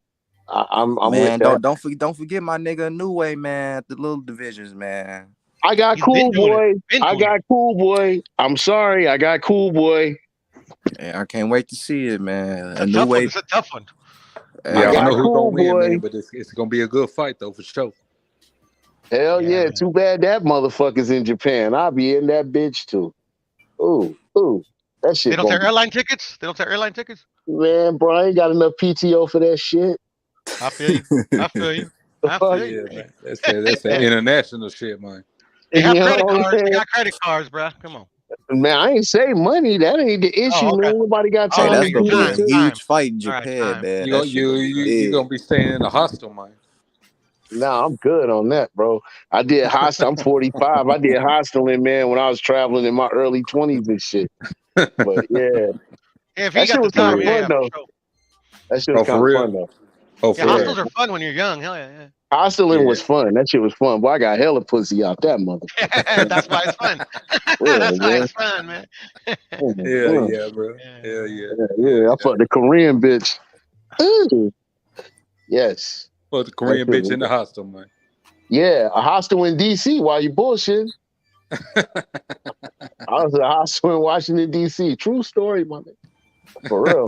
But yeah, man. Be If some Taking wild Ryan shit was in going on. Japan, Huh? I would go to Japan. Japan is futuristic, bro. That shit is the shit. Japan is the shit. I ain't never been there, but you know, I know people who have, and that shit is like futuristic, bro. Hey, For real. Only problem is, bro, like they laws is like strict as fuck, bro. You can't smoke no weed, none of that shit. Hey, Oh, no weed smoking over there? Hell no, man. You gonna get like I didn't know that. No. I gotta ask y'all a question, man. Without putting somebody on blast, I let everybody answer on the panel, man. Do y'all think that Canelo has Andy Ruiz has better footwork than Canelo? Here goes Scholar, man. What? Canelo has better than Canelo? What? Does Andy Ruiz have better footwork than Canelo? Fuck no. Fuck no. Nope. What say you, Piero? Scholar know what he doing, man. I could Scholar and goaded for like an hour yesterday, bro. We didn't even get no sleep. I'm gonna be nice tonight, bro. We missed the fight. Piero arguing about fat ass Andy Ruiz, bro. I could not believe that. It was worth it collecting scalps, bro. I already added you to the list. Man, hey. Well, I swear to God, bro. You gonna see it later. Scholar trying to collect that scalp, man. Hey, I want to know, y'all. Let me know if I'm missing something, man, because I don't know every goddamn thing. How in the fuck does Andy Ruiz even get compared to Canelo in footwork, man? What am I missing? Hey, you're the boxing scholar, bro. I mean, shit. I don't know why you're missing it. But Piero, I don't know if you look at Andy Ruiz and you like him and you see Muhammad Ali in the ring, but that dude is flat-footed and fat, bro. Like, of course I like Andy. Of course I like Andy, but just because I like him, I'm not gonna say something that's not accurate. Like I'm I could not say gonna fanboy for Andy. I ain't gonna fanboy for none of these fighters. You know what's crazy, Piero? Like highlights supposed to be the best moments of the fight, right? If I go back and look at all of Andy's fights, it probably would be like 3 fights where he actually bounced on his toes and reset. 3 fighting, bro. Bouncing on your toes does not equate to good footwork, bro. It does not. And you're the boxing scholar. You know this. He doesn't even have, bro. He's so overweight. Is the point I'm making that he doesn't even do no bouncing when he resets. You don't need to bounce. You don't need to do that to show you have proper footwork. That's what I'm trying to say. But boxers do that because they fight in rhythm. I know they do. I know. Yeah, exactly. Andy Ruiz is so fat. It has to do with rhythm. It has to do with rhythm. It doesn't have to do with having proper footwork. But Andy Ruiz is so fat he doesn't even bounce to reset, bro. That's how lazy he is, bro. Like, I don't know, man. Maybe you're right, Piero. And that's why he beat the ever living shit out of AJ, bro. Come on, bro. Man. He beat the ever living shit out of AJ because AJ's a flawed fighter. Man. No, because he landed. It's because AJ knocked him down and tried to finish him off and got hit on the temple. He wasn't able to replicate that shot again because it was fucking luck, bro. It's gonna be in the negotiation. We never find an error. What are you talking about? We never how find. is it luck? It's gonna be a negotiation. We never find a conclusion to, man. Because AJ didn't give him the chance to. AJ's had his guard down because he was going in for the finish. After he landed that shot, he never landed that shot again. AJ did not have his guard down, bro. AJ did not have his guard down, by the way. Bro, AJ had knocked Andy Ruiz down and he was going to try to finish him in spectacular fashion. He was relaxed. He didn't think Andy Ruiz was going to hit him in the temple, bro. He opened all the way up and got caught. Facts. Like, you don't think AJ goes into a fight realizing that he's going to get hit? That's not the point. Yes, it is the point. I mean, you don't open up. What he's saying is that he sold all the way out and got caught. He didn't sell all the way out, bro. He wasn't throwing haymakers to try to get him out of there, bro. What are you talking about? He was trying to finish that man, bro. Yes, he was trying to finish that man. But he didn't get careless, bro. He got caught between when he was trying to throw a punch. He got countered. Boxers get countered all the time, bro. Hey, that don't make it lucky. That don't make it lucky. Yeah, well, I'm not gonna say it was. how did I'm he not beat him gonna to say that it was a punch? lucky shot. I'm not Andy gonna say it was a Ruiz. lucky. I got you. I Right. got you. No, I feel you. But that's what Scholar is saying, that it was lucky. That all it was luck. There ain't no luck. Come on, bro. Why wasn't he able to duplicate it when he had 12 rounds to do the same thing again? Usually, it's Because he easier boxed to. him at the proper distance the second fight. Because he was aware that he was going to try to hit him with that temple shot. His guard was up. He was aware That he was could the get luck I was paid. talking about, the But circumstance. that's not luck. That's not luck. Well, he wasn't able to do it again. If they fought tomorrow, he would whoop his ass again, bro. AJ would whoop Ruiz again. How do we know that? Because like they're 1-1. He whipped his ass in the first. He whipped it. He got his get back in the second. We got to see a third time to see who's better. Because if you add up all the rounds, AJ has won the majority of the rounds. Ruiz is literally like narrowed down to one single shot, bro. Hey, this shit gonna go until 1 p.m. tomorrow. Literally does not mean anything, bro. That he won the majority of the rounds. That's like some of these like casuals that say he never loses a round, man. Come on, bro. Man, let me tell you something. Puro, my homie, Boxing man. Scholar, bro. You need to change your name. Change your name, Scholar. Yeah, I definitely will. I'm gonna unsubscribe. I've already unsubscribed. I just playing. Look, I won't even. I need to stop Where's watching the boxing boxing. scientist, man? Look, if Andy Ruiz has better footwork Where's the boxing than scientist? goddamn Canelo on the pound for pound list, I definitely need to stop watching boxing. I'm gonna pick up UFC, man.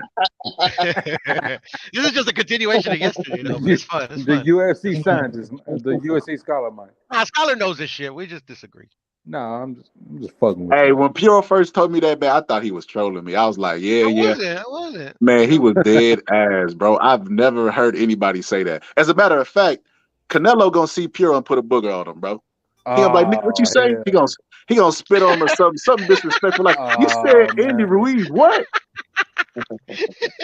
Damn, man. Oh shit, bro. Yeah, man. Well, let's make AJ versus Canelo happen, bro. See who wins. Yeah, man.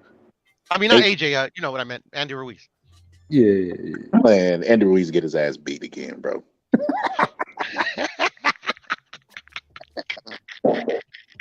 He ain't even What's gonna up? make it Who past y'all got? Wilder. Usyk? Y'all got Usyk?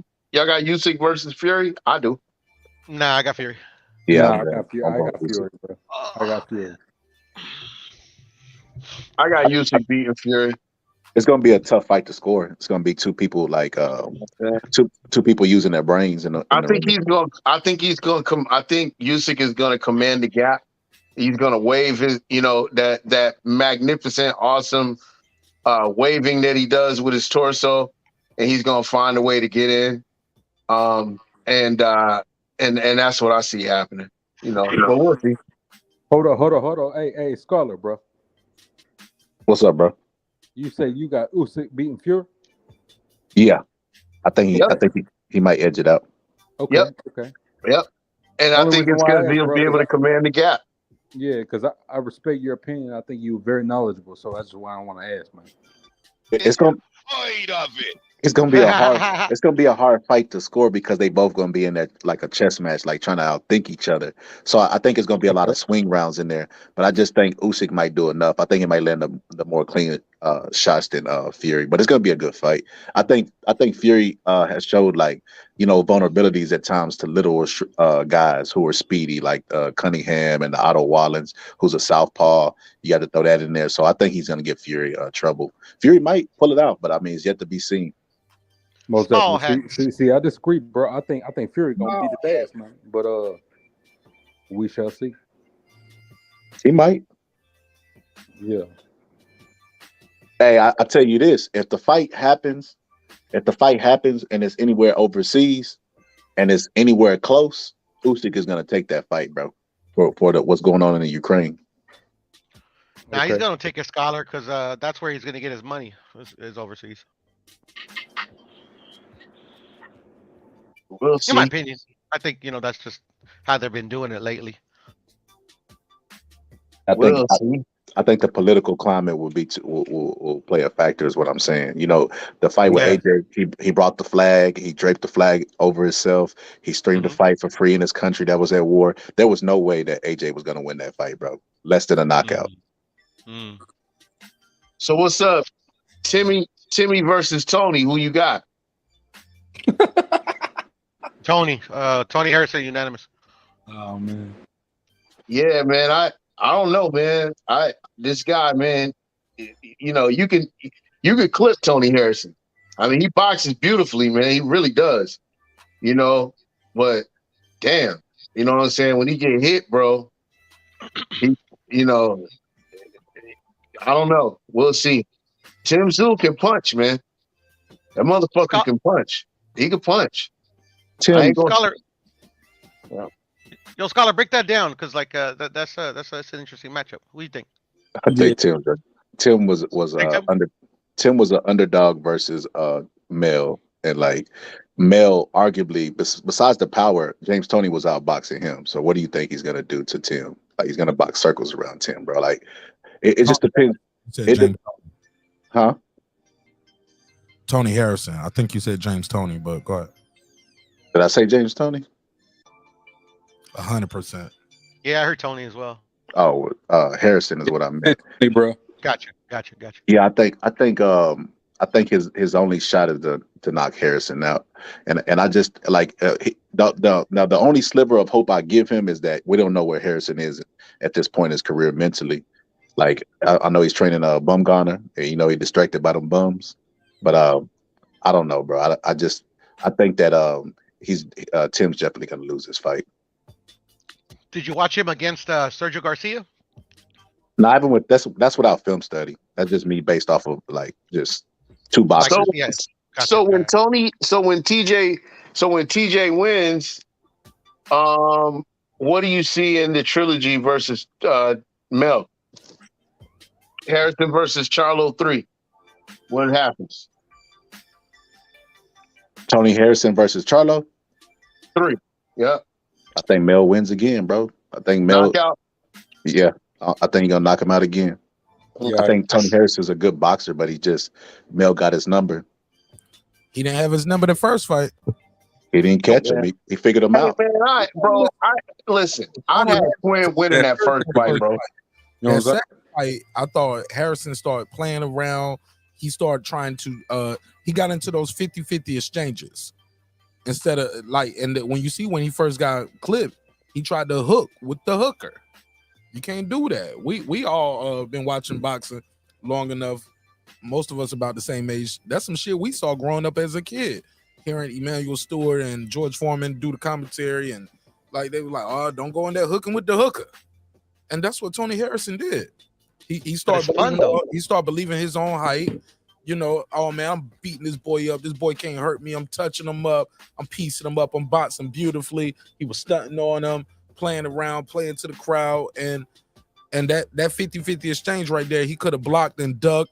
He could have took a step back, but he tried to counter and catch the guy, but he got clipped first. So it happens. But I think in the third fight, I think Tony Harrison will play a smarter fight. I think being a coach now, he's seeing the game different. Y'all ever heard me say this before? Sometimes you see the game different from the coach's chair, right? Mm-hmm. All right. People are better coaches than they were ever basketball players, football players, coaches. But every now and then you get a guy who's still in the game while he's doing it, and you start seeing the game different from that coach's chair. And I think he's seeing the game different. Exactly. It's a life situation when the picture when you out of the frame. Yeah, that's a good point, but I think Mel is going to permanently sit him in that fucking seat that y'all talking about. I think that he gave all he could in those two fights, and he doesn't like it's. I mean, go back to history, right? Jersey Joe Walcott versus Rocky Marciano. He had knocked him down. He had gave all he had, and then Rocky steamrolled him in the second time. It was, man, all he had to do was keep dancing, bro. He got caught. That was a fucked up shot, boy. Alexis Arguello versus Aaron Pryor. Like a lot of these fighters, they leave it like they never the same after they get their ass knocked out because these fighters leave the rings with lefts to themselves. Does he have it in him at this point to dig deep if it's a scrap? And I just don't think he does. Like you said, he got one foot out the door. He's in the coach's seat. He's gonna get his ass knocked out. I'm with Scholar. Damn. I disagree with you. He didn't have to take this Tim Tszyu fight, and he damn sure didn't have to take it in Australia. It's a good money fight. It's a good opportunity, and he has a good chance to win in this fight, bro. Yeah, he's got to beat Tim. I'm talking about if he has a rematch with Mel. Even more. You don't think his confidence gonna be at an all-time high? Beating Tim Tszyu in his backyard, fighting Mel, getting a third shot, and yeah, man, he's proven that he can box this guy and outbox him. They're paying big bread in Australia too, so he's gonna get a nice check, bro. And he did have to take this Tim fight. He did have to take it. Tim Tszyu didn't have to pick Tony Harrison. No, I know he didn't, but I thought you meant Tony. I'm sorry. Tim, like he had to do it to stay in line, but Tim Tszyu chose to fight Tony Harrison. He didn't have to fight Tony Harrison. He could have fought somebody in Australia, sitting on the kangaroo back or some shit. Like he didn't have to do this shit. If he goes in there and he outboxes, and I salute. Let me say this part, and I salute Tim Tszyu for doing this shit. I was wrong. I was like, shit. If I'm in charge of Tim Tszyu, I ain't put him in there with Tony Harrison. Give him a chance to upset the apple cart. We'll get you there, Mark. We'll get you there. No, I'm like, I already got a title shot. I already got a title shot for my guy. man. Them boys cutting big checks in Australia though. But you got to fight somebody. Like he fighting Tony Harrison, which is a former unified champ. He split with the guy that you're gonna fight next.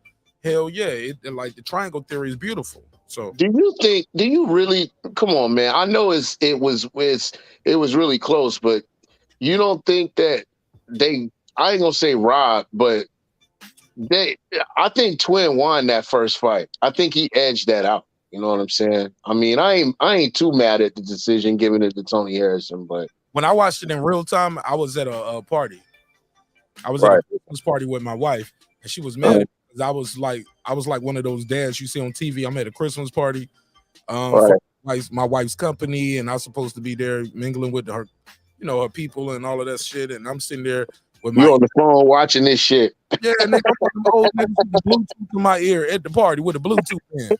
Listen to the fight, and every chance I got, I would pull my phone out, my suit, because it was a formal thing, so we had to be dressed up and shit. And I'm like, man, can I go sit down? She was like, well, I need a dance. I was like, so soon I went and told the DJ, play Montel Jordan, This Is How We Do It, because that's my go-to at the party for the old folks. This is how we do it. And I went out there, got to get your groove on. And I sat my ass down, watched the rest of that fight. I'm like, all right, man, this shit is good. Okay, so it's time to leave the party at this point, right? By the time that the fight is on, we had to leave early because my garage sent me a sensor. I guess my fucking dog got out, basically. My dog got out, and she's in the garage tearing up everything. And I was like, yo, it's time to go. So we leaving. And then, so the Wi-Fi disconnect from the venue. We get home, dealing with the dog, and I'm looking at all my phone and my timeline going crazy. I didn't have a channel back then. You know what I'm saying? Right. I was like, oh my God, they robbed Jermell Charlo. They robbed him.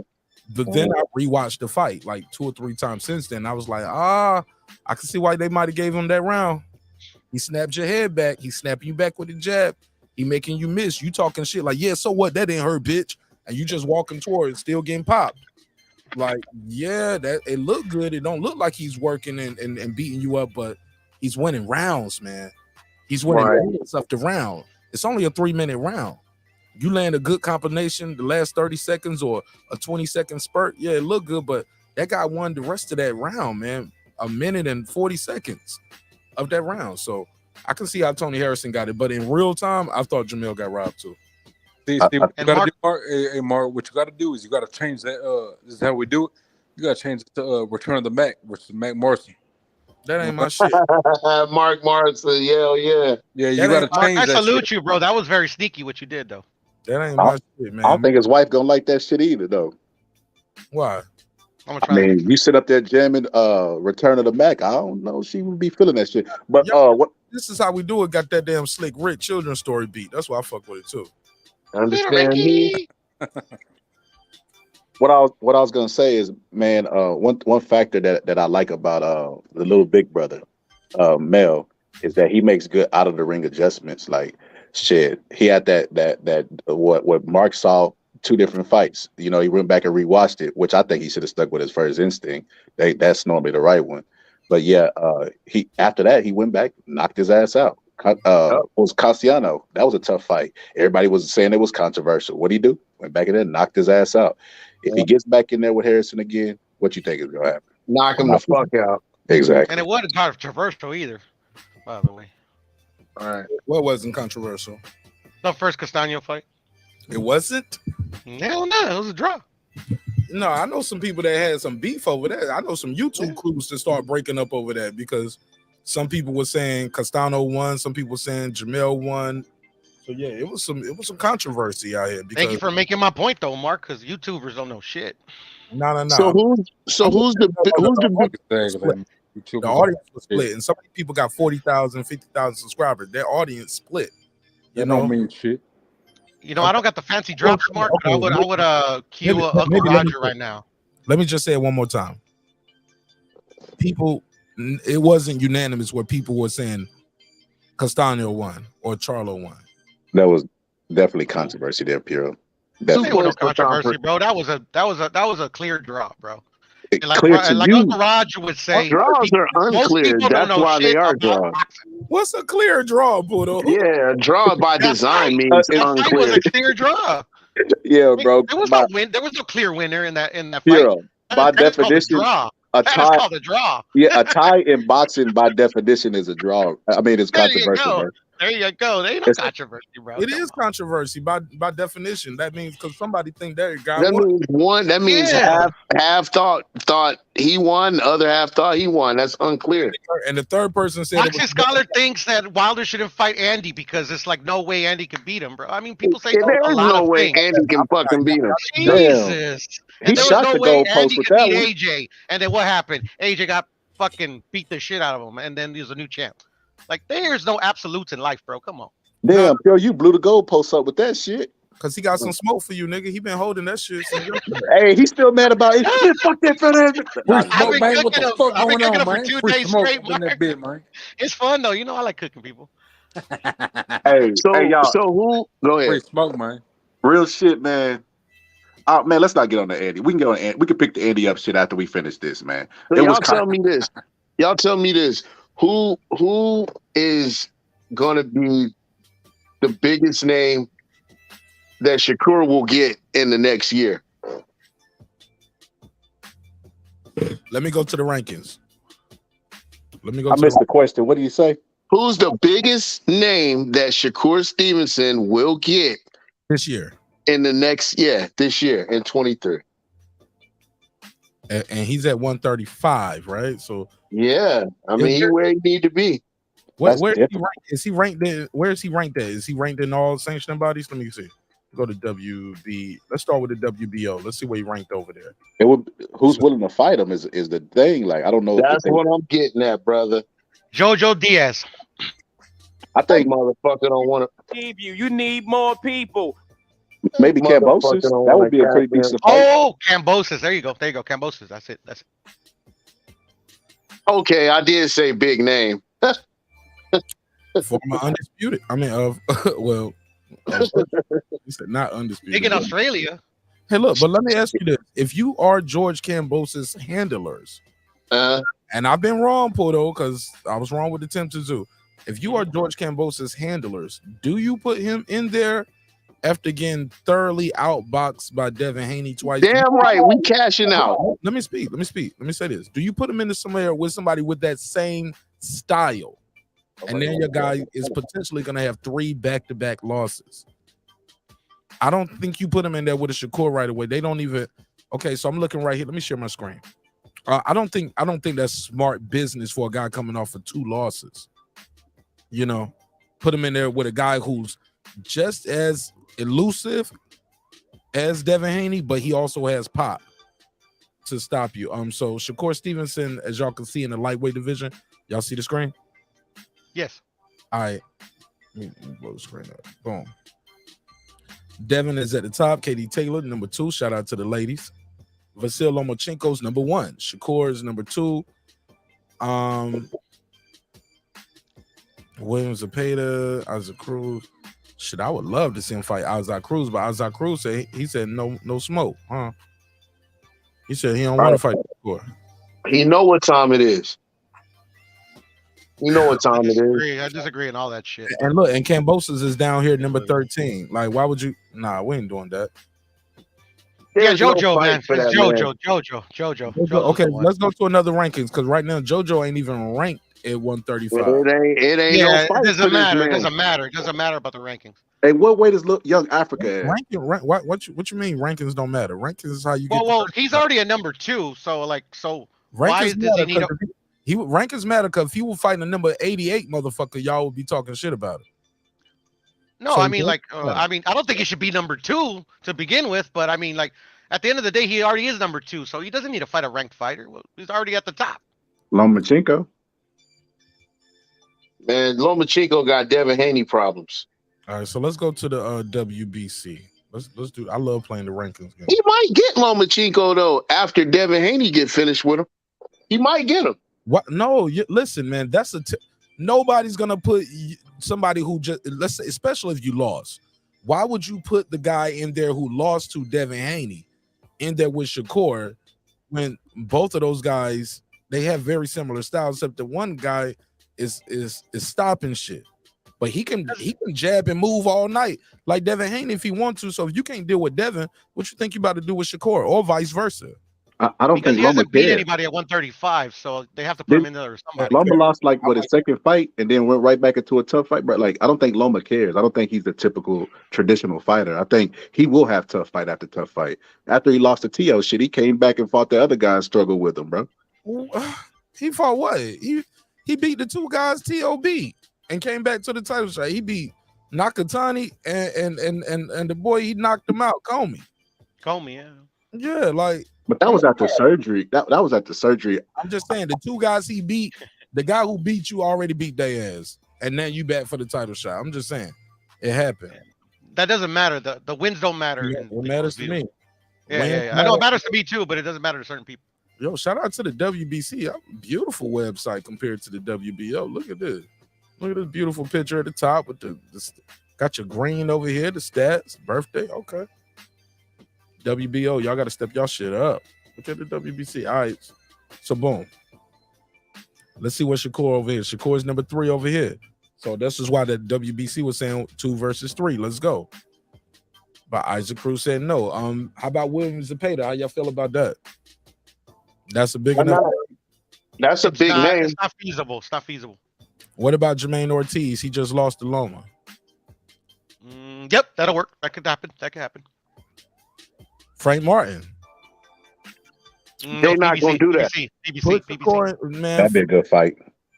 They're not going to do that. It's a PBC. It's a PBC top rank. They ain't gonna work. That's what I'm trying to tell you. They're not going to do that. Russell versus Loma. Like, why not? Hold on. Who was Frank Riviera with? I mean, Rivera. Rivera is with who? Oh, Mitchell Rivera. He's with the BBC. Okay. Edwin De Los Santos, like Shakur already ducked him, so okay. that's Joe out. Diaz, That's number out. 11. Put him in there with him. That's out. What There about you go with that duck shit? Shakur can say all these motherfuckers are ducking him, but I can't say he's ducking one fighter. That's funny shit.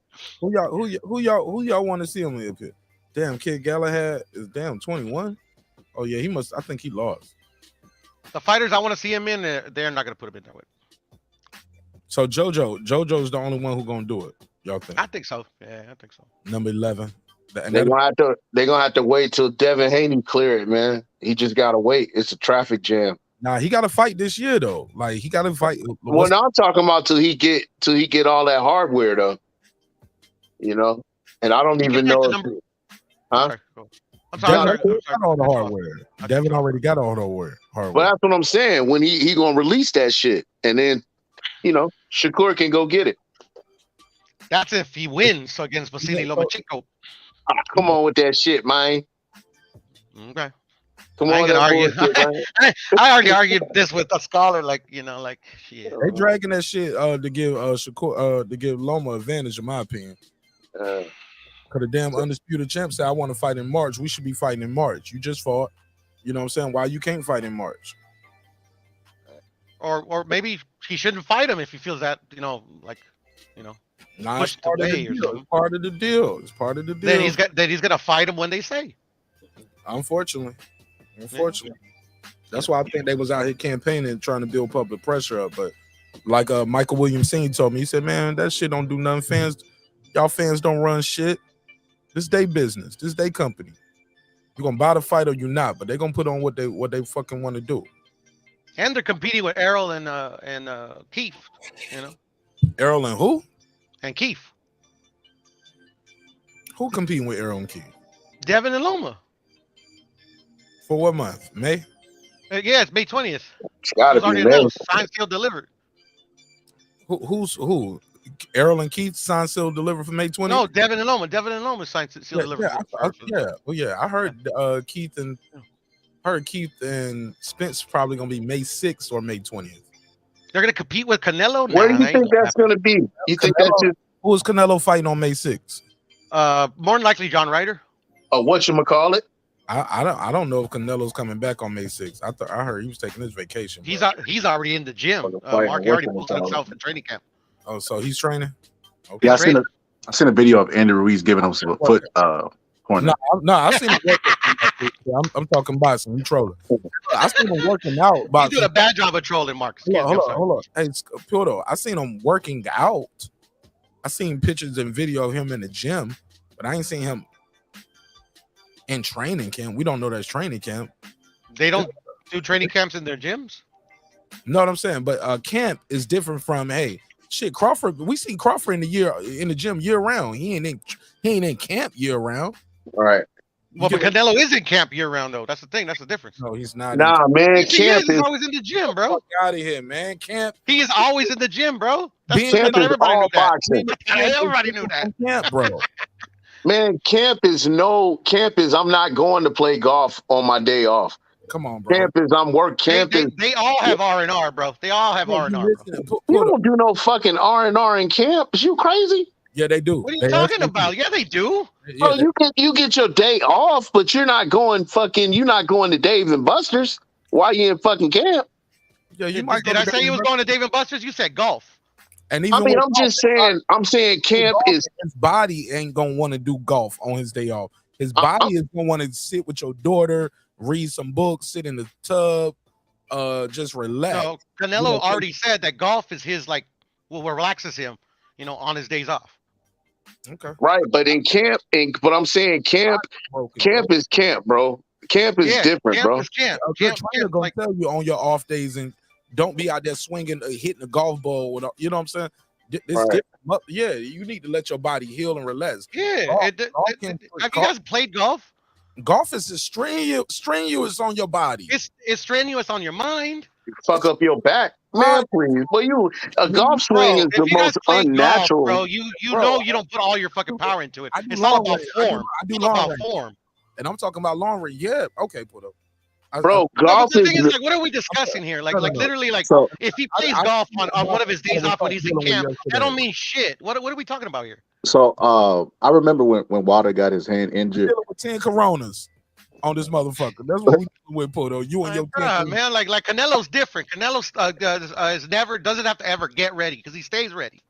So I remember when Water injured his hand and he was doing his rehab and he was actually in camp, but he was taking it easy on the hand. So I think I might be splitting hairs. Like he might be getting back and staying in boxing shape, but not going too hard to put pressure on that. But you don't want to re-injure the shit you just had surgery on. So he's probably taking it easy on that end. But he might be he already did that. Working his way back into the boxing.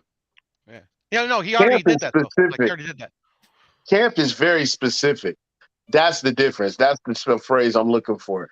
Camp is very specific where you're working on a specific thing with a specific goal for an opponent. I know what camp is, bro. I know what camp is. Yeah. I mean, you don't have to break down camp. I know what it is. Oh shit, Puto, get tough, Puto. I like that energy. Puto, drink 10 Coronas before every episode. I love you. Yeah, bro. I do this all the time. Puto, open hands. I won't be disrespectful. Turn up, Puto. On some people, I will. But if I don't like you, No, fuck that. Get his scalp like you got mine. Give me some company. I was never disrespectful to you, Scholar. I just gave you that good work. Just give me that good work. That's all. And you give me good work all the time, bro. Shit. Come on, I ain't gonna lie. I can't even lie to you, Pierre. That wouldn't even work, man. That was child's play. Yeah, I know it was child's play, Scholar. I know. Small. I know. I literally, I was done collecting your scalp after the first 5 minutes, bro. The rest of it was just practice. but he got to fix these holes. Who was that? Tim Bradley. Yeah, it was Tim. I could hear him, man. Hey, Mark. Moving on to potential. As Dukes would call it, that fantasy shit. Who you got if the fight happens between Andy Ruiz and Wilder? Wilder, a concussive right hand. Interesting. A concussive right hand, bro. Shit. To be honest, can I give you guys? Who said that? Of course. I favor Ryan. Go ahead. Let's do Rob G go first. Go ahead, Texas Rob. So who said that? Who said Water gonna knock that shit out? Who said that? 561, concussive right hand. Okay, so who is gonna knock out within that? Wilder knocking out Ruiz, concussive right hand. Okay. No, Rob G just wanted clarity. I don't think he want to smoke. Who you got, Rob G? Okay. I'm just curious. Mike. Well, you just I want to know who the fuck talking. Yeah, most definitely, man. I look, when I put the phone number on the screen, it take the names off, y'all. So I want the phone number on the screen. I want to always make sure I got the opportunity for people to call in. Most definitely, man. But let me answer the question, man. Okay. Go ahead, Mark. And I'll keep it short. I didn't see enough of Wilder in that Helenius fight. Now, someone say, Mark, you saw all you needed to see. You saw it, motherfucker, sleep. That's what you saw. What first round knockout? The king is back. But I didn't see him get tested. I didn't see any adversity. I did like the fact he got the knockout off the back foot, though. But I didn't like him on the back foot that first round. You know what I'm saying? But shit, he knew what he was doing. He knows. I didn't even see the punch, bro. Like, I had to go back and I saw the dude fall, but I had to go back and I knew he threw a punch, but that shit was crazy, bro. That shit was out of nowhere. Quick. Yeah, so I just didn't see enough to see how he will respond to what Andy Ruiz does well. Does that make sense? And the guy he was fighting, he had a lot of history with him already. So I'm just saying, I don't know how he will respond to that. But Wilder don't have a problem with smaller guys at all. You know what I'm saying? But and I've seen Andy Ruiz on that canvas a lot of times, but also I've seen Andy Ruiz get up off that canvas and stop Anthony Joshua, man. Fat Andy. And Andy's in a lot of better shape nowadays. I don't know if y'all think Andy Ruiz worked that off or he might have had liposuction. What y'all think? Because he got veneers, he got the Rolls Royce. I think he got a new girlfriend and everything. Like, so I was like, man, I wouldn't be. He got the tramp stamp tattoo on his ass. Canelo was laughing at him. I was like, damn, I wouldn't be surprised. Smacking him on the ass. I remember that shit. I was like, Ruiz might have got liposuction. It's like, well, look, let me start off. Let me start this shit off the right way. Like, you know what I'm saying? Y'all seen these new pictures of Andy Ruiz going around? You can't trust the pictures because they be photoshopping that shit. I remember before the AJ second fight, they photoshopped the picture and made us believe that Andy had lost weight. Because I remember everybody was commenting on like, nah, he shouldn't come in lighter than what he beat him at. Like this man be like so obsessed with his weight, man. He might have drunk some of that Valdez water. Let's keep it all the way 100. Oh no. Let's not say that because I just saw something going around one of these guys. Boston Scholar a fool, man. Hold on. Who's suing? That's funny. Who's suing? Somebody suing somebody. I saw this going around. Somebody suing somebody for saying they was on PEDs. I don't know. Hell, man. I just saw that. I just saw this, man. Usyk and Fury, maybe? They're suing Wilder? No. About that, man. No, it's nobody know nothing about that. I know. I should have did the video right away. Maybe I screenshot it. I'm gonna check my phone. But somebody in the chat know, because we got a lot of real boxing fans out here. But somebody is about to sue somebody for somebody is Blair Cobbs being sued. I don't know. Yeah. No, I'm telling y'all. Blair Cobbs accused Alexis Rocha. Is that who it was? Blair Cobb? Yeah, but I don't know if he's suing him. I don't know if he's suing him, though. I don't know if he's suing him. But he did accuse him, yeah. Virgil Ortiz, yeah. Virgil Ortiz is suing Blair Cobbs for the PED allegations. According to he is? Yeah, according to my guy, according to Punch Drunk Boxing. He broke that story. Good for him. Good for him if that's true. Yeah, so shout out to my guy Punch Drunk for breaking this story. Punch Drunk Boxing broke that story. He's suing him Okay, for hold on, man. So he's saying Blair Cobbs is taking no bullshit. Say what? So he's saying Blair Cobbs is taking bullshit. Taking bullshit? No. I didn't say Blair Cobbs was taking bullshit. Blair Cobbs made a statement about somebody else possibly being on PEDs. And due to that, he's probably facing some legal ramifications. No different from Floyd and Manny. You cannot get on these airwaves and say somebody taking some dope. And so your ass can be sued. The only reason why I asked is because one of my good friends from ATX. Are you on speaker, Rob G? Are you on speaker or a headset? Your audio changed from how it was earlier. Okay, you hear me? Yeah, it's just not as. I can hear you now. It was just low. It was a little garbled and a little lower than before. Let me see if I can turn your mic. Go for it. Okay, so the only reason why I said, man, is that what's going on, man? Someone suing Blair Cobb? That's what I just said, Roger.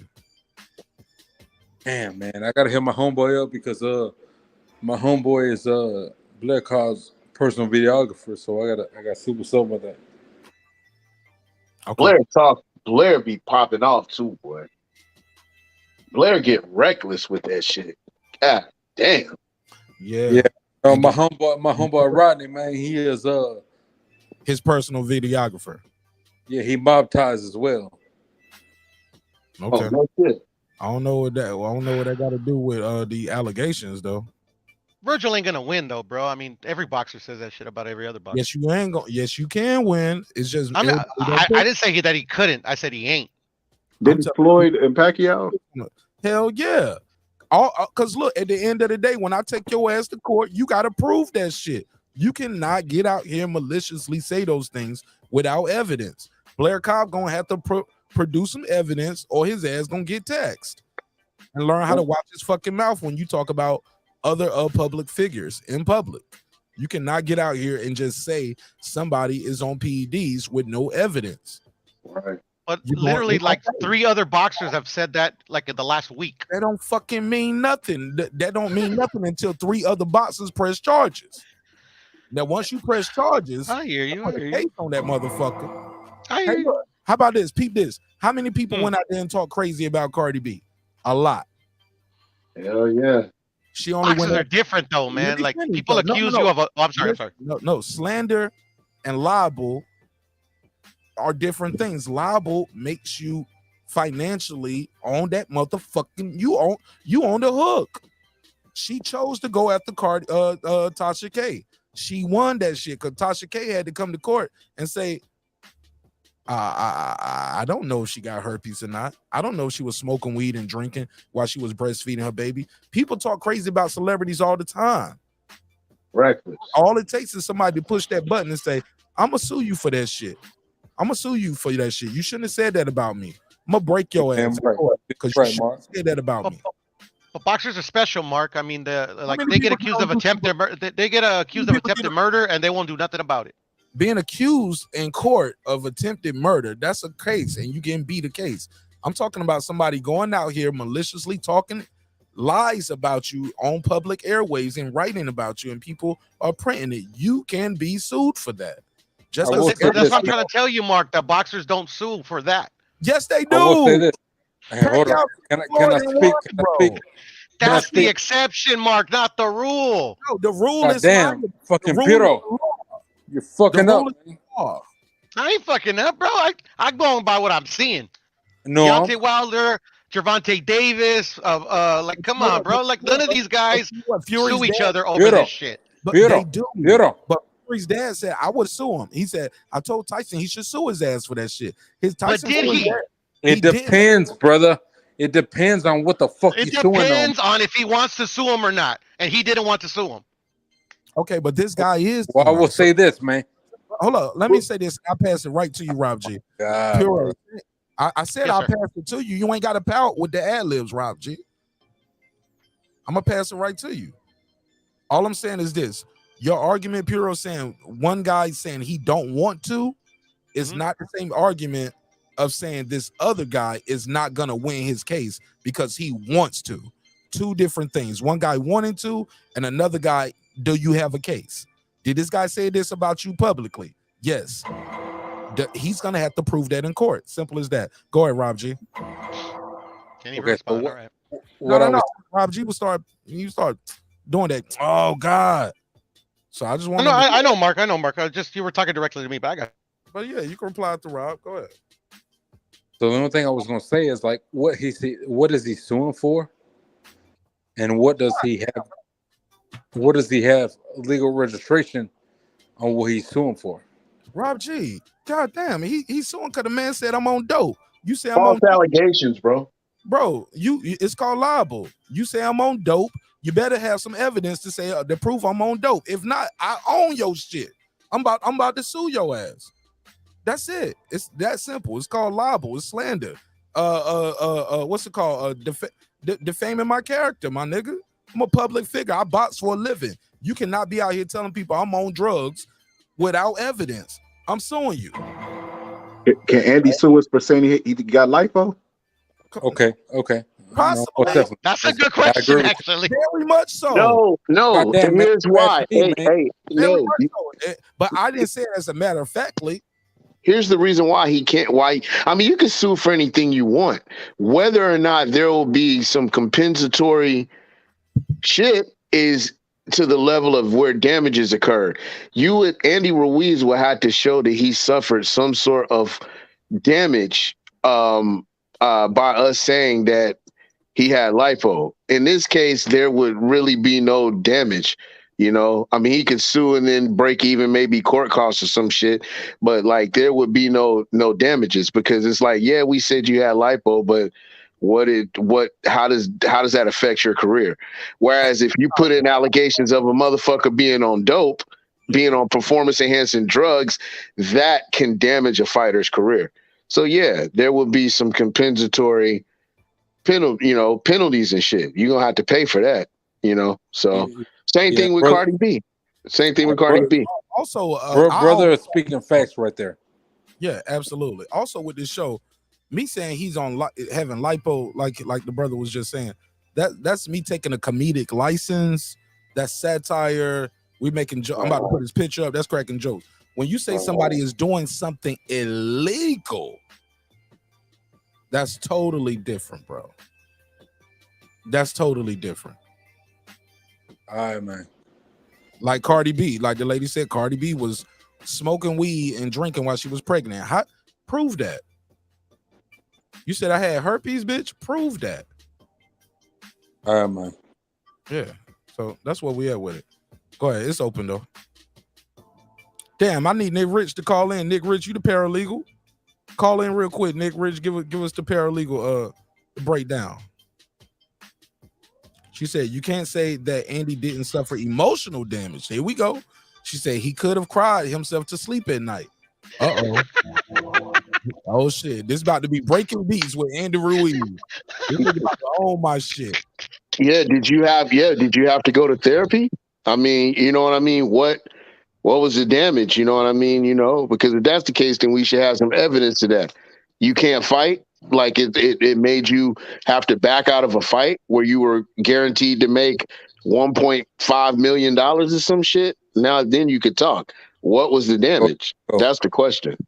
And then with all respect to Nick Rich, man, we don't know if she a paralegal or not, man. I know. So Rich, man, I believe her.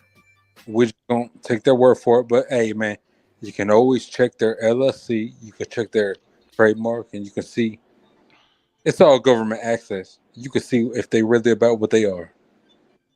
Oh shit! So you putting a case on Nick Rich? Her credentials? Oh shit! Damn, Nick, I believe you, Nick. Damn. I'm just saying that's just real talk. Okay. At the end of the day, we don't even know if he's actually suing him. So. All right. Yeah, that was the main point I would have said, Puro. I don't trust the source. Like I ain't seen the video. Neither do I. Neither do I. To be honest.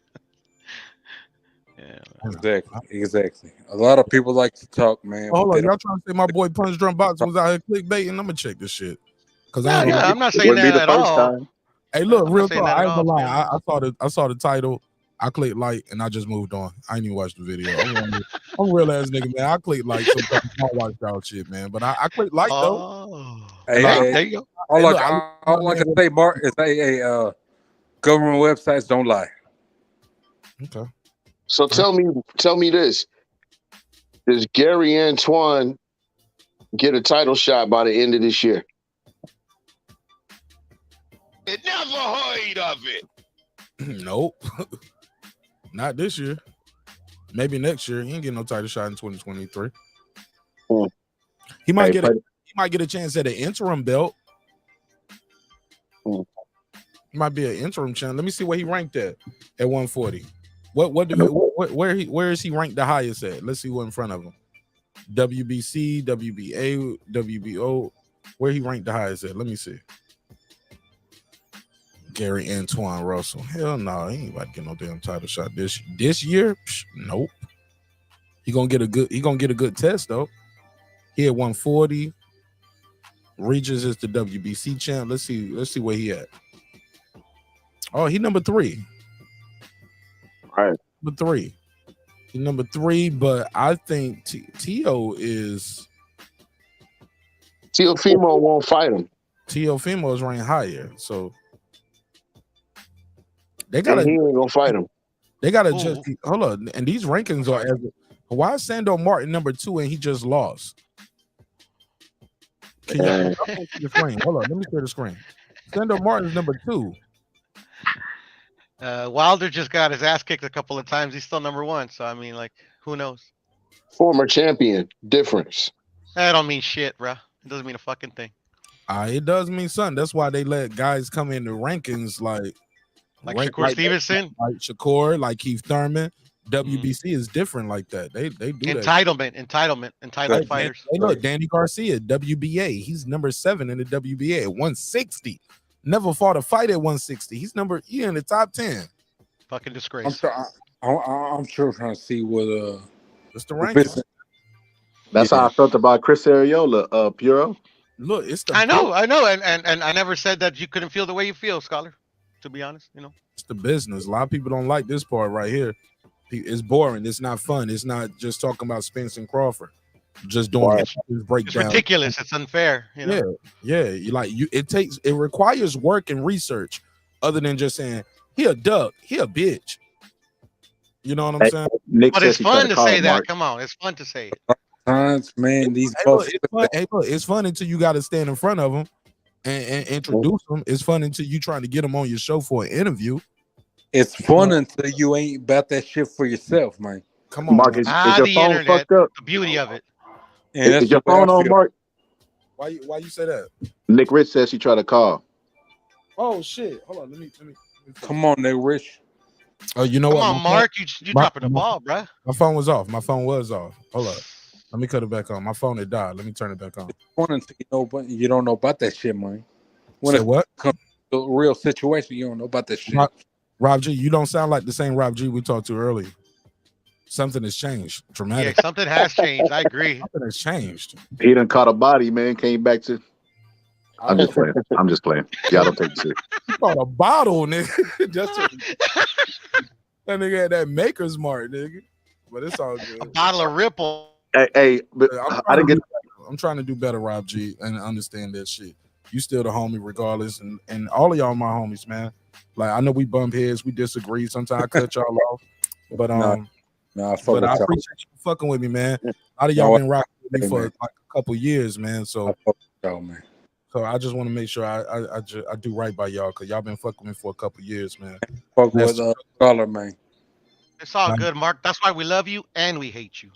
Man, hey, look, it's a beautiful thing, right?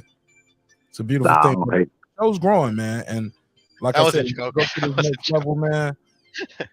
Everybody can go, but if you want to go, shit, I got a couple seats left on the bandwagon, man. But everybody can't go. But I'm telling y'all, next week is gonna open up so many things, man. Motherfuckers, I fuck with, man. Scholar and Puro. Okay. Likewise, brother. Thank you. Much love. Yeah, I fuck with you too, Rob, Texas. Yes, sir. And 17.5 for key is puro. You know? Nick Rich, Try to call back. She said you can put a case on me for entertainment purposes only. All right, well, Nick Rich, try to call in now. Let me.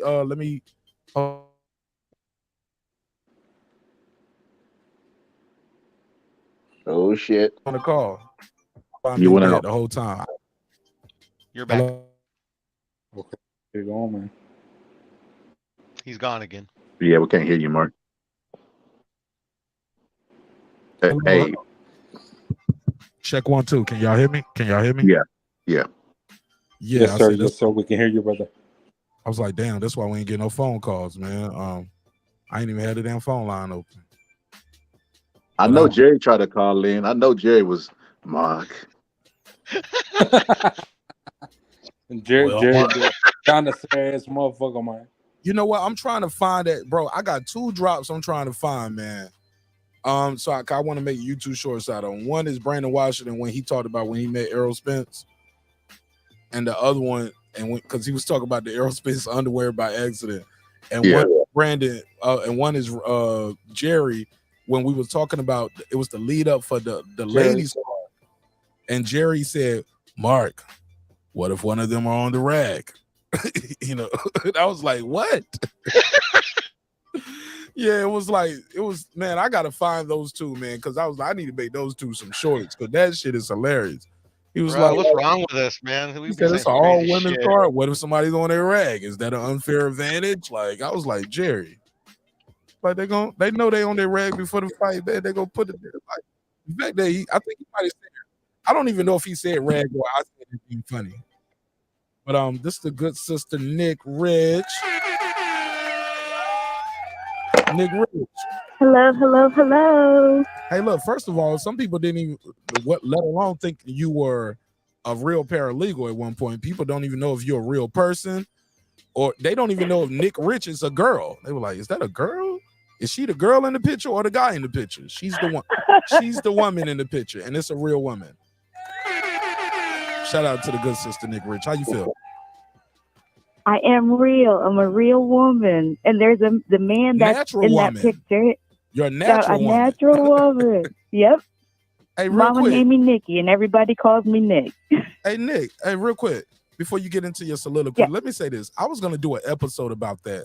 I don't know if you saw that the trans community was trying to stop that song, and then it comes out it was fake news from a satire website, but people thought it was a real thing, like the Modest Proposal, like let's eat babies. You know what I'm saying? Like we should ban Aretha Franklin. Yeah, it was a whole thing. A lot of people ran with it.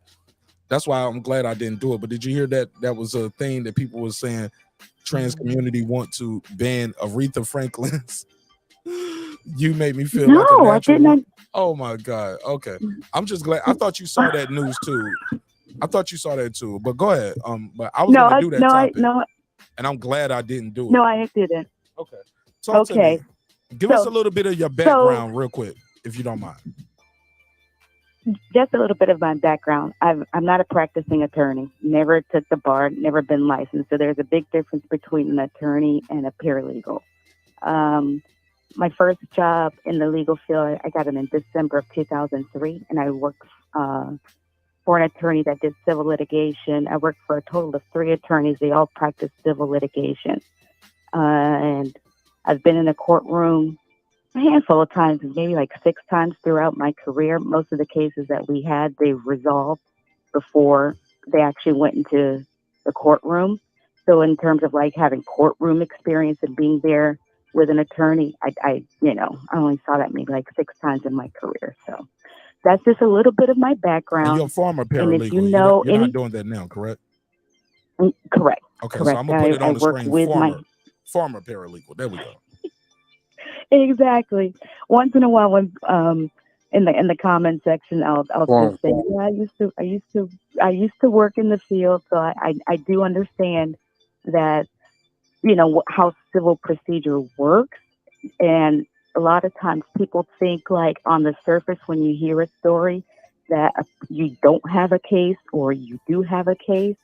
And it's not until you get into the particulars when you understand what the law actually says, what the civil procedural rules are for proceeding through the courts are, and then what your claims are, if all those things align up, people can sue for a lot of things that may or may not make sense to other people. So that's just a broader view of understanding just how our system works. So, and then in terms of like being libel, slander, defamation of character, things of that sort, a lot of times people just don't bother. When you say reckless things about people, particularly people that are in the spotlight, people that have a brand, that rely on their public image to help them earn an income, when you do that, just because they don't sue all the time doesn't mean that they don't have a right to sue. Most people just don't want to be bothered with it. But if you strike the wrong nerve on a person, or if they've got time that day and they've got some money to put some lawyers on it, absolutely. You mentioned Tasha K being sued. And a lot of people, when that stuff was going through, they clowned Cardi B. They're like, oh, she ain't got no case. And there were so many opinions about what cannot happen to Tasha K, only to come to find out, oops, silence. Dang, she does have to pay this girl. Wow, she did, actually end up losing. Oh, she actually did just say stuff and didn't have any receipts on it, outside of it just a fantasy or something that she created in her own mind. You can't just be out here just running your mouth like that, because there can be repercussions through the court system. So that's all I wanted to say. Again, we don't know if Andy suffered something as a result of people saying he had liposuction. You don't know if Tyson Fury had to go do another line of coke when Deontay Wilder said, oh, you're on drugs and stuff like that, or you're a cheater. We don't know what kind of emotional damage, psychological issues that can result of people just running their mouths. And sometimes maybe they don't, but who can prove otherwise? You can call up your therapist over the phone, have a 5-minute consultation with them. Bam, I had to go seek therapy for this. You just never know how the receipts can play out. So I want to add something to that, and I want your take on it. Just because somebody didn't sue doesn't mean they don't have a case as well. Can we agree to that? Exactly. Again, most people just don't pull the trigger. They don't have the time. That's just like if somebody insults you, do you have time to respond, or do you want to just keep it moving? It boils down a lot of times simply as that. I just don't want to waste the energy just to in talk some shit responding. back on Twitter and Instagram and troll like, you just mad because I beat your ass and keep it moving. Exactly. I'm not going to go hash this up, sit with a lawyer and blah, blah, blah, blah, blah, and pay an attorney and go to court and do depositions. I don't have time for that. I don't have the energy for it. But it doesn't mean that they don't have a right to, or they don't have a valid case. Right. In the Johnny Depp situation, I remember we covered that. He lost a lot. He lost the Disney and the Pirates of the Caribbean thing. That's why I think he pushed the issue. Like, you're going to stop this shit. He suffered big time financially, because it was pretty much on record. You did not get the Pirates of the Caribbean income because specifically you beat women, and you torture women. It was pretty much a known thing. His case was his case for damages in terms of financial damages were pretty much out there before he even stepped in the courtroom. He pretty much, everybody knew Disney was not trying to give him another check after those allegations came out. So, but a lot of times it doesn't even necessarily have to be something that extreme. Again, it's hard to talk about or prove whether or not someone had pain and suffering. It's one of those things where the law allows for it to happen and for you to recover as a result of pain and suffering and mental anguish. That is a part of the process. And it's one of those things where it's hard to put a dollar figure on it, but the system is designed for there to actually be some sort of a calculation for you to determine, or for you to say, this is my estimate for my for those things that are just not as tangible as, hey, you lost a check for the next movie because you're a woman beater, like in Johnny Depp's case. So that's all I have to say about my little bit of experience for, over 10 years in the field. Damn, you did a A lot of dime? things aren't as black as white as people think, Damn, you did a dime? Okay. I didn't know. What Yeah, made you stop? Shout Man, I would love out to her, man. What kind of law were you guys doing? Parental It was law? civil litigation. civil case. Civil, all civil. So this is right up your alley then. This is right up your alley. Like the Terence Exactly. Crawford. So when you're talking about Litigation. when you're talking about contracts, or when you're talking about injuries, when you're talking about defamation of character, breaches of contract, anything that was in the civil realm, in terms of damages and recovery for damages, that the attorneys that I work for, that's what they practice. Oh, go ahead, Rob G. You got a question for the sister, man? Or you got anything you want to say? No, I just want to say, man, I appreciate you with your insight. You know what I'm saying? No worries. So, but again, for entertainment purposes only, if you need to put a case on me, go ahead. Somebody said, isn't it illegal to proclaim to be being on attorney as well? She's never said that, though. I don't know if he's talking about you, but she never said that. She's always made it clear. Absolutely. Absolutely, it is illegal. It is definitely illegal to walk around and say you're an attorney when you are not a practicing attorney. Okay, Absolutely. so Even if you were She's answering the practicing, question from the chat, Roger. She answering this question from the chat. I got on screen. Go ahead, finish, Nick. You said even if you are, it's illegal. you said And even even if if you you are, were practicing, even if you were practicing in the past, if you are no longer an active attorney, you can't represent yourself as an attorney. You have to represent yourself as a former practicing attorney. You cannot just go out here and tell people you practice law. That is illegal. go ahead, Rob G. Most definitely, man. Say it again. No, I said most definitely. You are most definitely appreciated, and I thank you. You're welcome. No worries. I'll be back in the chat. Thank you for your time, gentlemen Nick and ladies. Nick, thank you for supporting the show in a major way, man. I gotta get you more. I You're gotta get you quite more welcome. get you more active and involved in this Women's Week next week, man. I'm doing What Women's you Week. got coming up? I'm doing Women's Week next week on this show. How about that? Women in boxing. I got Christy Martin, Hall of Famer. She's a promoter. You know what I'm saying? That's Christy Martin, man. I know exactly who Christy Martin is. I live in Central Florida. Okay. And the town that she used to live in, I don't know if she's still around. I live in that town. I'm in that city right now, so I think she's in Texas. I'm very familiar with her.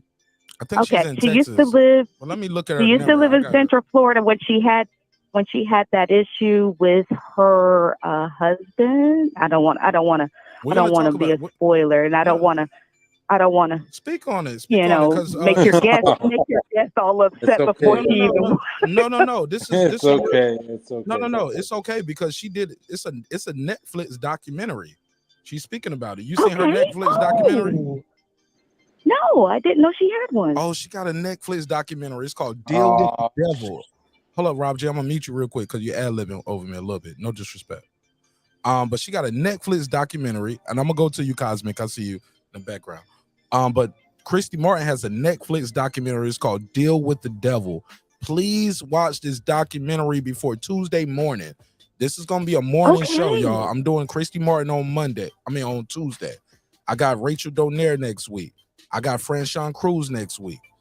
I have a couple other special guests, and I'm trying to see how that's gonna work with their schedule because we're floating around between Franchon Cruz because she's available for 2 days. She said I can do the first or the second. So We haven't locked her in for the first or the second yet because we're trying to get. We got a cut woman, we got a matchmaker, we have somebody do sports entertainment, lawyering. Like I read the contracts. That's what I do. You get what I'm saying? We got a promoter, we got a trainer, we got a cut man, we got a Hall of Famer, we got an undisputed. It's Women's Week, but more importantly, throughout that week, we're gonna be learning about the sport of boxing. We're gonna learn the ins and outs of the business.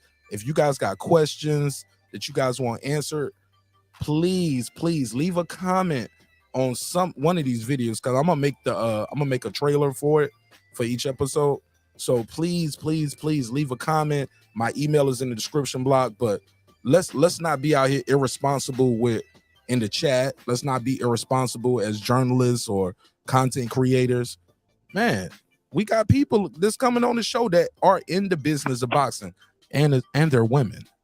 So let's talk to these ladies. Let's lift them up. Let's support them. We're gonna learn about their trials and tribulations of being a woman in the business, but more importantly, we're gonna learn about the business. And and more importantly, they fuck with me, so y'all fuck with them. You know what I'm saying? And y'all know these people. Y'all gonna know everybody that's up here. Y'all gonna know their name already. This shit is certified. So definitely tune in next week, Nick.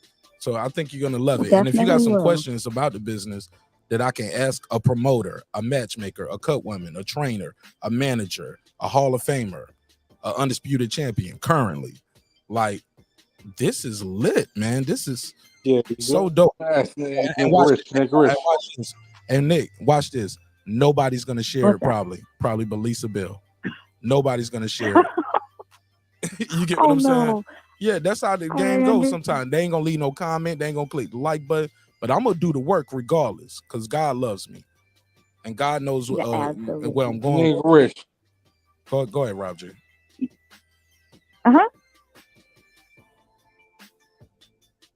Go ahead, Rob G. Nick Rich, what's your LLC? Ahead, He said, "What's your LLC?" I said, "What's your LLC?" I don't have one. Not for I said, "What is your LLC?" He said she doesn't have one. You can't hear her? Not for legal. Not for legal. Okay. Do you have a DBA? Is a DBA has been doing business? She's not a paralegal anymore. It's former paralegal, Rob G. Do you have a DBA? Right. She might just have a DBA. She might just have a regular job, Rob G. DBA means you're a business owner. She might just have a regular job. I don't know what Rob G is asking, actually, particularly if he's asking about an LLC or DBA or any business that's been set up for a paralegal. Wrong question, because I'm not practicing as a paralegal. I'm not freelancing as a paralegal. I don't have a job as a paralegal. I left that in 2014, August of 2014 to be exact. Right now, I work with my husband. We have an LLC. We're doing a company, but that's like a completely different industry as a whole. Has nothing to do with boxing. Industry. So I'm not sure. Yeah. I'm not sure what he's trying to get at. Go ahead, Rob G. Did you have a follow-up question or why you asked her LLC or DBA? Do you want to follow up before I go to cause? No, I just understand what he wants to put a case on me, Mark. He doesn't believe my work resume or something. I don't know. For entertainment purposes. Hey, look, do paralegals for entertainment purposes are only. paralegals' names mentioned? You know how your public record and court documents are listed? Are paralegals' names listed there? Or is only the attorney of record? Yeah, only the attorney of record is going to be mentioned in anything, because a paralegal is not somebody that practices law. Now, are there schools out there where you can get a paralegal certificate? Yes. Do you need a paralegal certificate to be a paralegal? No. Really? What makes you a paralegal? Right. What makes you a paralegal is actually working for an attorney, and he gives you that title. And your work experience and what you bring to the table is going to determine whether or not if you're going to get a job as a paralegal. Do Hold some up. law firms? Hold up. So Martinez just having a Just dope show. curious. Hold up. I didn't know that. So a attorney in Atlanta can say, "Hey, I like your show. I like how you interview people. You ask good questions, and the way you deliver. I want you to be a paralegal for me to conduct my interviews with my witnesses and things like that." I wouldn't necessarily say that because don't ultimately paralegals you're conduct interviews and stuff? At the end of the day, you they have do to have initial. I literally just asked her a question. They Go ahead. yeah they can do. They'll do like initial intake of clients. They can be involved in the investigation in terms of requesting records, putting records together, piecing the story, but all they are is literally a backbone for the person that's practicing law. Right. Literally a backbone. So if you've got the experience of being a backbone, understanding civil procedure or criminal procedure, depending on what area of law you're working in, it's demonstrated knowledge and experience is what makes you quote unquote a paralegal. Again, if You're not just coming off the street. You worked in the office or something.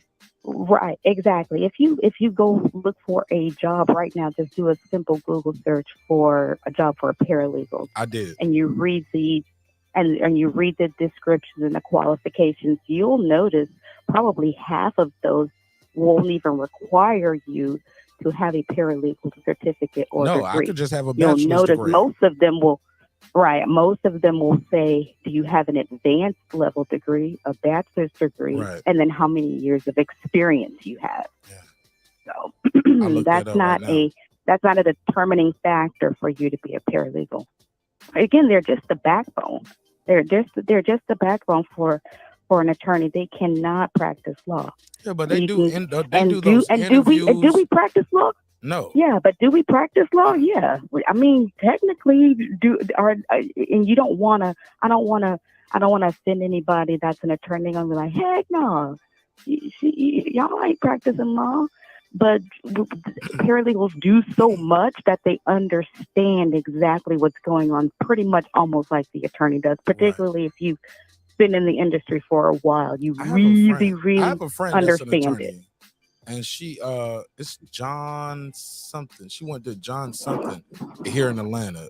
She went to that law school, but I forgot the name of it. But I said all that to say I remember before she was an attorney, and while she was finished school, I think she failed the bar the first time, but she ended up passing the bar, right? But long story less long, she was working as a paralegal while she's waiting to pass the bar, and she would tell me how she was getting to helping the attorney come up with the line of questioning, and and things like that. She was like, if basically it was like almost like when she showed it to me, it was like a triangle. Like imagine a triangle. Almost in reverse. Almost matter of fact, take a triangle and turn it upside down. So we're gonna ask these questions, but we're trying to get to this peak at the bottom right here. You get what I'm saying? We're trying to get you to say this. So I ask this. If you say this, I go down this line. If you say this, we go down this line. But it's like a funnel. We're funneling all the information you say, and we're going from here to here to here, and we're gonna get you to say, yes, I was there. Yeah, I did see that. Yeah. Okay, because right here, you said you didn't see that. So it's like a funnel of and a line of question. Right. The way I saw her diagram when she was sitting there building it and how she was making it, I was like, oh, this is dope. With the post-it notes, all right, we'll peel this off. And it's color coded. Go from here to there. If they say this, there. Can I ask her a question? Keep going right here. If they say this, it's yellow. If they say this, it's green. And go here. Look at the jury right here.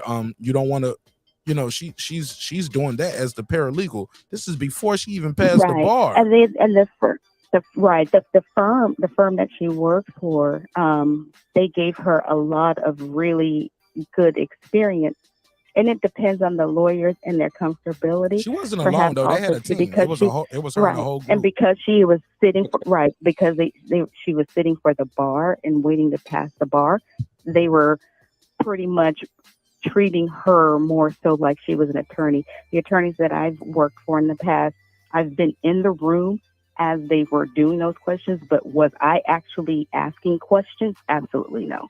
I've never been in a position where I took the lead and actually deposed someone or put something on the record. I was just in the room taking notes, but not the one that was actually doing the questioning. Yeah, I got deposed. Yeah, I've sued a couple people, and I'm gonna go to Rob G and then Kaz after that. I've been deposed a couple times for civil shit with car accidents, some little bullshit here and there with some job shit. You know what I'm saying? Because I sue a motherfucker. They doing me wrong. I'm letting you know now. And if I'm not mistaken, if you are taking the bar, it kind of puts you, if you're sitting to take the bar, it kind of puts you in a different status level, if you will, because there is a fine line between practicing law, practicing law, and not practicing law. Right. Exactly, and they can kind of get away. Absolutely, they can get away with her getting that kind of experience because of that. They Whereas paid for with it. I me, think they paid absolutely for no. I'm practicing law, and I couldn't do that. I couldn't ask those kind of questions. Yeah. Okay. Because you hadn't went to law school yet, right? You didn't take the bar and all of that. I mean, take the I did not take the LSATs, bar. I did not go to law school. Yeah, I have a bachelor's degree in business. I have a bachelor's degree in business. Nick, I need your email. I need to link with you. I need some advice. Go ahead, Rob G, and then let's go to Kaz after that. And Kaz, I appreciate your patience and thanks for telling people they need to refresh the super chat. Kaz said I tried to send a super chat, so I need somebody to send $1 to the super chat, so we can refresh the super chat. I always want to say that, like that's what the big channels be saying. Hey man, can't nobody send a super chat. Y'all got to refresh. I was like, really? I didn't know that worked, but it does. So refresh super chat. Send $1 to the super chat. Go ahead, Rob G, and let's go to Kaz. Okay, so the way I look at this shit is unless you have legal situation to where you can act upon it, it don't matter how much knowledge you have. It's okay. You ain't gonna act upon it because you don't have that knowledge. But in a situation, you know what I'm saying? You don't have that. You don't have that credential. So that's all I'm trying to say. Is I appreciate knowledge at the same time, but I appreciate credential at the same time. Yeah. Absolutely. And bring it full circle. To bring it full circle, just because someone doesn't file a case doesn't mean they don't have a case.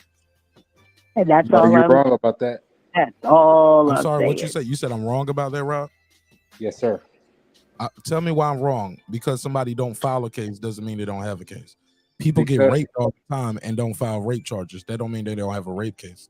No, I'm not saying that. I'm not saying that at all. When it comes to being about whatever entity you try and perceive, at the same time, you have to have legal entity in which whatever you want to represent. And that's not what we're talking about. We're not talking about representation. We're talking about, do you have grounds to sue? Because you have grounds to sue doesn't mean everybody sues. A lot of people have grounds to sue and just say, fuck it. I don't want to deal with that. I'm gonna let exactly. A lot of people have a ground to sue until they realize they don't have ground to sue. And that's a whole other conversation. Yeah, exactly. You know what I'm saying? Is a lot of people think they have ground to sue until they realize that they don't have ground to sue. That's a whole nother conversation. Yeah, and that's true. And that's very true as well. Go ahead, Kaz. Thanks for being patient. Of course. Amazing picture, right? Look at this. Legends, right? Oscar De La Hoya, Terence Crawford, Bernard Hopkins. And what are they offering him? What is he going to do? Like, this is the mystery, right? So I don't know I don't think it's a mystery. I think Oscar was very clear with his intentions. Yeah, of course, exactly. No. He's gonna fight the come on, number Mash. 3, the number Yeah. 3 ranked Alexis Rocha is their plan, who has the NABO, which is basically their interim title. Yeah, that's who's gonna fight. That's their plan, and he's gonna do that in lieu of Errol Spence fighting Keith Thurman or whoever he chooses to fight next at 154. So we're getting hyped up of the fact that we see Crawford, De La Hoya, and Bernard Hopkins together in a picture, in the image, and negotiating, and then they're hypothetically talking about fights, right? We don't know if they're going to actually get that Rocha fight. You know what I'm saying? Maybe they could get that Rocha fight. Maybe they can get that fucking Ortiz fight. Maybe they can actually negotiate and put pressure on fucking Spence to get the Spence fight. Yeah. How do we know? You know what I'm We saying? don't Like, this is know. the thing, right? We don't So, know. but We don't know. It's a conversation though. right, Hey, but look, this is the we thing got though. Hold on, we Nash. got a job This to is do, the thing. baby. We got a show to do. It's a conversation. Okay, no, exactly. So it's But about this is the thing though. it's But about how do you feel about it? Do you think it's a good move for him? It's a bad move because nobody knows anything. Everything is they haven't signed. It's not official. Nobody said we're super hyped or not hyped about it. We're just trying to have a conversation. How do you feel about the idea of him signing with Golden Boy? Can Golden Boy make this fight happen where BOK Prime or whoever else he was dealing with couldn't? How do you feel about that? And very then good question. No. I'm like a very good question, and this is the thing. So when you are going to go up against let's say PBC and Showtime, you need to have a negotiating partner, right? So now, okay, imagine if they can actually announce the fight with Terence Crawford and Spence under the Ryan Garcia fight, right? Or whatever they want to do. So somehow they want to maneuver in that situation, right? Because that's what Golden Boy and they're alluding to, right? They want to put Crawford in that situation. You know what I'm saying? Like they want to announce something and move with negotiations under that fight. I'm not sure I'm grasping that. Nick, do you understand what he's saying when it comes to the comment? No, I don't so, actually. No. So what I'm trying to say is that now Crawford actually has somebody that they can work with and negotiate with in order for them. It's not official. But it's not official. You're right. It's not official. Hypothetically, let's play. Hypothetically. Okay, so hypothetically, we can ignore that what's it called? Thurman fight, and we can actually have that Spence fight, Spence and Crawford fight, right? No, that's not the way it's gonna go though, because they're already moving forward with whatever they're doing with Spence. I understand what you're saying, and in a perfect world, now I get what he's saying, Nick Rich. He's like, okay, sign with Oscar. You got you got Golden Boy promotion. Yeah, exactly. Yeah. You got the gang behind you now. Yeah, you can make Tank and Ryan. Okay, we got another killer for you. Let's go. Yeah, exactly. That's the thing. I don't think. No, hold on, but Nash, real quick.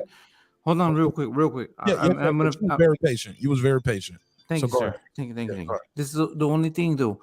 So imagine he doesn't have to sign with Golden Boy, but he's going to put more pressure on fucking PBC, right? As far as like, don't negotiate with Golden Boy and make another fight and make these into Golden Boy and PBC type of scenario when you could deal directly with fucking Terence Crawford. So why? Sir, this is the thing. If I'm Terence Crawford, I would be hanging out with fucking Golden Boy and Oscar De La Hoya because maybe I can actually make you believe that we can negotiate and do these things. You know what I'm saying? Like we can make this fight smarter and shorter between us, right? It's a photo op, right? Does definitely a photo op, right? You know what I'm saying? But it's a photo op. But I don't think. But hold up.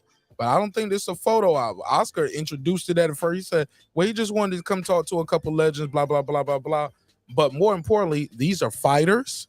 These are guys who are Hall of Famers. They are what many who are fans of the sport would call living legends. Can we start there? Mm-hmm. Can we start? Right, Can we exactly, all agree with exactly. that?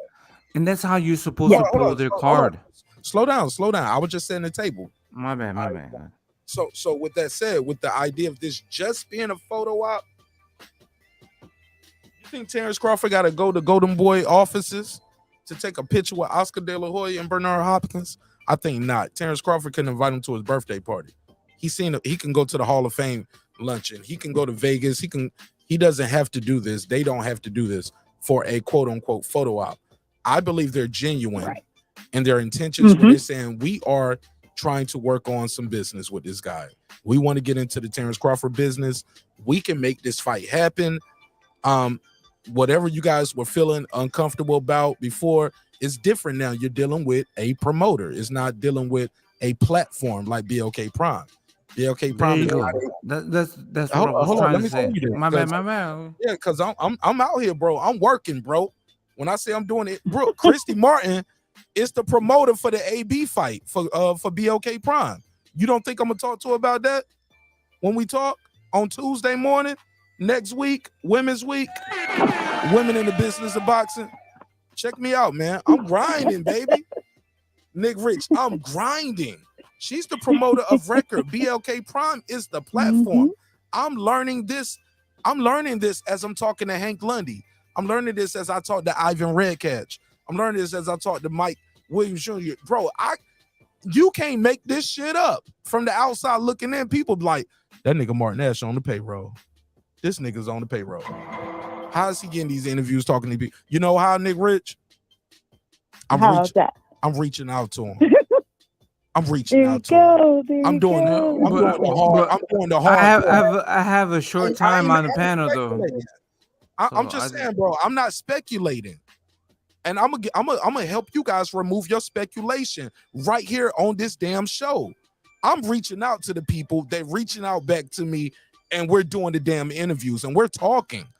We having real conversations, and even in the midst of that, people will still say it's something else. They like you can't win for losing. The harder it's like the harder you fight against the current, it's like another fucking wave. And I'm like, yo, we gonna get to talk to him. We gonna talk to him, and we are talking to him. I'm not just talking about it. I'm not speculating. Sure. I have the information. I'm not speculating. But I'm just saying, bro. Like, it sounds good, but let's not do that. Let's not be so coy and just say it's a photo op. Let's take the men for their word. They trying to work on something. He even said some opponents. He even told us, he already told us. So, hey, look, we're looking at Alexis Rocha first. So don't expect Virgil Ortiz, even if he was to sign with Golden Boy today. Don't expect Virgil Ortiz. I already told y'all what we're doing. We got one guy in line for the damn WBA. We got another guy in line for they working double angles right here. Pause. Trying to get champions in different sanctioning bodies. And yo, when he said, I'm back, maybe, I'm back. Because, man, if I get Terence Crawford, man, I got a fucking champion. This guy's certified. He's legit. We're going to make him a star. That's our job, to make him a star. I'm telling you, man, I don't think it's just a photo op, cause sorry if I was long-winded. Right. No. That's why they pay me the big bucks. Hey, Mark Nash, how dare you be long-winded on your own channel? How dare you be? Oh, people always tell me all the time, like, can I talk? Did you cut me off? I'm like, motherfucker, ain't nobody come to you tonight. No, I'm a guess. But this is the thing, though, right? Like, they knew I was gonna be here every night. The name is the name. It don't say Mark Nash Boxing Talk, Mark Nash TV, Mark Nash Universal Worldwide. Nah, nigga, they came to see me. Some of these niggas just know me from high school. You know what I'm saying? Like, what you mean? Like, you talking too much? But they do tell me that. But I get it. But thank you, guys, for your patience again, though. No. This is the thing, though. This is so amazing. Like, look at these legends, right? And what they're doing, right? So they're applying pressure, right? So, Terence Crawford needed the backup, and this is the backup, right? These are the guys that are being like, all right, you need some backup. We're gonna back you up, and we can provide you with fights. If these guys are not gonna do something for you, we're gonna do it for you. You know what I'm saying? Like we're gonna give you, you know what I'm saying, chances and opportunities. And even if it's hypothetically going to happen, you know what I'm saying? Like still, it's threatening for these promotional companies now. What's Right? threatening? Like What's threatening? this. Oscar What? De La Hoya, Terence Crawford, and fucking B-Hop. Oh yeah. This is good for both Golden Boy. They got a champion, and this guy is certified, and they got a lot of guys in that WBO ranking. This is good. They probably been positioning this shit for a minute.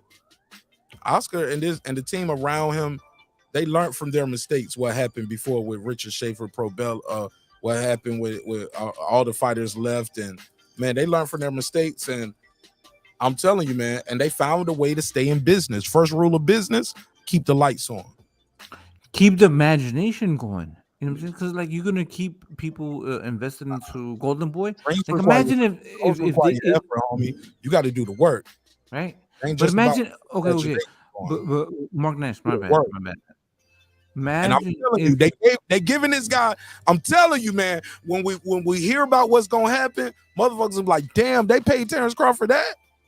Right. Imagine if Golden Boy secures they about to Terence get Crawford a great guarantee. Right? Why not? What's wrong with that? Like, why? What's the problem? Ain't nothing wrong with it. I'm happy for Golden Boy. Why not challenge the system? What is the system? Huh? Challenge the system, right? Why not challenge the system, right? Why not challenge? So now, what Oscar said is that he would try to negotiate and speak on Terence Crawford versus Spence in that Not first. Ryan Garcia versus Tank Davis He fight. gonna fight Alexis Rocha if he signed over there. Oscar's been very clear about that, and I played the audio several times tonight. Very clear about that. We gonna see Terence Crawford versus Rocha. He gonna give his guy Rocha a shot. He gonna get Terence Crawford a big ass bag, and he gonna sign this guy over there. He gonna treat him right. He gonna be fair. He gonna let him know what we doing with the money. That's why B-Hop in that picture too. He's a strong advocate of this shit. Oscar's a strong advocate of this shit. This picture ain't just champions and former Hall of Famers and legends with this is business. This is business. Hold on, let me go to I said Lisa. Nick Rich. I'm sorry. I don't call his name. Cosmic. No, I'm talking to Nick. Nick. What's up? When I see this picture, I don't just see two legends with a young champion, current champion. Mm-hmm. No, I see three guys who took over their careers. Mm-hmm. You get what I'm Absolutely. saying? We're gonna have those Absolutely. conversations. We know where you're coming from. Okay, yeah, you've been through that, but I've been there too. Man, what do you want? What did they tell you? What was going on? What was happening? Give me your like, we want to talk to you. What happened? What do you want? I'm almost positive those conversations happen. It would be weird for it not to. I don't think that was a standing in line to get a photo op kind of a thing with your favorite celebrity. You know, when you stand in line and you get 2 seconds, take a picture, and then move it on, and the next person behind the line takes the picture. That definitely looks like some people that were hanging out, talking, chopping it up, and stuff that we don't know a lot of the details. Those details were probably talked about. They're probably very comfortable with talking about their experiences and sharing the business side of their experiences with one another. So it seems legit. On the surface, it seems legit. But you peep the visual, right? The way I see it, right? People like, oh, this a duck move. I completely understand where you're Somebody going said, with it. he just with legends. No. These are three men Mm-hmm. who took over their career. Right, exactly. That's the thing. 3 men who wanted to know the business. I want to know where every fucking dime is going. If a nickel bag is sold, I want in. Yeah. That's what I'm saying. Like, Frank White, man, and I ain't mad at it. Cause what, like, But I hate the fact that some people are running with the narrative. Nick Rich, I don't know if you was here for that episode, but I told people back in like November, December where we were going with this. I didn't expect him to sign with Golden Boy or them to say, hey, man, we're going to make this. I didn't expect the thing with the Tank and Ryan thing to happen the way it's been going too. It back in November. You get what I'm saying? We had some people on. You remember? I don't know if you remember my boy Rooster. Rooster, he's over there. He hang out with Ryan and the team all the time. Rooster. Oh yeah. Yeah. Rooster was telling me about the Tank fight back then. But little did we know, people are out here playing 3-dimensional chess, yo. Can I say something real quick though? Smart man. Can I say something real quick? Beta the I got you. I got you. Let me say this last part. It's not gonna be no excuse now with across the street. If y'all can make Tank versus Ryan with Golden Boy in the zone, you can definitely. Why you can't definitely do this one? Yeah, why you can't do the Spence versus Crawford Golden Boy in the zone? We're gonna find out who gonna shit or get off the pod. Nick, what you think of that before I go to Cos? It sounds like to me somebody's getting back into a corner because at this point, what other excuse or reason or rationale would there be for it to not happen? That's the only question at this point. Why not? Why not? And it can happen in April still, huh? I think so. Depending on what happens, how quick they want to move. Do they want to do the Alexis Rocha first? You want to do this? But even still, Crawford got a backup plan. That's what I think people don't like. They don't like this kid. I'm sorry, I don't mean to call him Ken. He's a grown man. You know what I'm saying? And he is playing 3-dimensional chess and is moving and shaking in a way that you don't own me. You can't control my movements. And as long as I got this belt, motherfuckers got to come talk to me. As long as I'm knocking them out when they step in front of me, I stay out of trouble. Stay out of trouble too, right? Absolutely. Stay in shape. Stay ready. They got to come see this, ready. man. And have a backup plan. Always having a backup plan. Okay, so you don't want to move this way? Okay, well, I'm going to move over here. I'm going to fight Virgil Ortiz. I'm going to fucking fight Virgil Ortiz. And we applaud people when they have backup plans. And we even options. You didn't have a backup plan? And then when somebody actually has a backup plan and they exercise their backup plan, then you're a duck, or you're making funny moves, or you're bad for business.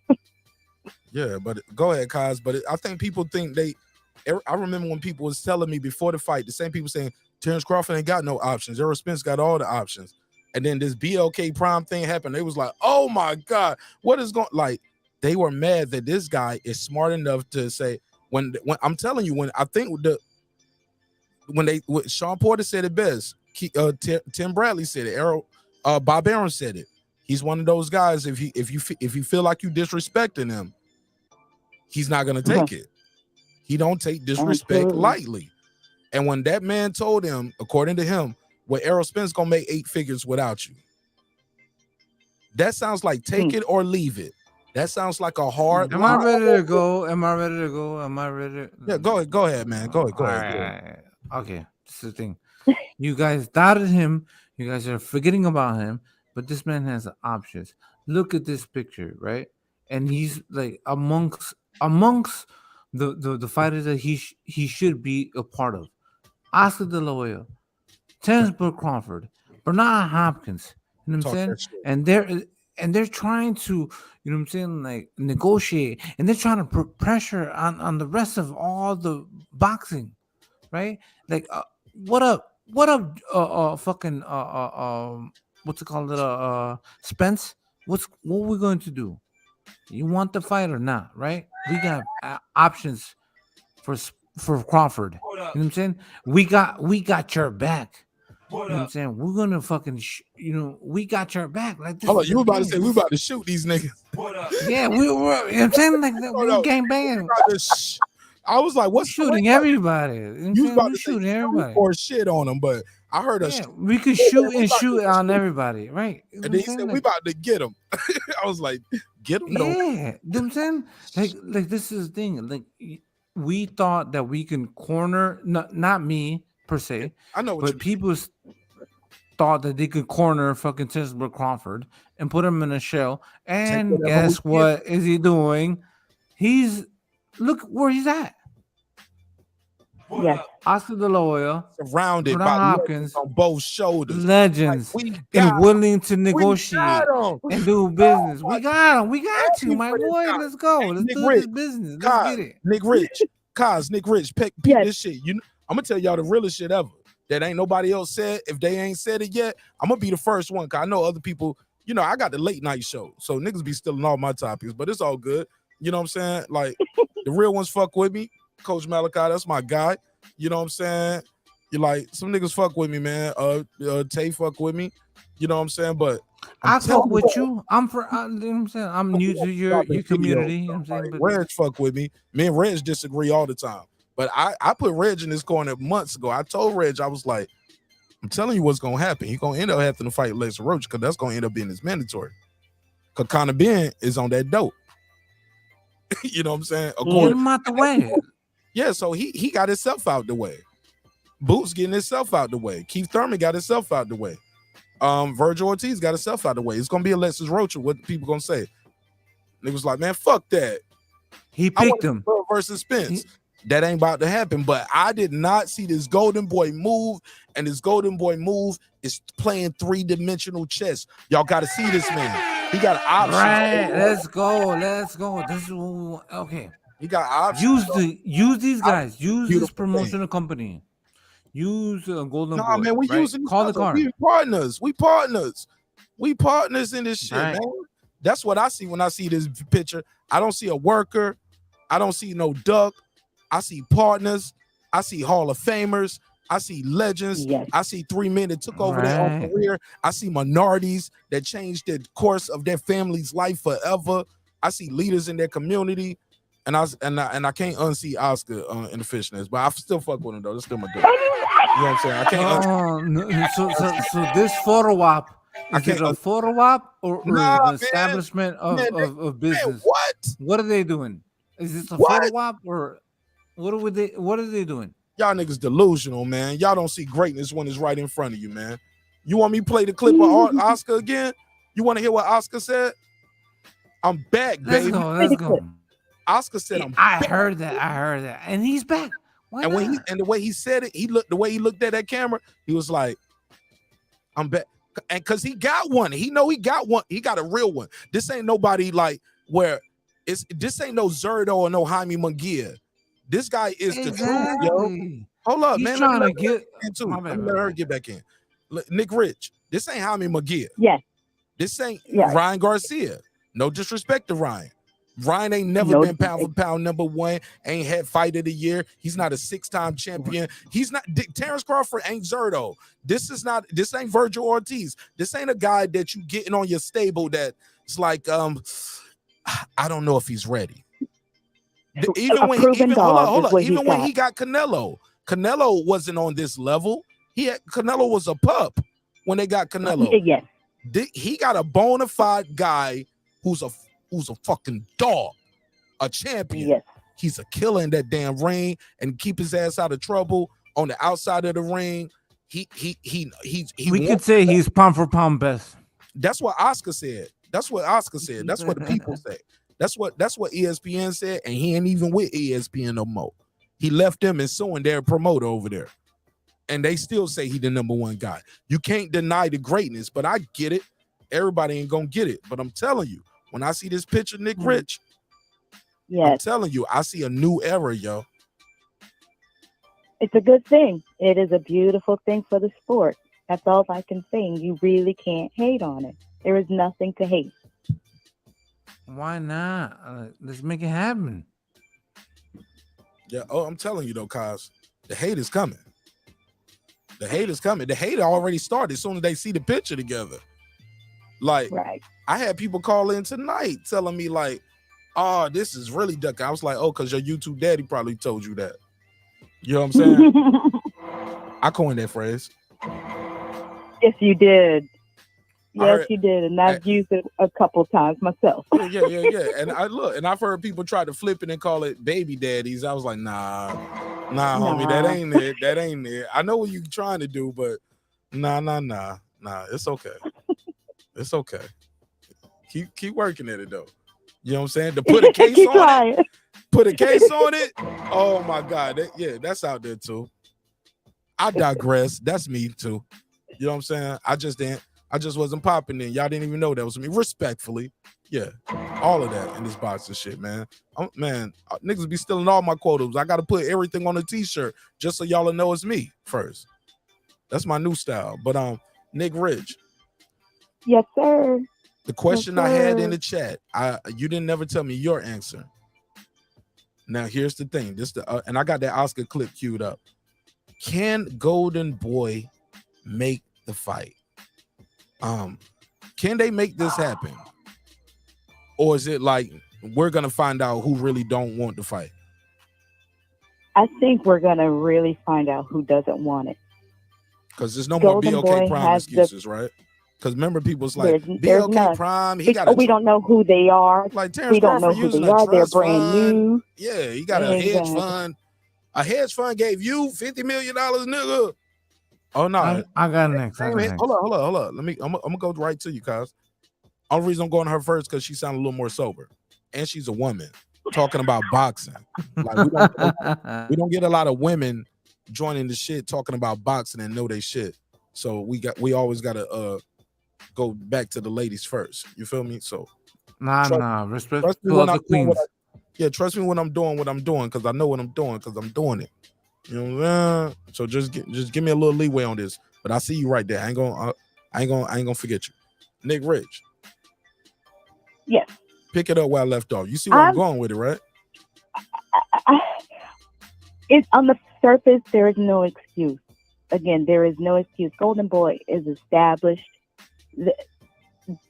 So the history is there. There's no excuse about who is BLK Prime. They're brand new. We don't trust them. What is it? Is it legit? All of those questions are put aside, are set aside. So if Golden Boy goes ahead and says, "Hey, let's get this happening," my only question is, what would be the response for it to not happen? What would be the excuse for it to not happen? That's going to be legit, where you can say, okay, that makes sense. At this point, no other excuse, in my opinion, at this point, makes sense outside of like somebody's getting injured or has to retire suddenly. It has to be an extenuating circumstance for it to not happen.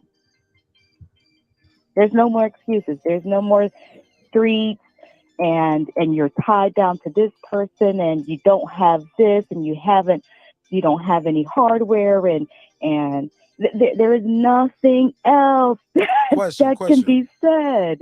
Question. How do you feel about this idea? Since because I heard people say, well, that Spence versus Thurman shit, Mark, y'all Crawford fans making a bunch of nothing about it. It's no official press date, no fight.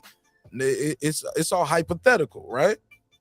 So with that same logic, if he inks his Golden Boy deal within the next 30 days or the next couple weeks, because shit moves quick in boxing.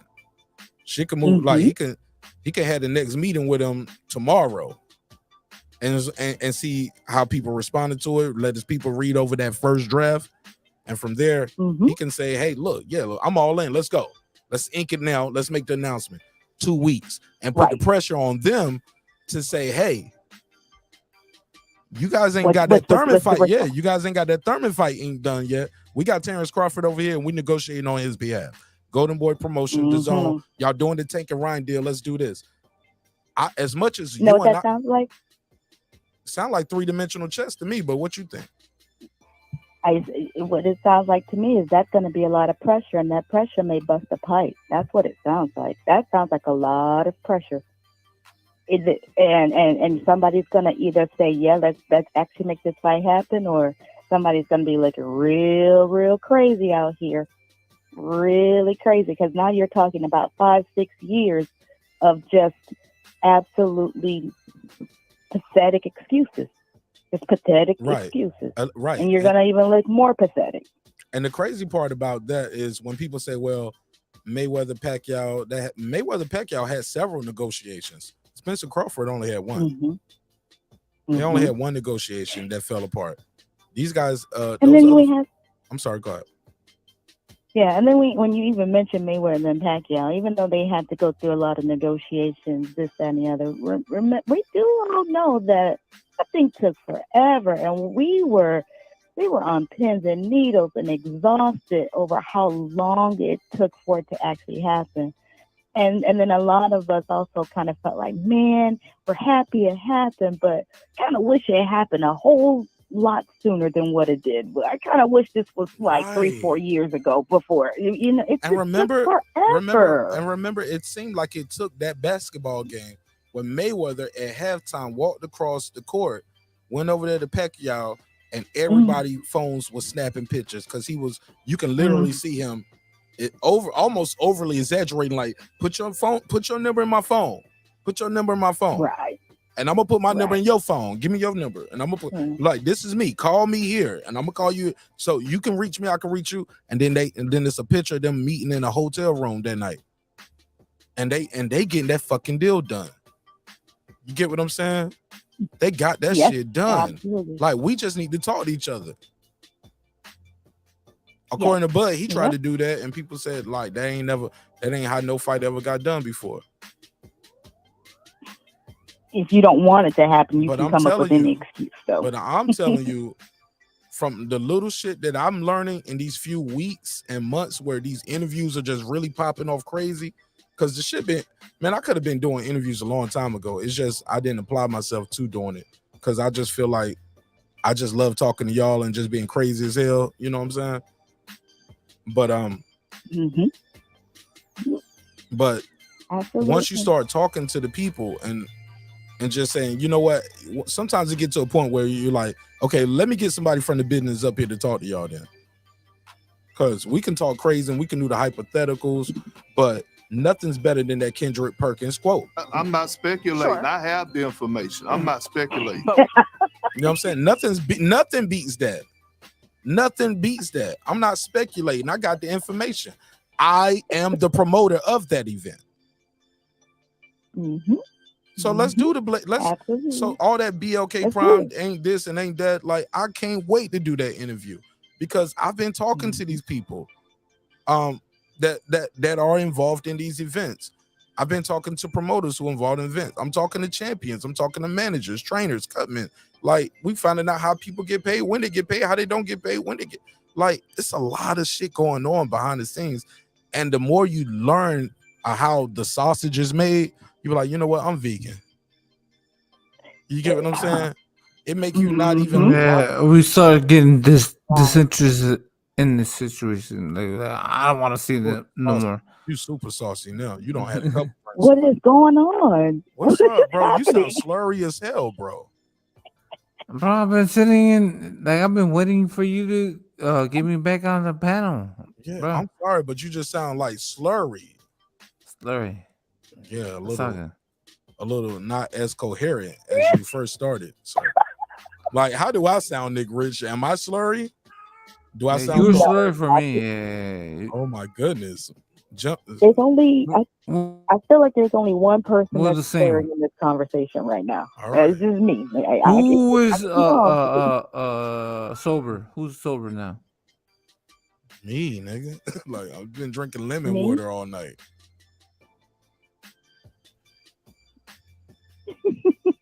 Nah, I was just kidding. My bad. I've been drinking lemon water all night. That's why I'm still here. If I was drinking like y'all was drinking, I would. This is a 5-hour show, nigga. I would have been out. I would have been like, yeah, hey, bro. It's a little, man. Hey, little, man. What? And never it. Hey, man. Fuck you think about Terence Crawford, man? Fuck is going on with you niggas? Hey, sir. Hey, what up? Hell no, bro. I'm drinking lemon water, bro. I got a child in here, man. I got to be on point. I got a pistol beside me right now just in case somebody come in this room. Fuck you talking about? I'm on point right now. But I'm gonna let you go, man. I'm gonna go and end the show. I think it's time to go and end it for everybody right now. Don't end the show, All right, bro. What Big the Rich. fuck? What happened? What happened? What happened? No, you good. I got some shit I gotta do. Nah, this Time was to end it. good. Like, what the fuck are you talking about? No, man, You put me on the show. You see me? Yeah. And I had you here. Big And hand, I right? look, hold on. How about this? When we do final, Nick, Rich, stay right there. Cause I want you to give your final thoughts. Kaz, you give your final thoughts first. Go ahead. Final thoughts on Anthony Yard. Final thoughts on what you saw with Alexis Rocha. What do you think he's going to do with Terence Crawford? How do you feel about Terence Crawford with Golden Boy? Final thoughts, 2 minutes on the clock. Whatever you want to say. 2 minutes. Let's keep it short, keep it simple. This is the thing, right? So look at this. Look at that image. Like, let's look at the image between Crawford and Spence and Bernard Hopkins. So I Kaz, unmute your mic. Unmute your mic. Oh, okay. My bad. There you go. 2 minutes on clock. Real quick. Oh, okay. Look at this. Real quick. We heard that part. Go ahead. You see this. You see Crawford, Spence, and these guys actually trying to get something accomplished. Let's make this shit happen. You know what I'm saying? Like, let's put pressure against these companies. You know what I'm saying? Like, how do we put pressure against these companies? You know what I'm saying? How do you put pressure against fucking PBC? How is it they're going to do that? Like, how are you going to do that? Like, you know what I'm saying? Like, this was a photo op. Was it? Or was it a strategic game plan?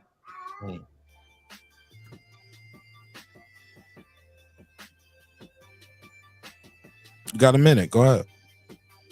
Oh, okay. Yeah. So I can actually talk about being strategic and giving you a game plan. When you look at this shit, you see that Terence Crawford and Oscar De La Hoya doing a photo op with fucking Bernard Hopkins, and in their hometown, which is Las Vegas, you know what I'm saying, and they're calling everybody out. Bro, they're not playing fucking simple shit. They're playing fucking real shit. I'm saying, like, bro, that's not. Put it back up. Put it back up, please. If I still have time, there you go. 15 seconds. Put You that. got 15 seconds, man. Land your plane, bro. 10 seconds. Land my plane. Yeah. Most significant thing that you would ever see in boxing. 3 of the most significant fighters that would you see in your fucking lifetime. Oscar De La Hoya, Terence Crawford, and fucking Bernard Hopkins. Respect that. Appreciate it. Tell people how they can reach you and follow you, Kaz. Cosmic One, KOZMIC 1, and we're going to be doing boxing on you know what I'm saying, we're gonna do boxing gaming. You know what I'm saying? All right, cool. Do a boxing game night. What night you gonna do that? When it comes out the 31st. The 31st of January. Oh, you got a boxing game? The new game is gonna be coming out. It's a video game? Yeah.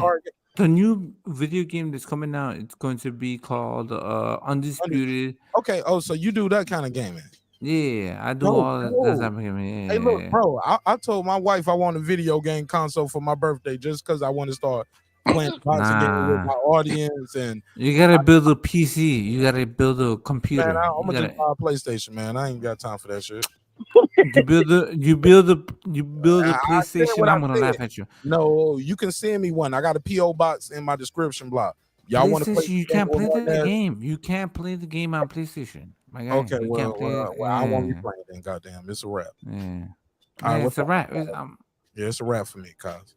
And it's a I'm wrap. gonna keep on doing it. I'm gonna keep on playing the games. So it's okay. But this is it's okay. I just saying I ain't about to build a game, a computer, and I know how to build. And the crazy thing is, guys, I know how to build computers. I took IT. You know, but you're not built like that though. No. Yeah, you're right. I'm so focused on building this show. So the time and I'm building my family. It's all good. I'm not gonna. No. All right, because I Great. got to let you go. I got somebody else who want to do final thoughts. So thank you. Much respect.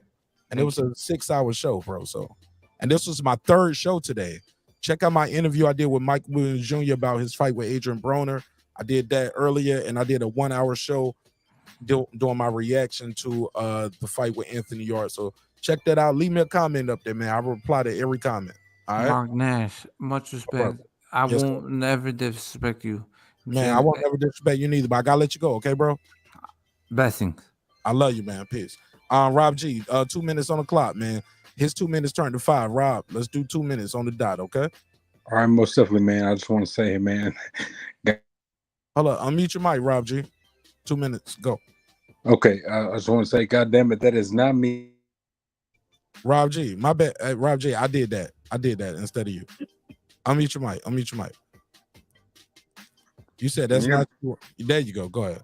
Okay, that is not me, God damn it. Either way, man, shout out to Mark Nash, man. Shout out to you, brother. We had a good day of boxing. Yes. Artur Beterbiev.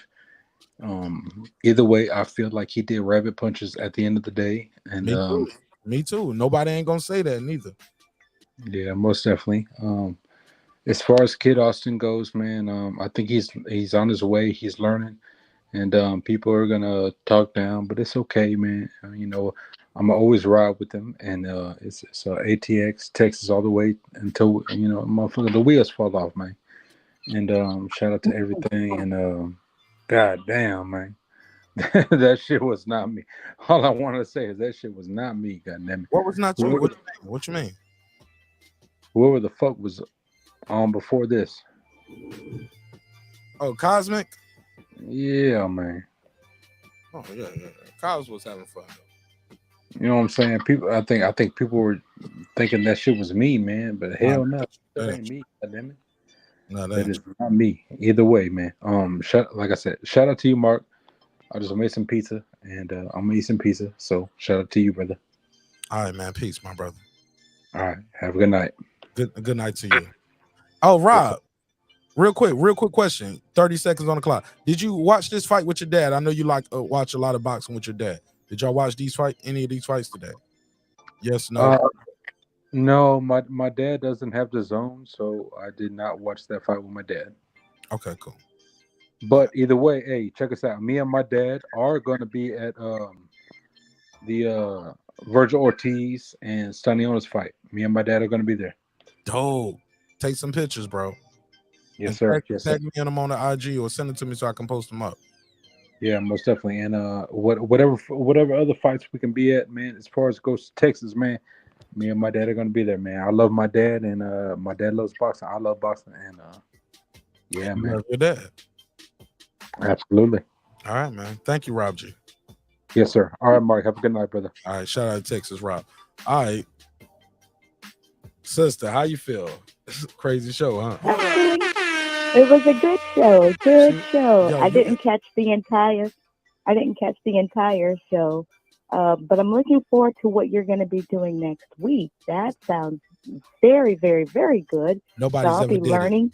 Nobody's ever did it. I'll be learning a lot next week. I will make sure that I keep my notifications on so I can stay on top of things and jump in and out whenever you have your content up. So that's going to be exciting. And in terms of like a wrap up, when we were talking about the photo for all three of those, what I'm calling living legends as well, I didn't see that really as a photo op. I think that at this point in time, we have to give credit where credit is due. And we can't, and if you see someone progressing, not only inside of the ring, but outside of the ring, there's just no need to hate. Just acknowledge it for what it is. If you don't like a particular guy as a fighter, that's one thing, but recognize when people are growing outside of the ring, making good moves, making business moves. It is what it is. So I didn't see that as a photo opportunity. I'm hoping the best for Terence Crawford. Hopefully this opportunity with Golden Boy will work out. Will it work out? Time will tell. But if it does work out, I'm not really trying to hear all the extra stuff like any criticism. There's just no need to criticize. He's just trying to get fights, and he's trying to make the best happen for his career, and it's a beautiful thing. So congratulations to that brother. Right. It's not like he went to sign the match room. People, you know what I'm saying? Like this company has a lot of guys ranked in his division. He's still fighting that division. These guys are number 1, 2, 3, number 6. Like it's guys ranked there, but also the guys at the top of this company know the business. Yep.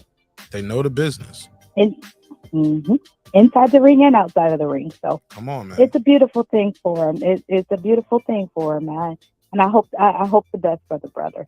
I hope it I'm works not going to out. sit here and hate. I hope it works out for him. Exactly. I hope it works out for him, but also he can come over here and be the new guy at Golden Boy. He can be their new guy because people saying why not? People saying Golden Boy falling off. They ain't got nobody. That's why I love this, man. I got to end it with Oscar saying, "Where's that? I'm back, baby. Where's that at?"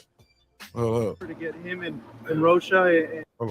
I have a good feeling that he liked what he heard today with me and Hopkins. How likely then? How confident are you that you could close a deal with Crawford to get him and Rocha and him and Virgil?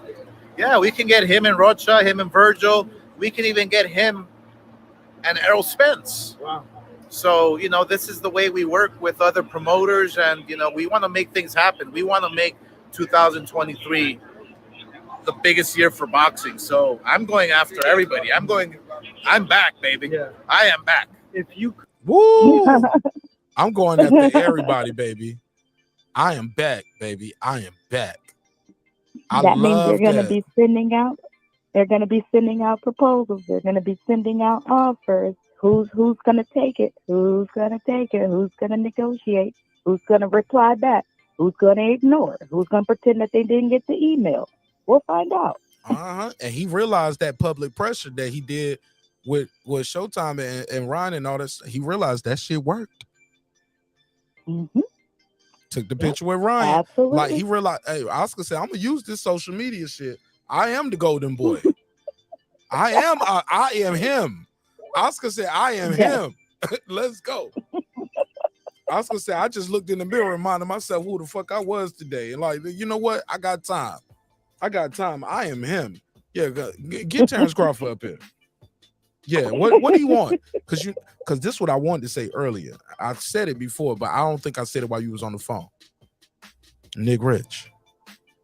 Yeah. You know he's gonna get a guarantee. Why not? Why not? You know Crawford went in there and said, y'all got to guarantee me something. Because I'm guaranteeing y'all, I'm going to come to the work. I'm going to come to work on time.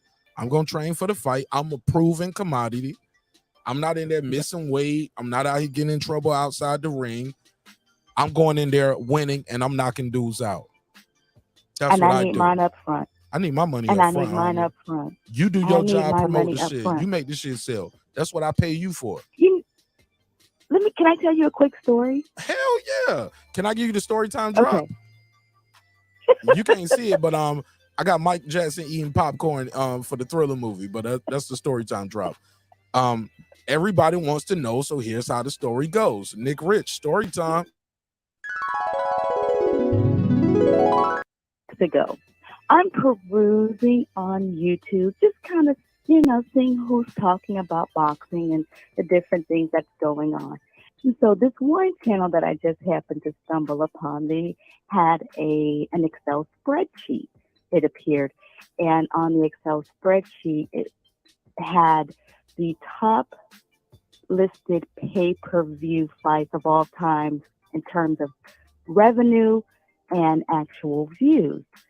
And according to and this was over a period of time, so it had a lot of historical fights, a lot of more recent fights, etc. But interestingly enough, that diagram was used to criticize Terence Crawford. They were basically saying Terence Crawford was not smart by asking for a flat guaranteed amount, that he should have been asking for a percentage of the pay-per-view. And I said, well, this is kind of odd because not only has the fight happened, not only has the pay-per-view numbers come in or possibly have come in, there is no way that he would have reached $10 million by doing a percentage of pay-per-view. He was better off by doing a flat fee of $10 million guaranteed up front before he walked into the ring. He would be losing money by doing the pay-per-view percentage. But even more so, and I'm thinking, why would you criticize him on that basis point when you also in the same breath have been one of the people that have criticized him for not being able to sell pay-per-view at all? So if you know he is not the one that's going to get 1.5, I see what you did there. 1.5.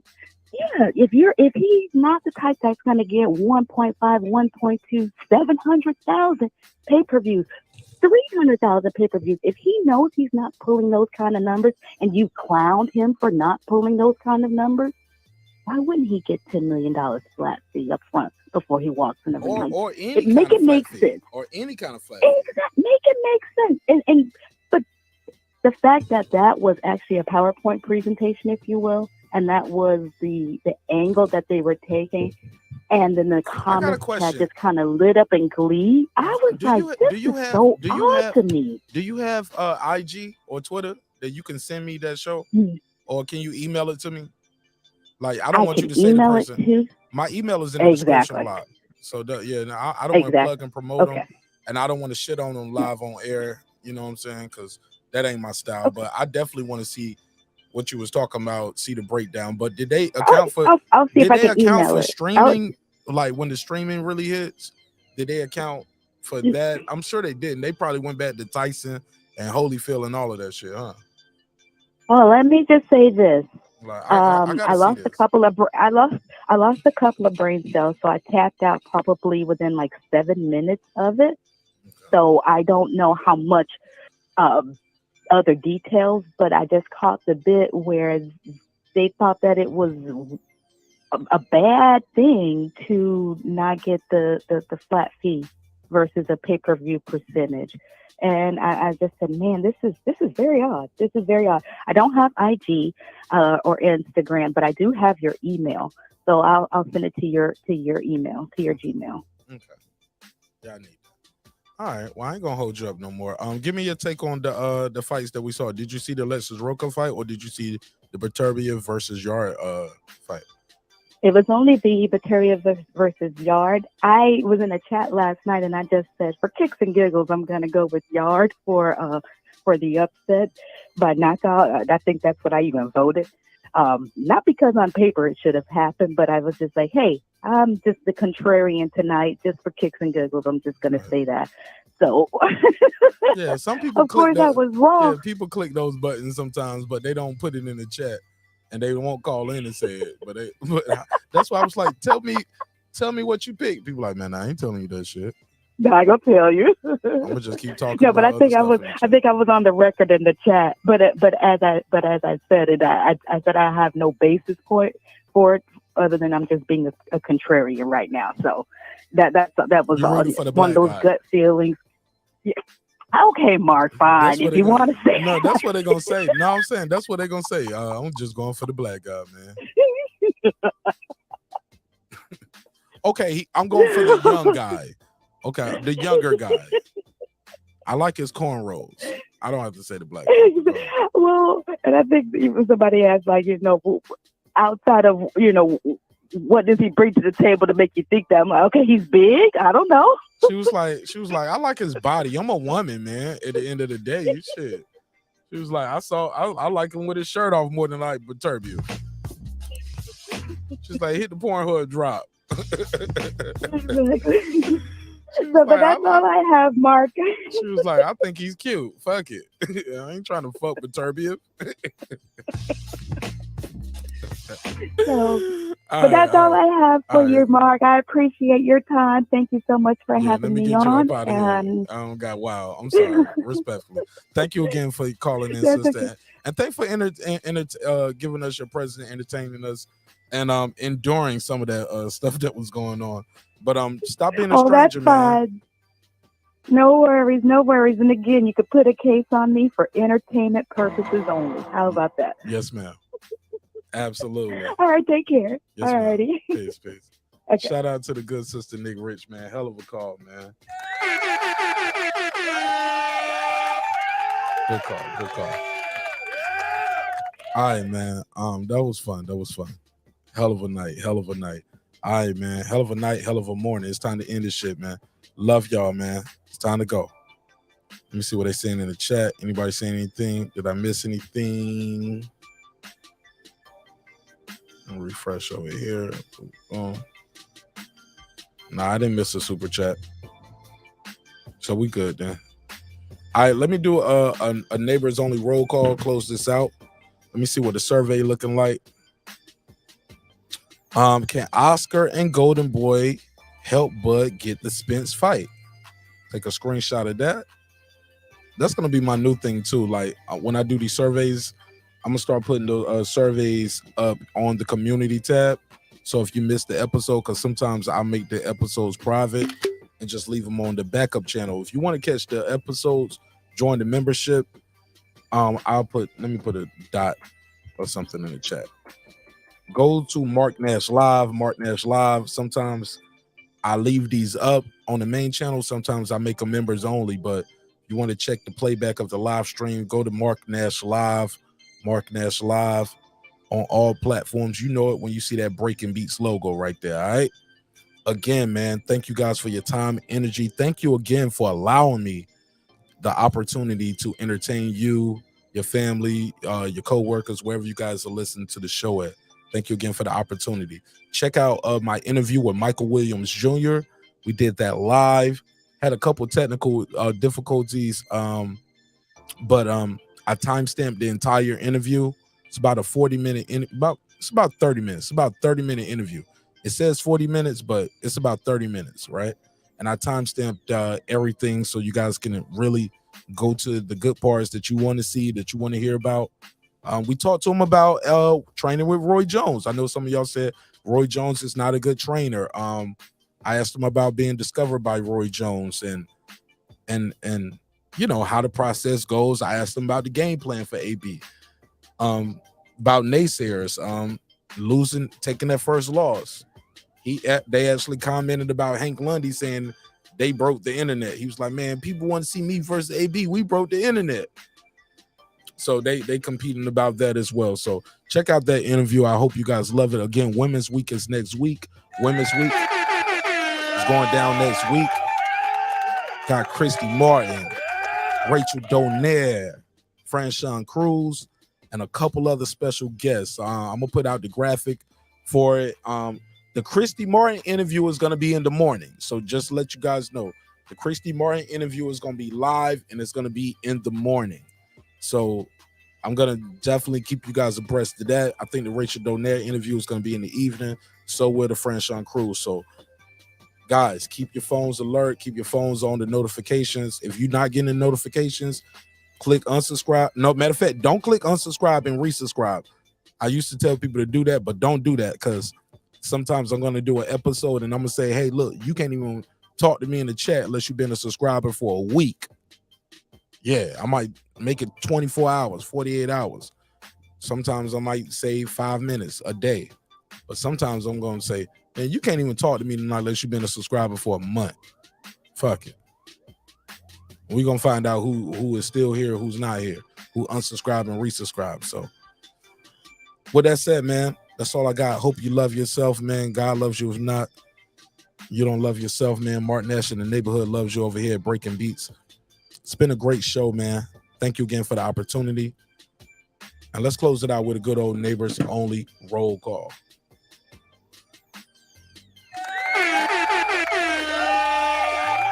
The way only we could do it, right?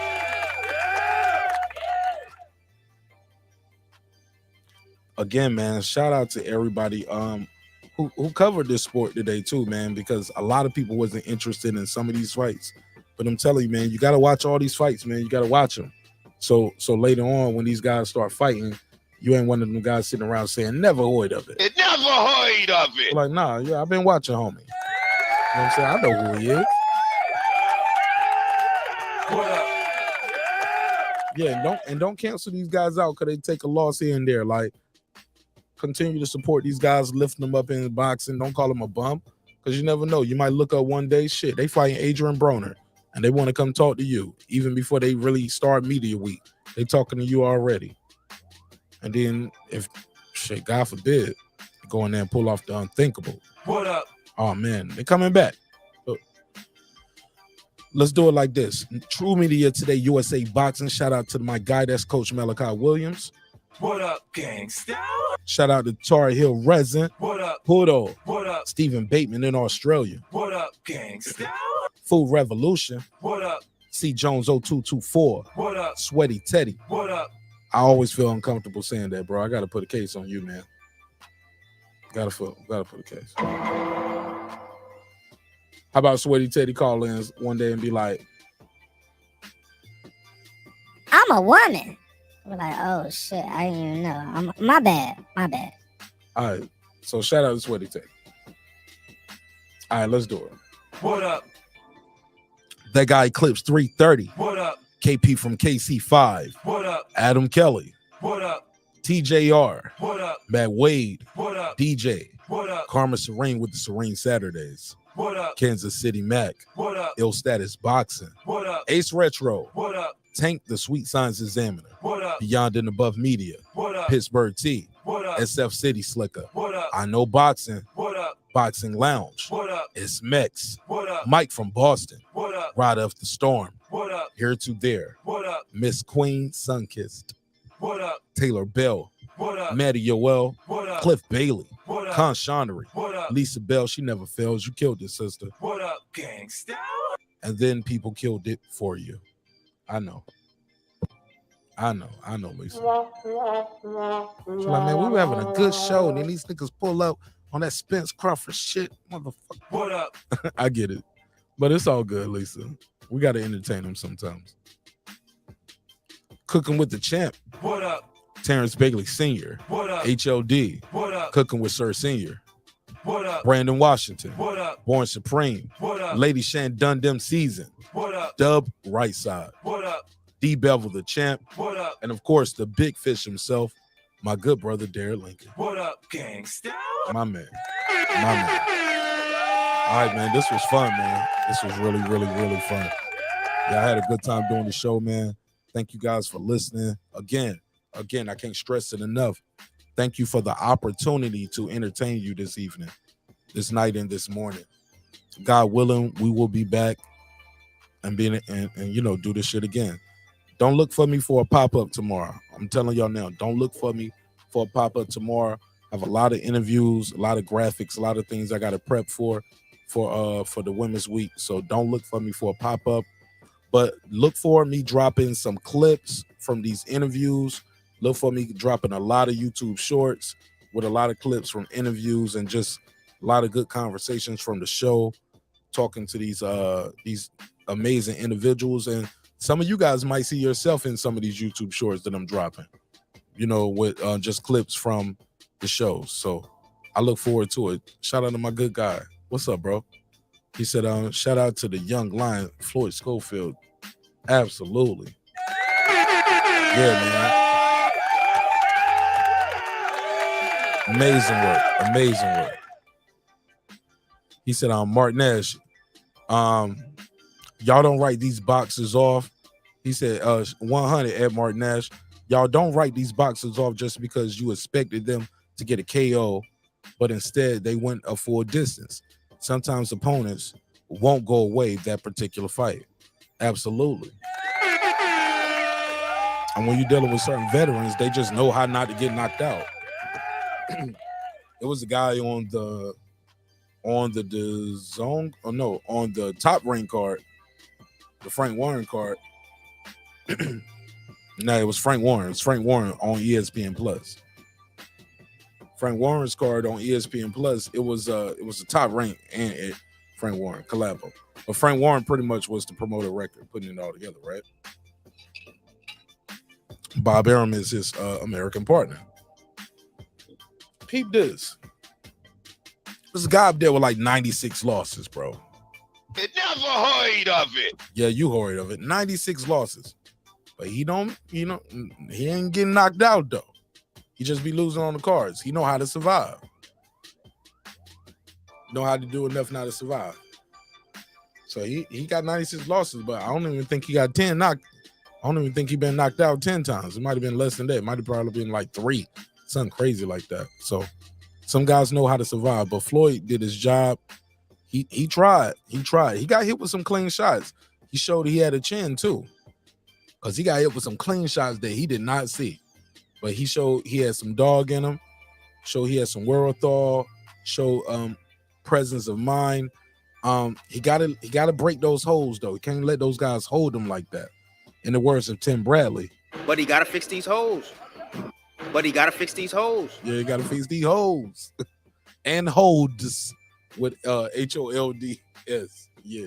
Gotta fix them holes. Like, cause it was times too where he let the guy off the hook, but shout out to him though. That was his first time doing 10 rounds. That was his first 10-round fight, and he went 10 rounds, and he looked spectacular in there. Showed a lot of different wrinkles in his game. I thought he was in there having fun. Thought he had fun a lot of times. But he was in there with a guy who wouldn't go away, and his corner wouldn't let him go away. But that guy took a lot of punishment, and they could have stopped that fight. Like, his corner probably should have stopped that fight a long time ago. Probably like around 8 or 9 when they was like, are you okay? Are you sure you're okay? Are you okay? Trey in. Like, man, bro, he's done, bro. He has no chance of winning this fight, or he wasn't gonna win by knockout with no lucky punch. And that guy took a lot of unnecessary punishment just to say I didn't get knocked out. So it is what it is. So yeah, man, look for me dropping these clips, man. I'm about to drop a lot of clips. I like little stuff too, just little fun stuff like little boxing trivia and history that you might not know, like Stitch Duran talking about, hey, I didn't invent the wrist wrap. He tells you Rudy Hernandez and invented the wrist wrap. He talks about getting into the UFC and being one of the cut men. He talks about who's the first cut man in the UFC. So little stuff like that when you guys play your boxing trivia games, you can say, hey, who was the first UFC cut man? Who was this, who invented the wrist wrap? So little things like that. Stories with Beterbiev and all the legends that we've talked to on the show. So also some good moments with the audience as well, because some of y'all be tripping. So that's it, man. All right, with that said, man, hey, look, sometimes we're going to agree. Let me see. Did I read that last comment? Said Martin Nash is one of the most consistent independent media outlets doing it big, and only it's getting better as he continues to grow his brand. I couldn't agree more, my brother. What up? And I ain't just saying it because it's me.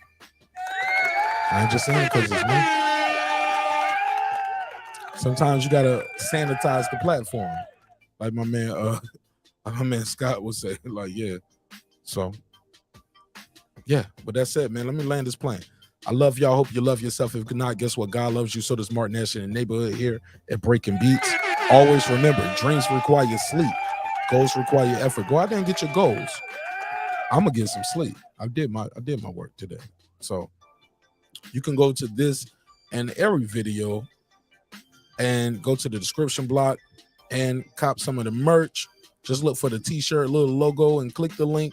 Take you right to the store where you can buy a coffee mug, a t-shirt, a headband. Yeah, we got something there you'll like. Support the show that way. If you want to support the show directly, you can shoot me a Cash App. If you send me the Cash App, I will put your name on the community tab. I won't tell people what you donated, like that's between us. But I will say thank you for the Cash App donations and put that on the community tab wall as well. Yeah, man, great week next week coming up again. Women's Week is going to be awesome. Christy Martin, Franchon Cruz, Rachel Donaire, and other special guests are already locked and loaded. So we got to interview every day next week. And we're not just going to be sitting here telling sad stories. No, man, we're going to learn about the business. We're going to learn about boxing. Christy Martin, again, is the morning show. So I'm going to do a morning show with Christy Martin. Make sure you guys are locked in for that. All right. Now we can close it out. Let's do it. Hey, look, man, sometimes we argue. Oh, no, I got to do the other quote first. Look, respect is free. Disrespect can cost you everything. Your family, your freedom, your finances, most importantly, your life. So let's show each other love. Let's show each other respect. And if we don't, hey, look, sometimes we're going to agree. Sometimes we're going to disagree. But one thing's for certain, two things for sure, homeboy. Never forget this. I built this shit. Me. Brick by brick. And I'll be damned if I let you tear it down just because you don't like the way another nigga talk. And I mean that. Drive. This that squad sound. And I'm about to change the intro. I'm changing the intro too. I'm changing the intro, y'all. So I hope y'all enjoy while you got it, because some of y'all gonna be like, man, I've been rocking with you since the old intro. I'm changing the intro. So yeah, get used to this one because this is about to be gone. This that squad sound. This is me, man.